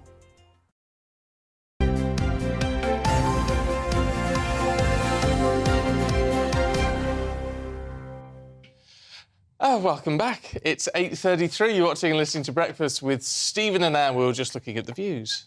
Yes, they're all. As someone said to me on the way, and they said they're all Boris and Anne. So it sounds like the new Breakfast show. I wonder. Oh, no, I hope not. Oh, he might have his eyes on your job, Stephen. He can bob off. Yes. Is what he can do. We couldn't afford him anyway, could we? Really? No, we couldn't. He'd charge millions. Not that I'm cheap, obviously. Build myself up, Annie. No, right. Aidan McGee's here with all the sports news morning. Good morning to you both. How are you? No, very well. It's a big game this afternoon, isn't it? This evening, yeah, exactly. This evening, right? Yeah, Manchester City stand on the brink of a bit of immortality in some ways. I mean, United did it in 1999, but this evening they go up against Inter Milan. They've got a huge chance tonight, and they need to win this Champions League, and they really do. The big money's been at Manchester City since 2008. It's been a 15-year wait for them to make some kind of impact in Europe. They've underachieved in the Champions League. They lost the finals to Chelsea 2 years ago. They wasted an opportunity last year in the semi-finals against Real Madrid. Inter Milan, not the strongest team you can face if you look at the pedigree of the opponents in the last 10, 15 years, whatever. But just to explain to people who don't know, because it's been a learning curve for me, it's only because I've been sat at home watching the telly so much, but this is the third of a triple that would be historic for them. Yes, so they've won the Premier League already. They won the FA Cup final last Saturday against Manchester United, and the triumvirate would be winning the Champions League, which they've never done before in their history. And as I say, Inter Milan, decent side, good defence, very talented manager who I think Simone Inzaghi, who I think we'll see a lot of in the last 10 years or so. Where is this final? It's the Ataturk Stadium in Istanbul. So that's where Liverpool won it in 2005. So I'm not sure City will be invoking any kind of memories of Liverpool, but there is a history of English sides doing well in that stadium in the past. And Pep Guardiola was talking yesterday about, he said, I'll be unfulfilled as a manager at Manchester City if I don't win this trophy. It's become an obsession. He views the word obsession as a positive thing. Yeah, he sees that as a good thing. He did, but like 2 years ago, he just inexplicably changed his team. And he said, don't worry, I'm not going to overthink things this time. But it got to the pressure got to him, literally, in the last 2 years ago, an unfancied Chelsea team won quite comfortably. And that was in the COVID era where there were no crowd, wasn't many crowd in the stadium. But yeah, it's a huge thing for Manchester City's legacy tonight. I was with them in 2010 when they first started touring around the world in pre-season. I was in New York with them. Nobody had heard of Manchester City. And it didn't help that Manchester United were just down the road as well. Everyone was saying, well, we heard of Man United. Everybody's heard of Man United. Yeah, and it takes a long time to build your profile. And so if they can do this for the prestige of the club, then that would be a huge thing for them. But don't completely write off Inter Milan yet. They're the third Italian side in the last few days to get to a European final. Yes, the other Italian sides have lost both of them. But we saw in Euro 2025, didn't we? You write off Italian players at your peril. There are a couple of players with Premier League pedigree as well. Henrik Mkhitaryan, Romelu Lukaku, Edin Dzeko, former Manchester City player from 10 years ago. So what's your prediction? I think it's going to be tight. I don't think people are predicting 3 and 4-0 because City put 4 past Liverpool, they put 4 past Arsenal, they put 4 past Real Madrid. I think if you've been constantly written off in the last 2 weeks or 3 weeks since you qualified for the final, and you're a really celebrated club with Champions League history and pedigree like Inter Milan, you're not going to go down easily. And I think it's going to be narrow, and I think it's going to be 2-1. Probably similar to the FA Cup final last week. 2-1 to Manchester City. That's my prediction. That's the game where they scored within the first 12 seconds, isn't it? 13, I think, was clocked out, yeah. Ugh. So the previous record, I think, was... You're getting as bad as him. No, I know, it's crazy, but I've somehow bought into the Manchester City story. Yeah, I mean... And that goal was just so amazing. Yeah, they scored within 13 seconds of Yeah, I think they shaved 9 seconds off the previous record, which was 2009. It was so funny listening to the commentators go, oh, no, yes, so-and-so's... They were preparing for a sort of, the side. Because at the beginning of a football match, you get a lot of kicking around and being silly. Well, not. Who are you? Bang, they were in there. Who are you? What have you done with Anne Diamond? Well, the commentators were shocked at Man United, weren't they? Yeah. So they shaved 9 seconds off the... OK, here's another in question. What time's kick-off? Because a lot of school children were complaining last week that kick-off was so late they couldn't stay up to watch it. Yeah, that's right. No, it's not as late tonight because they've got to consider it's a global audience this evening. But I'm going to the cinema to watch it tonight. Oh! I am indeed. I bought Must be tickets. fun. I picked up my nephew last night from Bromley South Station. We thought, let's go over to the cinema and buy some tickets and we're going to go together this evening. So that's a good way of doing it. It is. Yeah. I really tried to do it fun. last year. If you remember, Liverpool played Real Madrid. I did it. I bought the tickets. I turned up at the cinema. The game didn't. The feed wasn't available from the start. And so I thought, I've got commitments with GBNews. I've got to go home and watch it properly. So about 100 people left the cinema, got home, and the game still hadn't started because there was trouble before the game. So I never found out to this day whether it was actually a problem with the cinema who lost all that money, or whether it was just because the problems off the pitch delayed the kick-off. But hopefully there'll be no hiccups this evening, and I'm looking forward to having some popcorn. Not too much, obviously, type 1 diabetic. But yeah, we good experience. I thought I'd do something different tonight. That's all. Yeah, no, that'd be good. Well, we look forward to hearing your review tomorrow morning. Absolutely. Yeah, I'm in early as well. Fabulous stuff. Aidan, thanks very much. Good to see you. Now, up next, we're joined by Alan Miller and Ella Whelan. We'll be finding out more about the coalition that's forming against excessive green regulations. This is Breakfast on GB News.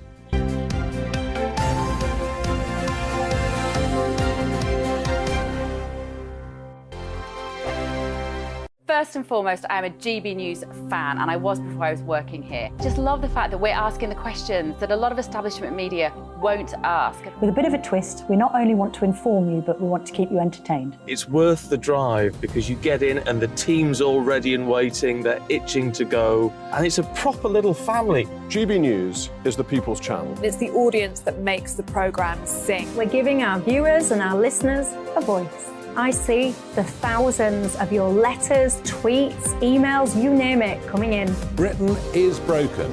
How on earth did we get into this mess? But more importantly, how do we get out of it? The establishment had their chance. Now we're here to represent you. It's time for something different. It's time for GB News. I'm very patriotic. I believe in Britain. Our best days lie ahead. Britain's watching. Britain's watching. Join us here on GB News. The People's Channel. Britain's news channel. Join me, Patrick Christie's, Monday to Friday, 3 till 6. We tackle the day's news agenda like you've never seen before. It's high tempo, high octane, the most controversial topics, and the best guests. You will not be able to take your eyes and ears off it. I'm not afraid to ask the questions that you really want answered. 3 till 6 p.m, Monday to Friday on GB News, the People's Channel, Britain's news channel. I'm Andrew Doyle. Join me at 7 o'clock every Sunday night for Free Speech Nation, the show where I tackle the week's biggest stories in politics and current affairs with the help of my 2 comedian panellists and a variety of special guests. Free Speech Nation, Sunday nights from 7 on GB News, the People's Channel, Britain's news channel. Every Sunday from 11. Join Michael Portillo. There will be topical discussion, looking at the week before and the week to come. So kick back and relax at 11 a.m. on Sundays on GB News with me, Michael Portillo. GB News, the People's Channel, Britain's news channel.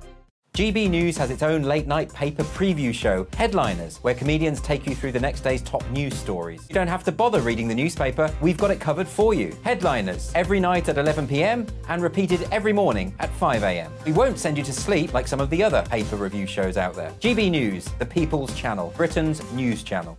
Join me, Camilla Tominey, on Sunday mornings from 9:30, taking the politicians to task and breaking out of SW1 to see how their decisions are affecting you across the UK. Bursting the Westminster bubble every Sunday morning, only on GB News, the People's Channel. Britain's watching. Monday to Thursday nights on GB News. At 6, it's Dubes & Co. 7 o'clock, Farage. At 8, join Jacob Rees-Mogg. And at 9, Dan Wootton Tonight, followed by Headliners. On TV, radio and online. This is GB News. Westminster is going around in ever-decreasing circles, followed by the media. Britain is broken. How on earth did we get into this mess? But more importantly, how do we get out of it? Join me at 7 p.m, Mondays to Thursdays on Farage, here on GB News. We will have open, rational debate. We've got to work out how Britain moves forward from this. Join us here on GB News, the People's Channel. Britain is watching.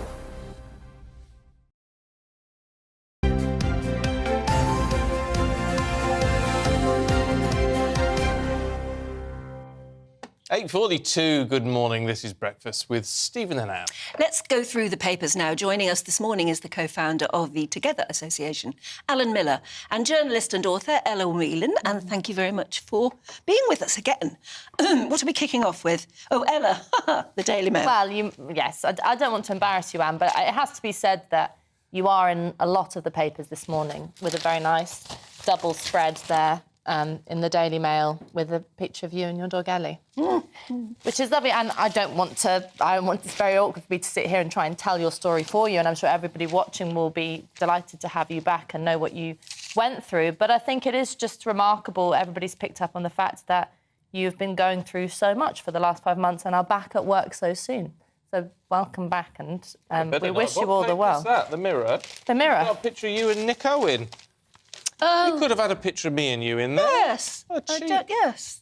Well, and again, I don't want. I think, having known my mother had cancer, and I know that it can be very exhausting to go over it again and again and again. I'm not necessarily inviting you to do that, but just I think one of the things that the Mail picks up on is your relationship with your friends and the fact that you were able to have that solidarity among women with talking about how to use the word strategise around how to talk about cancer. And actually, I think that's so important that still a lot of people don't know how to have those conversations, because always with something like cancer, that is one of those words that just triggers people into thinking the worst. And the funny thing is that if you are the victim of cancer, you're the one that's got it, it's devastating enough to be told it yourself. But then you realise at some point you're going to have to tell your loved ones. Yes. And you know how they're going to be devastated for you. And so you've got a double whammy in a way. And you can control in a way how you're going to handle it, because you can get a hold of your emotions and decide how you're going to do it. But it's that terrible feeling of not being able to control how other people will react. But anyway, Everybody I told went white. They would, wouldn't they? And, but it's funny, a lady came up to me in the street yesterday and said she'd been through exactly the same thing 2 years before me. And she showed me her scars and everything. So, but she said, are you sure it's right to be going back to work yet? And I said, well, I think I want to, yes. But you just have to recognise that I'll take things easy. Yes. Yeah. Yes. Oh, yeah. Well, we wish you all the best. Kind of 3 o'clock in the morning. I know, that's exactly. Having been a television inspiration for women for so many years, you are now an inspiration in fighting back against cancer. Well, thank you. That's very kind of you to say so. OK, let's move on. Let's move on. To the Telegraph. Alan, net zero isn't working, apparently. Yes, indeed. So this is Charles Moore in the Telegraph talking about a vast coalition that's forming against excess green regulations. And he makes a very interesting point that now we've got a range of different people who are beyond flabbergasted, because obviously if you ask people, well, do you like to have a nice world with clean air? Everyone will say yes. But if you say, if you're going to have power cuts and you're going to have less money and you're not going to be able to travel, or you're going to have your roads closed with LTNs, you're going to have ULEZ impositions, then their response will be different. And Charles Moore points to the fact that you've got red wall voters, you've got independents, you've got Conservatives who are opposed to it. We know that the story about Rachel Reeves, the point Ella made about the GMB and working people being very concerned about this. Net zero mania, actually, it's a policy, it's a kind of hysteria that's about limits, restrictions, at this permanent state of crisis and emergency. And we've got to get very serious about robust wealth creation for everyone, infrastructure investment, growth, productivity, thinking about a kind of festival of Britain. Let's think about a kind of World's Fair of the future, and not the Conservatives and not the Labour Party. No one seems to be saying that. And where is the public in the heart of it? We sometimes hear about plans. It's a plan. It's not a plan. We need a robust plan that puts our needs, the public's needs, at the centre of things. So it does need a lot of planning. Because I tell you what annoys me is, and mentioned it a few weeks ago on the show, when people were saying, oh, yes, these people, they all need to be paid more. Well, it's like, that actually is an argument, doesn't mean anything, because you can't just suddenly pay people more. You do need a plan for economic growth, and so that there's a wealth creation for everybody.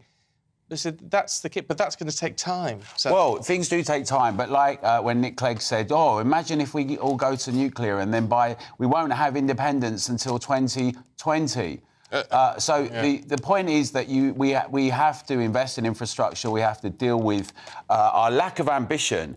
And the point about wealth creation and about wages is that it was the historic discussion of the 20th century, whether, everyone wanted to see wage increases. We saw in America, for instance, working people earning like, $20 to $30 an hour in the 70s and 80s on the having good living standards. Now we've got this sense that people who fly around in jets and with armour plate cars telling us that we have to have limits to our experience. It's just unacceptable. So I think he's onto a point here, and I'd encourage everyone to have their voices heard, really, about this. But it's not really a government thing, is it? Because then it becomes political. I don't know. Other countries have done it, haven't they? You think particularly of some of the Scandinavian countries, they've had a dream and they've stuck to it. You go to those countries now and they seem to work. Well, interesting. They're very impressive. Yeah, interestingly, Sweden has a significant amount of nuclear energy. France has 60 to 65%. Sweden has 35%. So investment in new infrastructure around those ideas are important. But I think that one of the problems with net zero and the idea about the public is that we're at fault. It's almost like that us wanting to consume, we're terribly out of control, we're toxic, it involves all the worst ideas about ourselves, rather than how can we harness our creativity, innovation, put our best foot forward with a sense of purpose to tackle problems, to resolve them, to be innovative, and think about the future and what we want to see. People often talk about my children and the future. Well, let's all get involved and insist on having one that is the kind of future we want to see together. Yeah, no, fair point. Fair point. The Guardian, Ella, looking at, Glastonbury has now said don't bring it, if you're going to go and party, don't bring a disposable vape. Yes. This is sort of linked to what Alan was just talking about. Yes, it is, actually. Which is that, we've all seen them littered all over the streets and stuff, the little, just very colourful, as they're criticised for being sort of semi-child-friendly in their packaging, disposable vapes. Are a problem, not just because they litter, but they have these batteries in them and they're causing fires in recycling plants. So one of the problems is that they aren't able to be processed properly and they're causing big problems. And so Glastonbury has decided, along with knives and non-biodegradable body glitter, which are two things that I probably shouldn't be in the same category, but anyway. No, I think knives should be slightly different. Non-biodegradable body glitter, I suppose, because it doesn't, it's festival stuff. Makes all the cows very sort of shiny in the months afterwards. But they're banning them, or they're encouraging people not to bring them. That might be a sort of sensible move. It's probably, anything they can do to cut down the horrendous waste that's left after those festivals and make lives a bit more easier for the clean-up crew is one thing. But it does raise a question about the process of recycling, because it's interesting, of the last sort of few months, there have been criticisms of the whole idea of recycling, even in papers like The Guardian, which are very sort of heavy on the eco agenda, which is asking the question of whether or not this is all just kind of tokenistic, because we know that lots of the process of us cleaning out our jars and all the rest of it actually a lot of the time doesn't mean anything, not just because of the way recycling is handled internationally, but also because, it doesn't get processed properly, it's inefficient, a lot of it gets burnt. Actually, one of my colleagues, Rob Lyons, at the Academy of Ideas, has pointed out that really the only thing that's worthwhile recycling is metals, because it's more efficient to reuse it than it is to get it out of the ground. But your plastics, glass, and all the rest of it is actually a waste of time, us sitting there trying to get the last bit of jam out of the jar. And instead, as Alan says, instead of thinking about how we can limit our experience, we should be thinking about how we can create more and more efficiently, greener, yes, but also cheaper, better, faster for people. And I think recycling is one of those things where we hang on to it as a sort of tokenistic measure. I'm doing the right thing, when in actual fact it might not be that good for the planet. I don't understand. Well, no, I think you're absolutely right. I mean, what drives me mad, because I don't think we should be using single-use plastics. I'm worried that going into the ocean, all the rest of it. If you go to the co-op, the bags you get are made of cellulose or something. You can compost them. Now, you wouldn't know it wasn't plastic. So it's just like... Well, there's So why But that's so would it be more efficient to invest in, when you buy anything new, a glass to drink your water from or whatever, that is something that can be used for life? Yeah. Would it be more efficient to invest in that sort of thing than recycling the old? Yeah, well, we are very bad at the moment about using stuff. So if you take the issue of cars, everybody should buy, and now we're being told everybody buy a new electric car. What about just hanging on to your car and making it run better and repairing it and using it more? But the question of plastic packaging is interesting because actually the emissions and the whole process of dealing with food waste, which food goes off unless it's in plastic, is far worse than plastic. Than the problem of plastics, yeah. So it's you have to be planned about this. You have to actually think about what really works. It's joined up thinking, isn't it? And can you trust any government to do that? That's like, well, I think it should be a completely different body. There is a thing about all of this as well, isn't there, about personal responsibility. I mean, I went to Burning Man. I know it's a bit worthy in some ways, but you're encouraged to leave no trace. Now, in that instance, in the Arizona desert, where it has an impact, people collect their stuff and don't leave it there. There's also a question about vapes more generally, right? I agree with Ella's points about the recycling issue, but on the one hand, we've got a bit of a war on vapes. It's like they're being demonised. I think in many ways they're far healthier than smoking. That's been proved epidemiologically. But it's also the case that people can stop, right? People have conscious choice. They make decisions. This whole idea that you're addicted to everything forever and you can't... I think that's another myth that's perpetuated. And so there's a combination of things. We got very into banning things, but not actually thinking about how we want to kind of do our behaviour, how we want to actually do things ourselves. It's not a bad point with vapes, though, is it? In the sense that, you know, you don't have to have a disposable vape. You get a non-disposable vape, you know, which then isn't causing this problem. I mean, it's a pretty easy solution. No one's saying, or in this case, they're not saying don't vape. They're just saying do it differently. And actually, it's cheaper not to buy a disposable vape. Well, I hear that, but there is a question about how efficient we are at doing the things we're trying to encourage. We're saying that the government and others are telling everyone to do. We spend our whole time working out where we're putting our rubbish. How efficient is that? How sensible? Yeah. We're told it's a virtue. It's almost like a secular religion. Yeah. But if we're actually going to be effective and we're going to deal with things rationally, then we need to deal with it in that context, not just what seems to be apparent. And I think there's a fickleness and a superficiality in a lot of these discussions. Yeah, no, well, it's a really valid point. I'd love your thoughts on that, if you would. GBviews at gbnews.com. Ella, Alan, been good to see you this morning. Thank you very much indeed. We've got lots more to come. We have. Including, is there any way back for Boris? Does he even want to come back? This is GB News.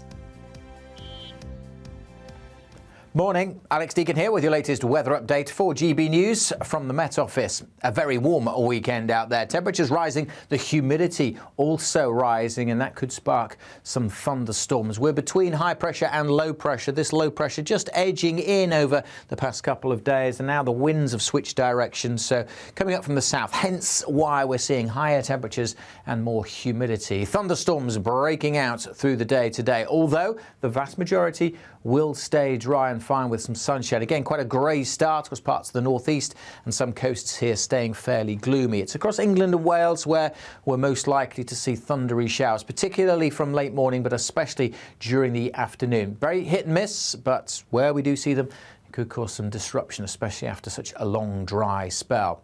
Temperatures are going to be higher than they have been. Could touch 30 Celsius for the first time this year. Very much more warm across the east in particular compared to recent times, and a more humid feel as well. A continued risk of those thunderstorms, the Midlands, parts of Wales, spreading up into northwest England. And then the heavy showers drift northward. Some could affect Northern Ireland and western Scotland during this evening as well. So again, the potential for some heavy downpours, spray surface water on the roads, and as I said, because it's been so dry, it could cause some flooding issues. Really warm and humid night as well, much warmer, particularly across the north compared to recent nights. So a difficult night for sleeping perhaps. More showers then to come on Sunday, initially over western parts of Scotland. Much of the east likely to stay dry and brighter and warmer than recent times here. But again, through the day, although many places won't catch one, during tomorrow there is the potential for further thundery showers to break out. Hence why we have Met Office yellow thunderstorm warnings both today and tomorrow. Temperatures will rise again, so again a very warm and humid feel, although some coasts will be cooler.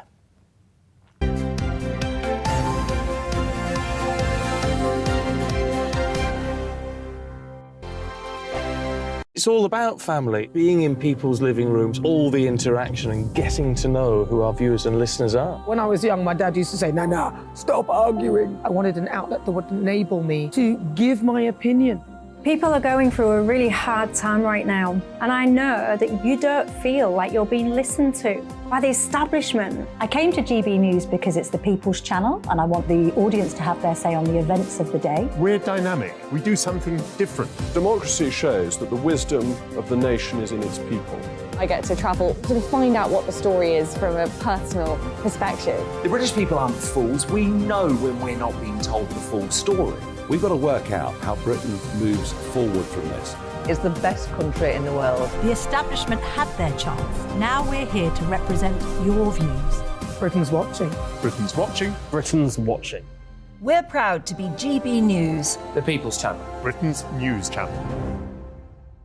I'm Jacob Rees-Mogg, the Member of Parliament for North East Somerset and a former government minister. For years, I've walked the corridors of power in both Westminster and the City of London. We need to have the arguments, the discussions on how we make it better. Crop failures, famine, war, suffering on a scale completely unimaginable. We are putting the cart before the horse. As Charles I said at the scaffold, he was the true defender of liberty. Yeah, I've completely derailed the conversation. Join me Monday to Thursday at 8 p.m. on GB News, Britain's news channel. So Jubes and Co, we tackle the issues of the day with real robust debate, both sides of the fence, battling it out with me in the middle with my forthright opinions and views, and often really interesting things happen because you start with a position and then by the end of the debate you find actually, well, I might not have thought about that one. What we need in this country is 2 new political parties. You should maybe think about doing a 2024 calendar.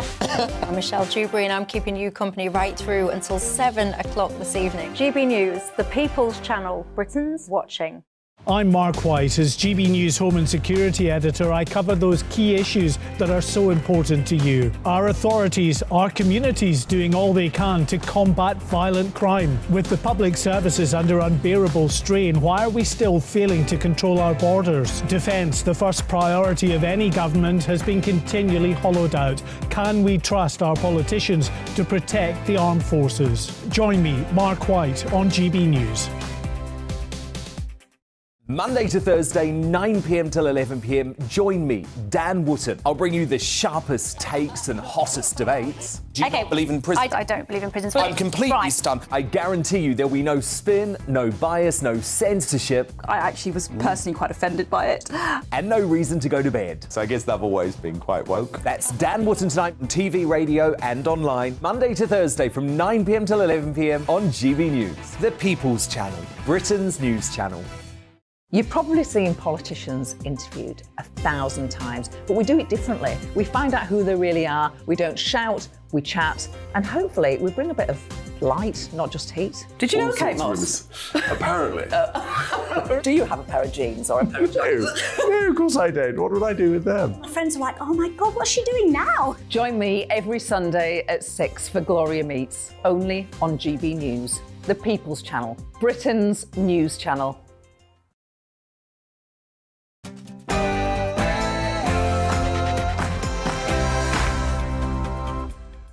Good morning, it's 9 o'clock, Saturday the 10th of June. Today was Boris forced out. Just hours after quitting as an MP, the former Prime Minister's shock claim that he's been the victim of a witch hunt in revenge for Brexit. He's now accused the Commons investigation into whether he misled Parliament as a kangaroo court. I'm here in Uxbridge and South Ruislip, where there's now going to be a by-election following Boris Johnson's bombshell resignation last night. The US Justice Department has released details of the 37 criminal charges facing former US President Donald Trump. They include keeping sensitive military and nuclear documents and conspiracy to obstruct justice. And as always, we'll bring you the latest weather update.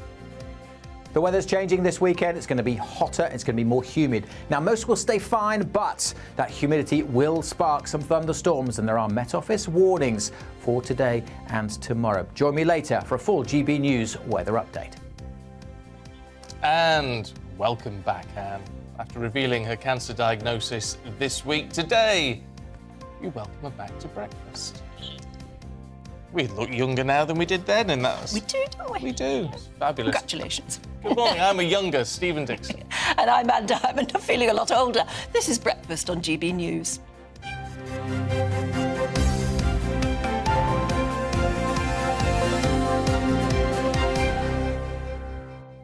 Three hours in.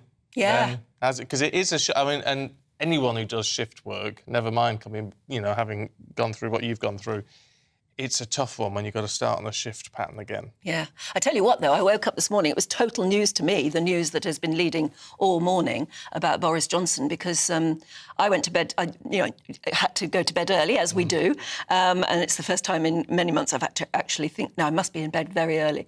So I went to bed at 8 o'clock. Well, the world just sort of collapsed at 8:05, with Boris suddenly resigning. And, I was 5 minutes late. So when I woke up this morning... It was all new. It was all new, yeah. Yes, I got a nudge about 8:30 saying, Boris has resigned. I thought, what? No. Sort of in half a stupor, half asleep. But anyway, there you go. But that is our main news today, as you would imagine, because it's a heck of a shock, actually, the way it's happened. The former Prime Minister Boris Johnson announcing last night that he is standing down with immediate effect as a Member of Parliament for Uxbridge and South Ruislip. And it's because he had been under investigation from the Privileges Committee for allegedly lying to Parliament.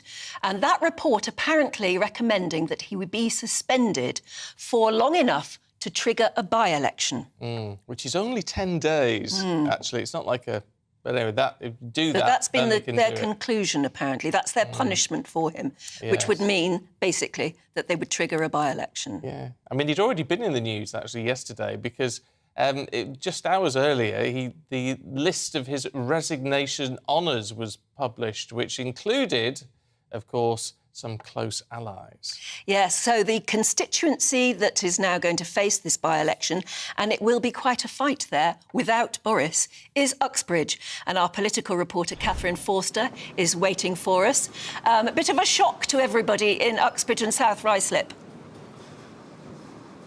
Yes, absolutely. This news came completely out of the blue at 8 o'clock last night, didn't it? And of course, Boris Johnson holds this constituency with a narrow majority of 7,200, and he's off. There's very mixed feelings here. I was talking to some people earlier. Let's have a little look at what they had to say.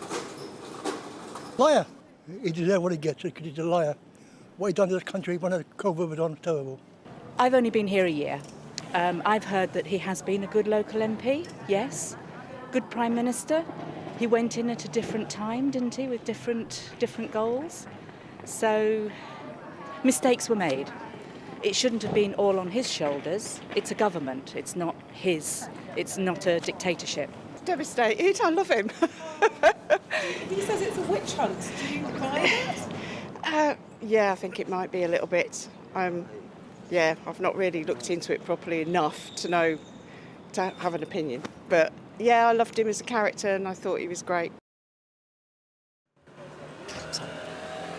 So a real mix of views there. Boris Johnson loved by many, loathed by others. But Rishi Sunak yesterday, with a resignation honours list that had been bubbling away, not approved for many months, had hoped to smooth the waters with Boris Johnson. Obviously, there's been a huge amount of bad blood between them. Rishi Sunak had hoped that that would calm things down. But of course, it was not to be, because the Privileges Committee had given their draft report to Boris Johnson, and in that they had found that he had misled Parliament and were recommending over 10-day suspension, which would have led to a by-election here.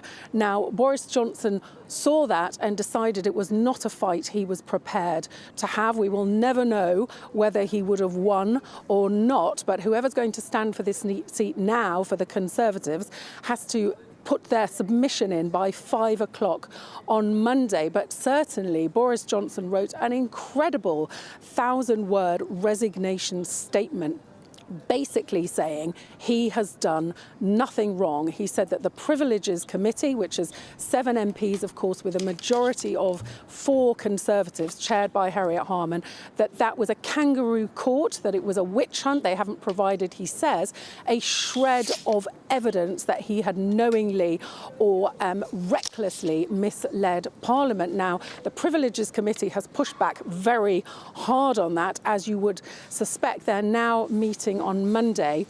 They're likely to be then publishing the full report then, so we will see what it is that has made Boris Johnson so very, very angry.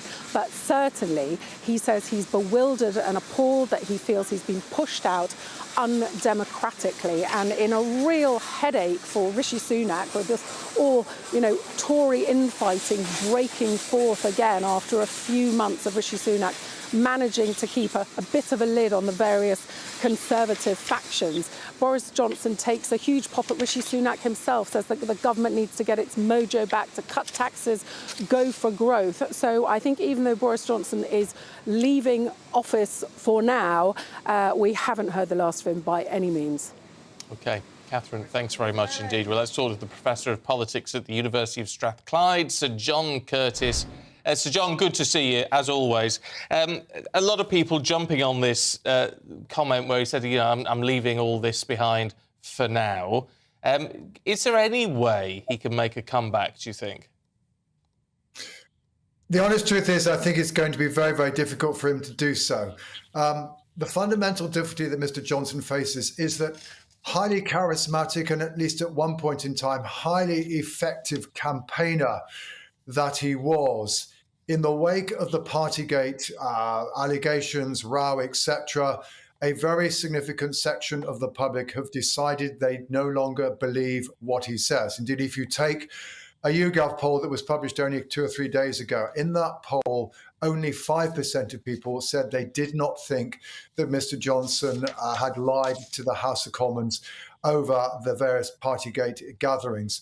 And even a charismatic politician, even a politician with a brilliant turn of phrase that Mr. Johnson undoubtedly has, and his undoubted ability to command the loyalty of some people, a politician whose relationship with the truth is regarded as too loose by a significant section of the electorate, is a politician who's going to find it very difficult to find a way back into certainly any significant role in British politics in future. Well, I suppose that he now, in his statement, is saying that he's been stabbed in the back, basically. He's been stitched up. Do you think he has a point there? Because we now know that Harriet Harman was the chair of the committee. There were Tory MPs on it, but we don't know how sympathetic to Boris they've ever been. And Sue Gray, of course, did her report, and she's going on to work for Keir Starmer. So, I mean, does he have any claim to that allegation that he's been stitched up? They always meant to do it, and they have. Well, the truth is, at the end of the day, the reason why the issue was referred to the Privileges Committee was because the House of Commons passed a motion to refer it to them. And at that point in time, the Conservative Parliamentary Party decided not to oppose that motion. So to that extent, at least, it was already the case, the fact that sufficient Conservative MPs who had expressed their views during the collapse of his government in July of last year weren't willing to, had doubts about what he was doing, that he was therefore in trouble. Now, you're quite right, Ms. Harman had expressed views about this, though, of course, the actual chair of the Privilege Committee, the Labour MP for Rhondda, Mr. Bryant, he in fact had recused himself from the committee. But it's worth remembering, Sir Bernard Jenkin. Sir Bernard Jenkin, I have heard on many occasions, proved to be a highly articulate, highly effective advocate of the kind of Brexit that Boris Johnson has pursued. And I think probably what we should all now be aware of is that Mr. Johnson has had the chance to have his say first by deciding to do what he's decided to do. But we now need to wait to see what the Privileges Committee says, why it has come to the judgment that it has. And I think it's only when we've seen that perhaps we'll be able to form a judgment on Mr. Johnson's claim that the committee has not come up with any evidence to suggest that he knowingly or misleadingly lied to the House of Commons. That's what the argument's about, and we will have to see what the committee says. More broadly, I would say to you, Anne, that the honest truth is, as far as the wider public is concerned, the issue in the end is not just simply whether or not he lied, but just simply what happened in 10 Downing Street during the COVID restrictions.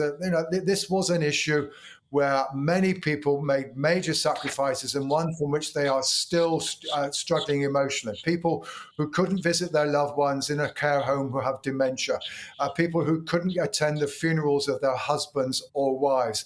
And then when they discovered that at least the interpretation of the COVID regulations in 10 Downing Street were much looser than the ones that everybody else was following, and that perhaps therefore they need not have made the sacrifices they did, from that point on, irrespective of what Mr. Johnson said to the House of Commons, Mr. Johnson has struggled to command the public so far as what happened during the Partygate events is concerned.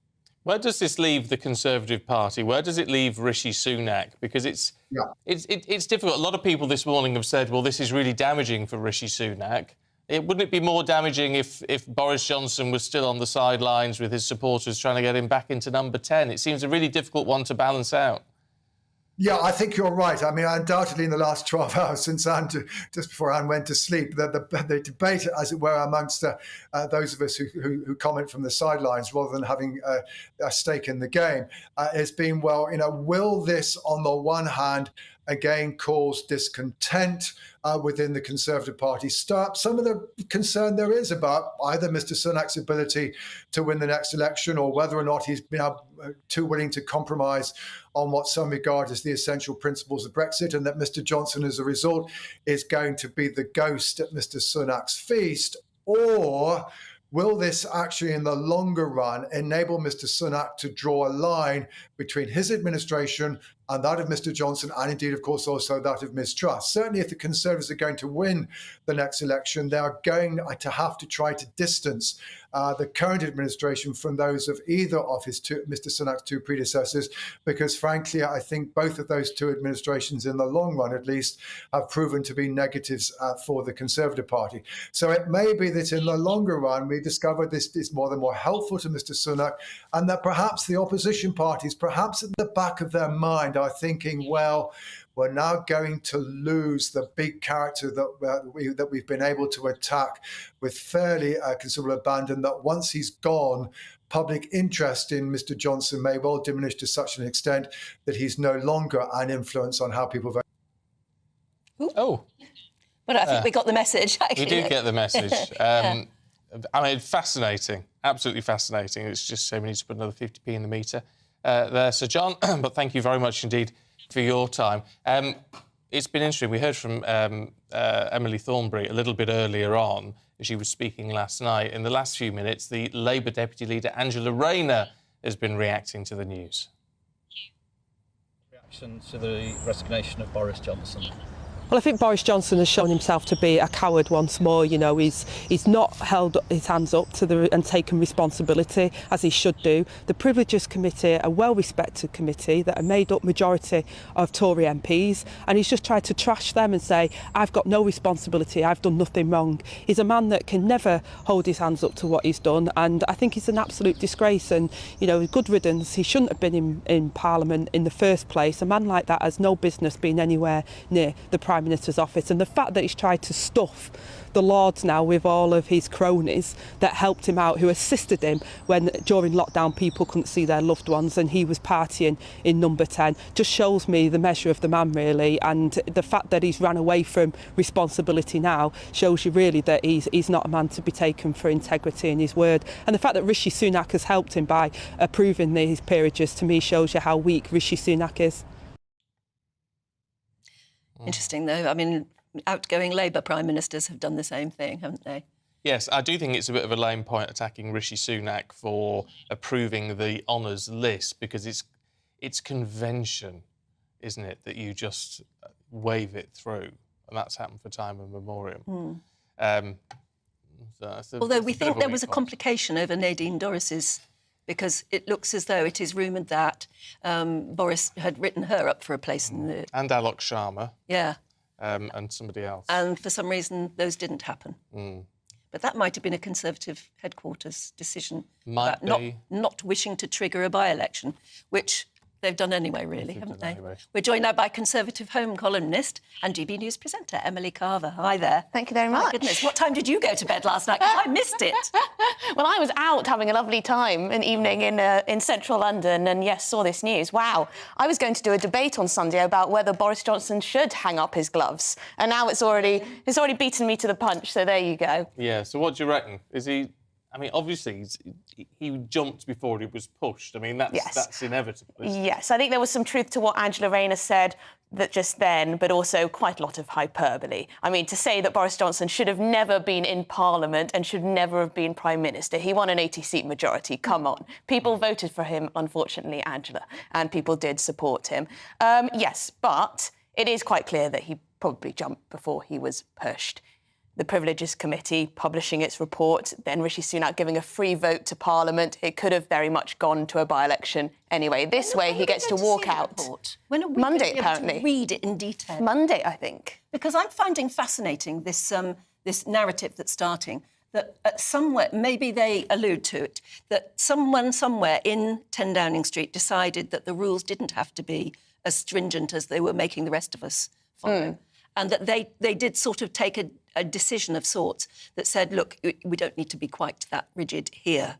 And that's why maybe Boris believed that he wasn't breaking any rules, because the rule in Downing Street was different. Well, maybe. It depends who you believe. I mean, the country is divided between people who think Boris Johnson is the biggest fat liar in the country, in the world, and those who think it's a massive stitch-up. And I think there's some truth to both sides, to be honest. I do think the fact that Harriet Harman, Labour, is chairing and has made prejudicial remarks before the inquiry even got on its way does call into question whether the findings can be true, whether they already wanted him out from the start of this investigation. Was it fair? I think it is absolutely fair enough for Boris Johnson to question that. I think it's absolutely fair enough for Boris Johnson supporters to question that too. And also the appointment of Sue Gray. I think that is also a bit fishy.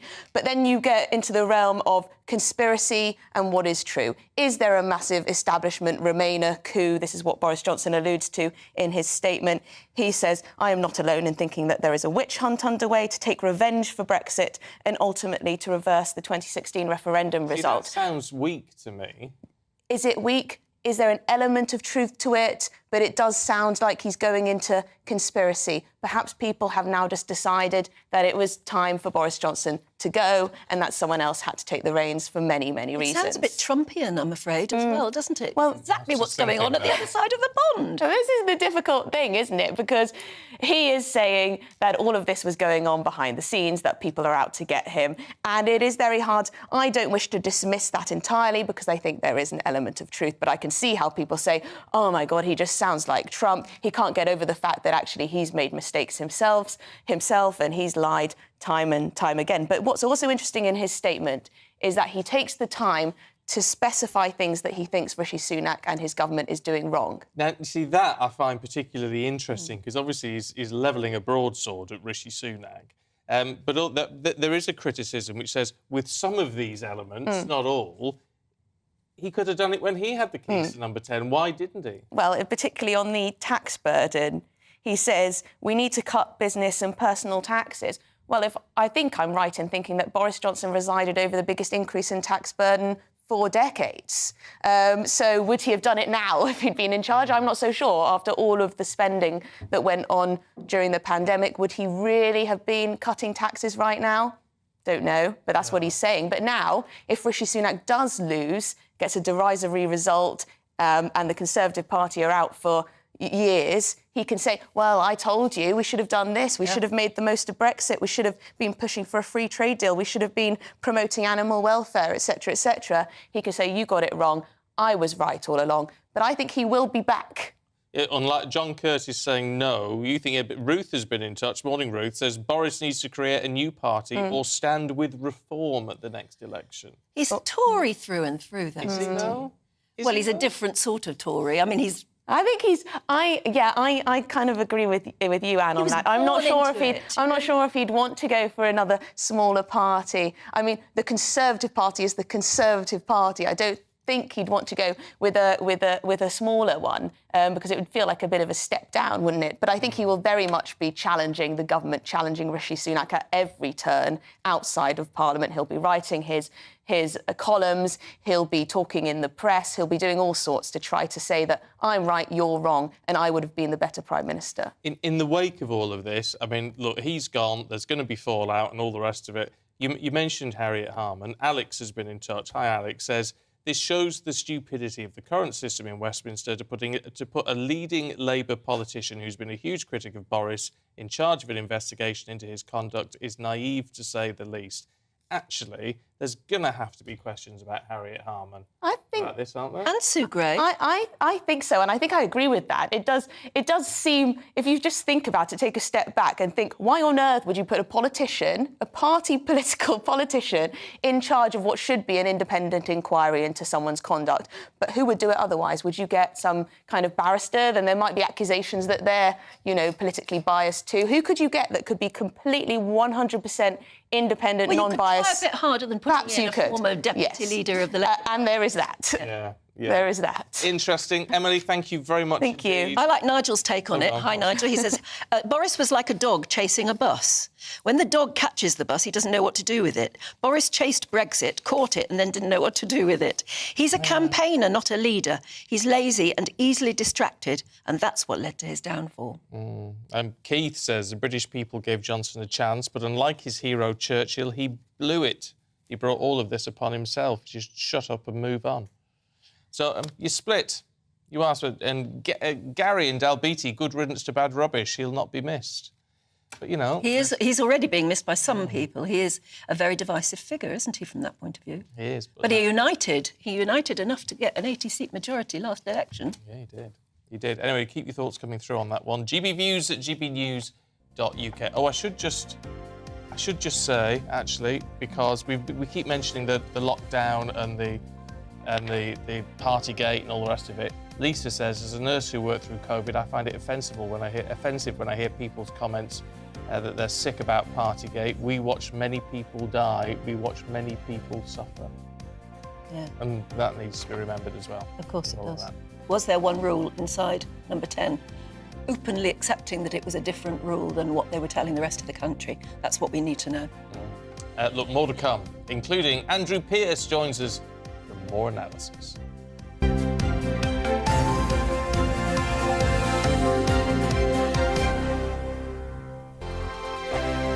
First and foremost, I am a GB News fan, and I was before I was working here. Just love the fact that we're asking the questions that a lot of establishment media won't ask. With a bit of a twist, we not only want to inform you, but we want to keep you entertained. It's worth the drive because you get in and the team's all ready and waiting, they're itching to go, and it's a proper little family. GB News is the People's Channel. It's the audience that makes the programme sing. We're giving our viewers and our listeners a voice. I see the thousands of your letters, tweets, emails, you name it, coming in. Britain is broken. How on earth did we get into this mess? But more importantly, how do we get out of it? The establishment had their chance. Now we're here to represent you. It's time for something different. It's time for GB News. I'm very patriotic. I believe in Britain. Our best days lie ahead. Britain's watching. Britain's watching. Join us here on GB News. The People's Channel. Britain's news channel. Join me, Patrick Christie's, Monday to Friday, 3 till 6. We tackle the day's news agenda like you've never seen before. It's high tempo, high octane, the most controversial topics, and the best guests. You will not be able to take your eyes and ears off it. I'm not afraid to ask the questions that you really want answered. 3 till 6 p.m, Monday to Friday on GB News, the People's Channel, Britain's news channel. I'm Andrew Doyle. Join me at 7 o'clock every Sunday night for Free Speech Nation, the show where I tackle the week's biggest stories in politics and current affairs with the help of my 2 comedian panellists and a variety of special guests. Free Speech Nation, Sunday nights from 7 on GB News, the People's Channel, Britain's news channel. Every Sunday from 11. Join Michael Portillo. There will be topical discussion, looking at the week before and the week to come. So kick back and relax at 11 a.m. on Sundays on GB News with me, Michael Portillo. GB News, the People's Channel, Britain's news channel. GB News has its own late-night paper preview show, Headliners, where comedians take you through the next day's top news stories. You don't have to bother reading the newspaper, we've got it covered for you. Headliners, every night at 11 p.m. and repeated every morning at 5 a.m. We won't send you to sleep like some of the other paper review shows out there. GB News, the People's Channel, Britain's news channel. Join me, Camilla Tominey, on Sunday mornings from 9:30, taking the politicians to task and breaking out of SW1 to see how their decisions are affecting you across the UK. Bursting the Westminster bubble every Sunday morning, only on GB News, the People's Channel. Britain's watching. Monday to Thursday nights on GB News. At 6, it's Dubes & Co. 7 o'clock, Farage. At 8, join Jacob Rees-Mogg. And at 9, Dan Wootton Tonight, followed by Headliners. On TV, radio and online. This is GB News. Westminster is going around in ever-decreasing circles, followed by the media. Britain is broken. How on earth did we get into this mess? But more importantly, how do we get out of it? Join me at 7 p.m, Mondays to Thursdays on Farage. Here on GB News, we will have open, rational debate. We've got to work out how Britain moves forward from this. Join us here on GB News, the People's Channel. Britain is watching.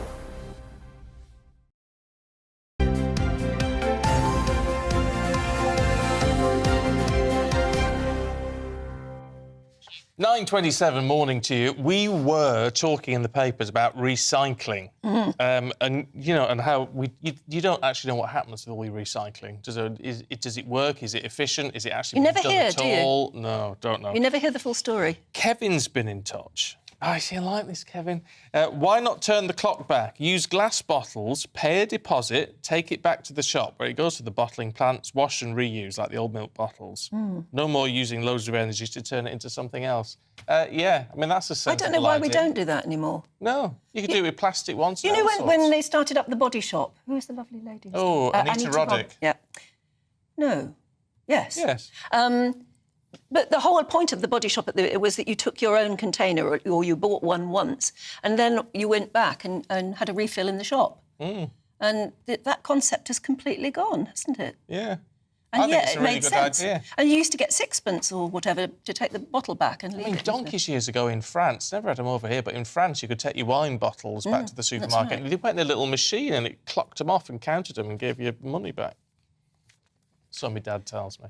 But I do think that it's very interesting that, because what we were talking about earlier is the idea that recycling can often, in many cases, be more expensive and therefore not as good as actually just inventing something that you would take, like a bamboo, you know, I was talking about, where's my glass of water there? Instead of something that you would recycle, you buy something for the length of its life, for good, you know, something maybe it may be made out of bamboo, or maybe, as you were saying, bags that made out of a silicone sort of thing, did you say? No, not silicone, cellulose. Cellulose that could be Degradable. composted. Yeah. You shove it in the garden. Yeah, stop using things that are just going to be recycled and perhaps not. Yeah. Mel says, I still use Hessian and string bags that my grandma used in the 1960s. Saved us using thousands of plastic bags, common sense and conscious about our unique planet. I mean, it's just this basic stuff, isn't it? Yeah, there's got to be a better way. It doesn't seem to be working, what we're doing. Because we can get into that. I was always a big plastic bag user and thought all this bag for life stuff, you know, I thought, I can't be bothered. You just get the feeling that bag for life is gone. You should just go out and use something. But when they brought in the 5p thing for a plastic bag, of course, me being a tight northerner, I just went, I'm not paying that.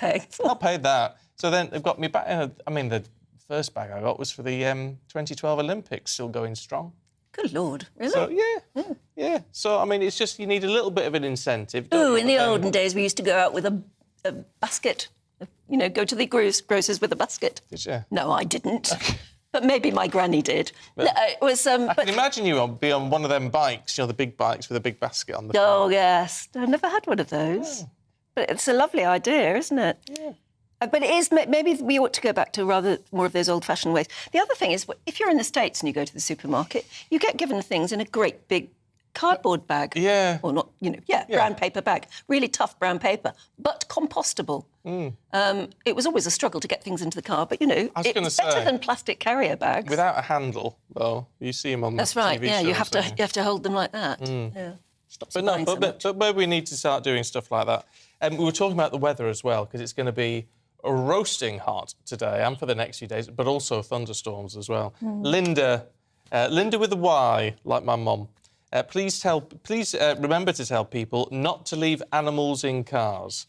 Idiots always take their dogs out and leave them in boiling hot cars. Yeah, do not do it. Not even if the window's cracked open. No. It's just the wrong, immoral thing to do. It's terrible. I mean, every year dogs die in cars. Yeah. You just think, oh, come on. That's terrible. Really terrible. So that's a good That bit is, of advice it's from worth Linda. remembering. It's going to go hotter than... You could nip out for 20 minutes at the moment and it would get very hot quite quickly. You cannot leave a dog in a car. Yeah. Jam. Yeah. It's getting a bit... Honestly, I'm getting a bit fed up with this now. Oh, what? I say that only jokingly. Jan says, Anne looks so lovely. Oh. Sunbeams dancing all around her. Look at her smile, dazzling. Oh, this bit's all right. Stephen looks so proud to be sitting alongside her Oh, again. yes, thank you. Honestly.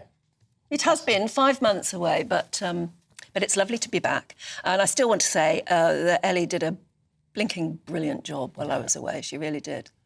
So thanks to Ellie too. Yeah, she's a lovely, lovely girl. Most people just have to take 5 months away from me just for a bit of a breather. Absolutely. It was time, wasn't it? Yeah, it was time. You need to just reset after working with me for a year.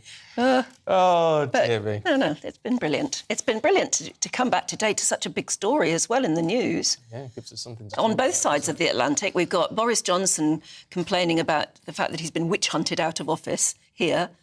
And frankly, you've got the same thing happening in the States. Yeah, now Donald Trump's already been in court once, hasn't he? On a local charge, if you like. It's gone up a gear. He's now due to appear in a federal district court next week after an indictment containing several criminal charges was unsealed last night. Now, it's all related to the handling of documents, including nuclear secrets. And it's the first time in history that a sitting US president's Justice Department has indicted his main political challenger ahead of an election. Yeah, well, earlier we spoke to former advisor to 2 presidential administrations, Steve Gill, who said Joe Biden should have to answer the same questions about his handling of documents. I do not think that President Trump suffers any jail time as a result of this. This is a horrific third world type prosecution of the former president when, as Stephen mentioned, you have President Biden, who had documents as vice president and U.S. senator stashed in his garage with his Corvette and at the University of Pennsylvania and other locations around the country. Hillary Clinton destroyed thousands of documents, including bashing phones that were under subpoena. So I think what we're seeing is this horrific third world type prosecution of a political opponent by the Biden administration. And I think most Americans will see through this. For Trump, though, partly because I'm thinking of his campaign rallies back in 2016, when everything was lock her up, because Hillary Clinton, had used a personal computer to receive some classified emails. I mean, he's sort of backed himself into a corner, hasn't he?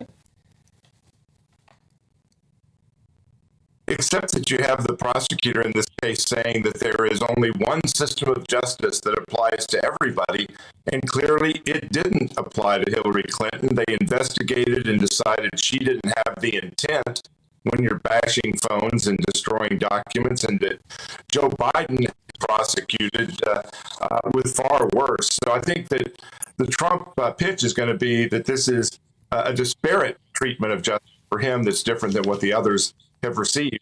I do think that there's some... Oh, apologies. The Sorry about sound's all a that. bit funny. Yeah, don't know what's happening here. It's a technical thing. It's the way it's been exported, I feel. Is that what you think? I believe Right. it may be the way it's been exported. I don't know. I have no idea about these things. What the Actually, no, boffins you're very tell me. good at these things, though, because you're still got to fix my computer and my car radio, because I still can't listen to GB News. Yeah, sadly, you'll need a new car radio for I that. do need a new car, but I've spent a fortune on it while I've been away as well. So I've got to keep the old one. Oh, talking of the radio, Ian's been in touch saying that he'd been trying to find out where you'd gone. Oh, yeah. Now you're back, obviously. It's great to hear your voice on the radio again, Anne. Oh, yes. Well, to anyone listening on the radio, good morning. It's lovely to be back. Yeah, if I'm in the car, I listen to GB News, but I have to do it through the app. Yes. And then put it through the thing. Yeah, which because is it's DAB+. It's DAB+, and I've only got DAB in my car. Yeah, you see, it's the old phone. We need to upgrade you. We need to upgrade you. I don't know how you do that. Do you think you can? Or do I have to buy a new... No, I can't buy a new car. I'm sure they can do something.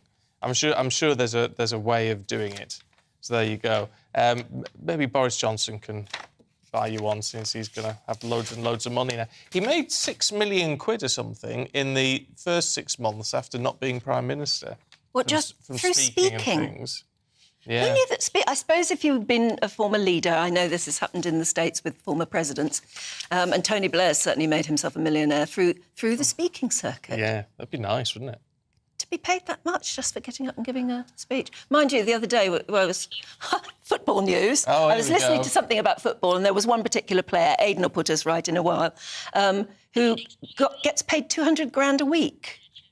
200 grand a week? No, not for commentary, for playing football. Oh, yeah. Right, yeah. But, that's just an astonishing amount of money. It's terrifying, isn't it? Yeah. Terrifying. Best part of £1 million a month. They should put some of their money towards nuclear fusion. Sue in Sandbach said the UK government should be investing in nuclear fusion as a way of generating energy. It's much cleaner, and as a nation, we are very creative and innovative, so why no concentrated investment in it? But there is, isn't there? Yeah. There is. I mean, don't forget nuclear I mean, it's not fusion. ready yet, but all of the research is being done. It takes a lot of energy for nuclear fusion, and they've only just done it in a way that the reaction produces more energy than it puts in. And that was the thing, isn't it? Because that's what happens in a star, is nuclear fusion. We can't do it on the planet yet. Well, they can, but only in tiny, tiny, tiny amounts. But I mean, that would be the perfect way. And you don't get the radioactive waste in the same way. And then we were talking about vaping. Oh, yes. And I don't know what you think about vaping, but, I mean, everywhere you go now, and I've noticed it because it's always in places like restaurants or whatever, where previously people used to smoke and then it was banned. But people are vaping in certain places now as well. I don't know what I think about vaping. Well, I don't know. See, Mark says vaping, like smoking, is for fools and idiots who don't care one jot for themselves, let alone anyone in their vicinity. But it's not like passive smoking. You can't. They reckon it's something like 99% safer than smoking. But obviously, it's not as safe as not doing it at all. But it's not then like smoking. are we a species that always has to be doing something? Something. Yeah. Fiddling around, knitting. Knitting wouldn't... Oh, the epidemic of knitting. That would be dreadful, wouldn't it? But no, maybe, I don't know. People do seem to dislike it, but it makes it funny. I don't know. Matthew in Spain says, my wife and I have been using rechargeable batteries and liquid vapes for years. The manufacturers are moving away from these to disposables because they get more profit. Well, that's what shouldn't be allowed, then, if that's true. Yeah. Margaret says, I'm so sick of people taking up vapes. I can barely breathe in my town, where 8 out of 10 are vaping to excess. They're not safe. They impose pain and illness if you're allergic like me. They are toxic, if not pure poison. They're also addictive, because those are the ones that have got... They've got nicotine. Nicotine in them. They can be addictive, yeah. Those talking them up have no concept about how evil they can be, or they're just making profit from them financially. Yeah, but, Margaret, people who need to give up smoking, and then that's a way of doing it which is much, much, much, much healthier than smoking. But there's no doubt it's also being marketed to young people. It's when people vape, when they'd never smoked. That's the issue. Although we can get worked up about these things from time to time. Do you remember the paddy we all got into over... What did they call them? The fizzy drinks that are deliberately marketed to kids. Oh, Alco Pops. Alco Pops, yeah. Oh, you don't see them. It was a fad. Yeah. Is vaping another fad that in 10 years' time we won't be talking about at all? Yeah, maybe. Well, you still see Alco Pops. Things like WKD and Smirnoff Ice and all that sort of thing are Alco Pops. But we don't talk about them in the same way. Maybe it's just a... Making me thirsty again now. Here we go, I'll bring some in tomorrow. Anyway, your thoughts, please. GBviews at gbnews.com. We've got all the sport and showbiz with Stephanie and Aidan. Coming up.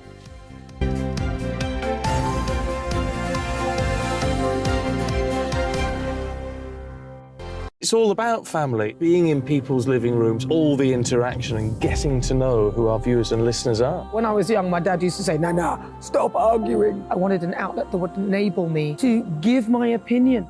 People are going through a really hard time right now, and I know that you don't feel like you're being listened to by the establishment. I came to GB News because it's the People's Channel, and I want the audience to have their say on the events of the day. We're dynamic. We do something different. Democracy shows that the wisdom of the nation is in its people. I get to travel to find out what the story is from a personal perspective. The British people aren't fools. We know when we're not being told the full story. We've got to work out how Britain moves forward from this. It's the best country in the world. The establishment had their chance. Now we're here to represent your views. Britain's watching. Britain's watching. Britain's watching. We're proud to be GB News. The People's Channel. Britain's news channel. I'm Jacob Rees-Mogg, the Member of Parliament for North East Somerset and a former government minister. For years, I've walked the corridors of power in both Westminster and the City of London. We need to have the arguments, the discussions on how we make it better. Crop failures, famine, war, suffering on a scale completely unimaginable. We are putting the cart before the horse. As Charles I said at the scaffold, he was the true defender of liberty. Yeah, I've completely derailed the conversation. Join me Monday to Thursday at 8 p.m. on GB News, Britain's news channel. So Jubes and Co, we tackle the issues of the day with real, robust debate. Both sides of the fence, battling it out with me in the middle with my forthright opinions and views. And often really interesting things happen because you start with a position and then by the end of the debate you find actually, well, I might not have thought about that one. What we need in this country is two new political parties. You should maybe think about doing a 2024 calendar. I'm Michelle Dewberry and I'm keeping you company right through until 7 o'clock this evening. GB News, the People's Channel, Britain's watching. I'm Mark White. As GB News Home and Security Editor, I cover those key issues that are so important to you. Our authorities, our communities doing all they can to combat violent crime. With the public services under unbearable strain, why are we still failing to control our borders? Defence, the first priority of any government, has been continually hollowed out. Can we trust our politicians to protect the armed forces? Join me, Mark White, on GB News. Monday to Thursday, 9 p.m. till 11 p.m. Join me, Dan Wootton. I'll bring you the sharpest takes and hottest debates. Do you not believe in prisons? I don't believe in prisons. I'm completely stunned. I guarantee you there'll be no spin, no bias, no censorship. I actually was personally quite offended by it. And no reason to go to bed. So I guess they've always been quite woke. That's Dan Wootton tonight on TV, radio and online. Monday to Thursday from 9 p.m. till 11 p.m. on GB News. The People's Channel, Britain's news channel. You've probably seen politicians interviewed 1,000 times, but we do it differently. We find out who they really are, we don't shout, we chat, and hopefully we bring a bit of light, not just heat. Did you know Kate Moss? Apparently. Do you have a pair of jeans or a pair of jeans? No, of course I don't. What would I do with them? My friends are like, oh my God, what's she doing now? Join me every Sunday at 6 for Gloria Meets, only on GB News, the People's Channel, Britain's news channel.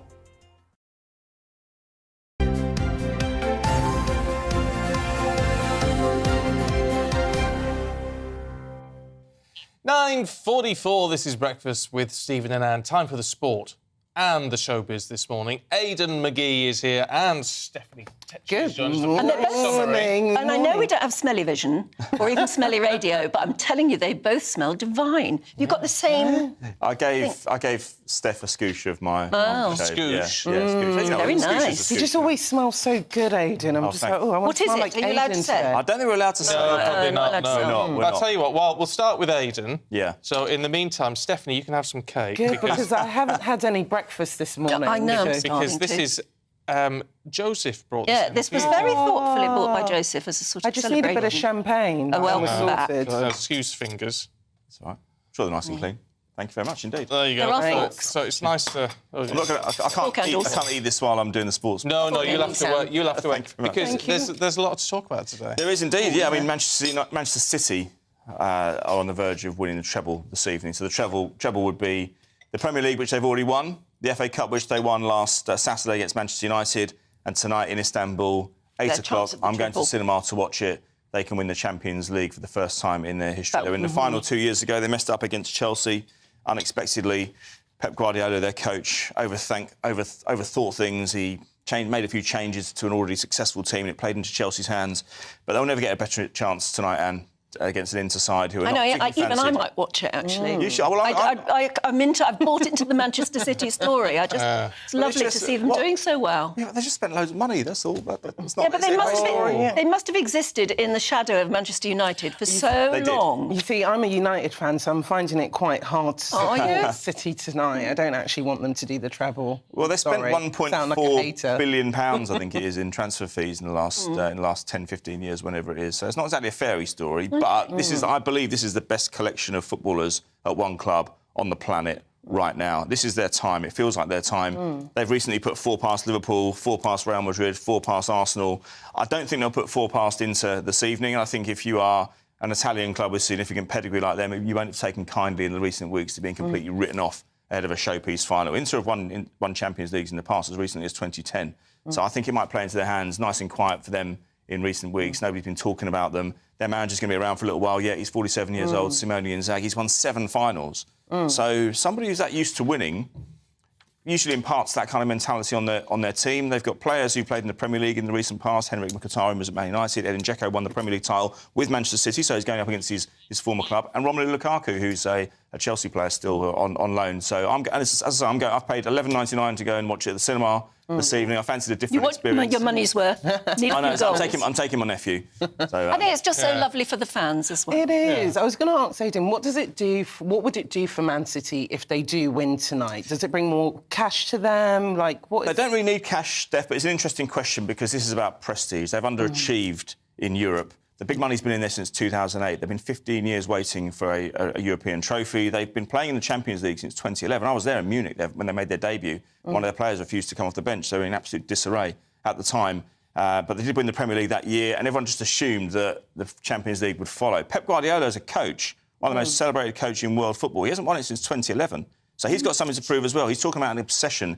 He doesn't believe that his time at Manchester City will be punctuated properly unless they win the Champions League. And as I say, they won't get too many better opportunities than tonight. We look at last season or so, Chelsea haven't been good, Barcelona haven't been good, Real Madrid were a little bit ropey. Some of their players past their best, they're making changes. So it's a good passage. Having said that, I think even in a more difficult year, they still would have got to the final. And it just feels like it's Man City's time tonight, but it's not always that simple in sport. No, it's not. Well, let's tie in sport and showbiz beautifully.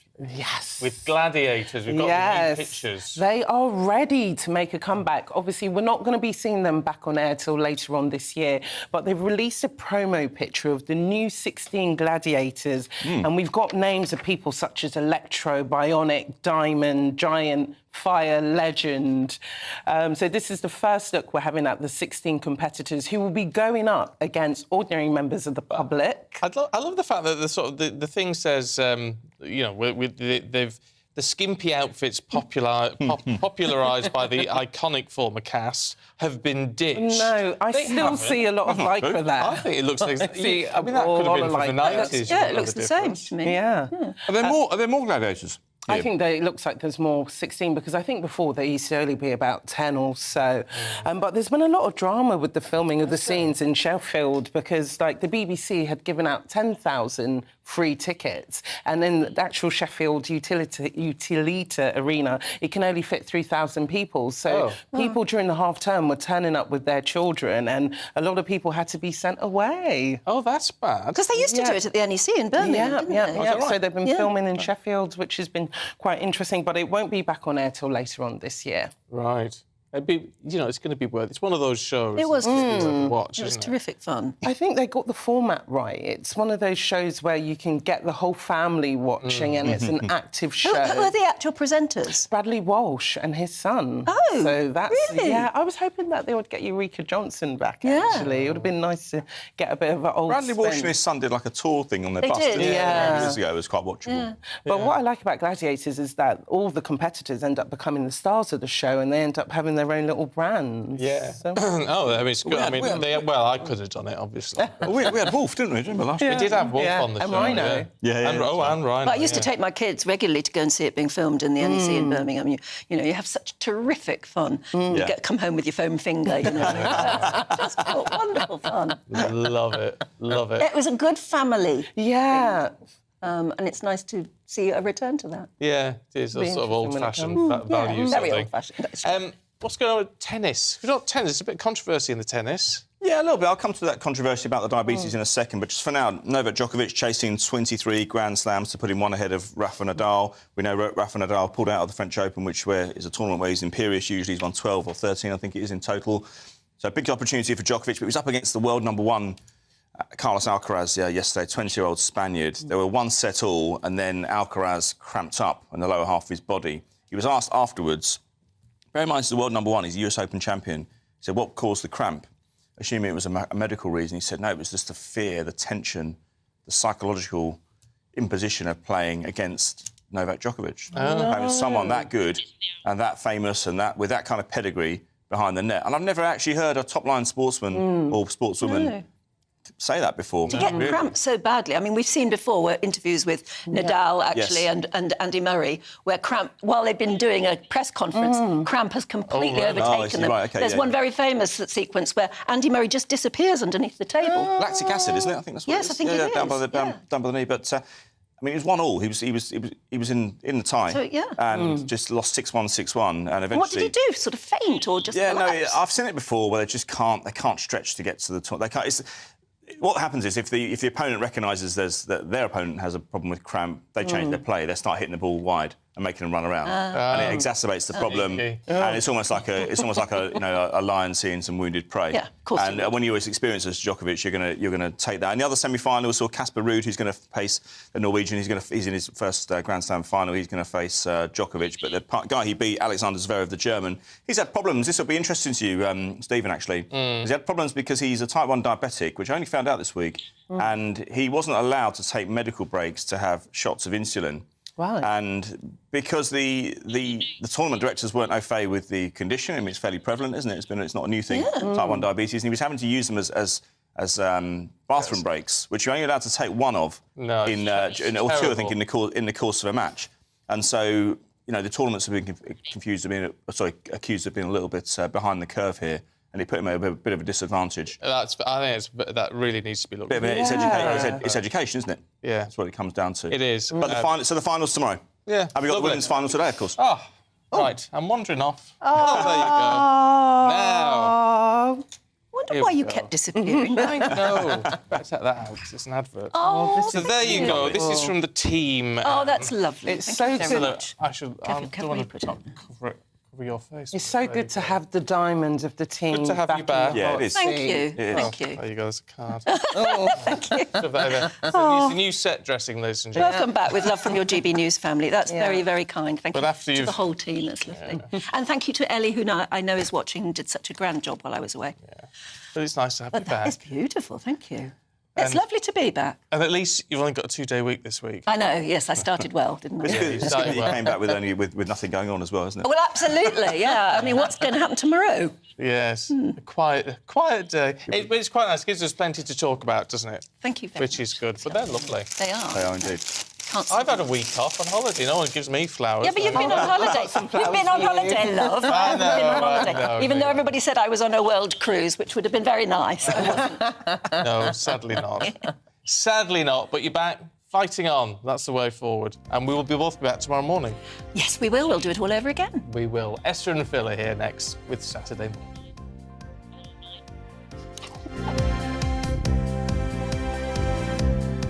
Morning, Alex Deacon here with your latest weather update for GB News from the Met Office. A very warm weekend out there. Temperatures rising, the humidity also rising, and that could spark some thunderstorms. We're between high pressure and low pressure. This low pressure just edging in over the past couple of days, and now the winds have switched directions, so coming up from the south, hence why we're seeing higher temperatures and more humidity. Thunderstorms breaking out through the day today, although the vast majority will stay dry and fine with some sunshine. Again, quite a grey start across parts of the northeast and some coasts here staying fairly gloomy. It's across England and Wales where we're most likely to see thundery showers, particularly from late morning, but especially during the afternoon. Very hit and miss, but where we do see them, it could cause some disruption, especially after such a long, dry spell. Temperatures are going to be higher than they have been. Could touch 30 Celsius for the first time this year. Very much more warm across the east in particular compared to recent times, and a more humid feel as well. A continued risk of those thunderstorms, the Midlands, parts of Wales, spreading up into northwest England. And then the heavy showers drift northward. Some could affect Northern Ireland and western Scotland during this evening as well. So again, the potential for some heavy downpours, spray, surface water on the roads, and as I said, because it's been so dry, it could cause some flooding issues. Really warm and humid night as well, much warmer, particularly across the north compared to recent nights. So a difficult night for sleeping perhaps. More showers then to come on Sunday, initially over western parts of Scotland.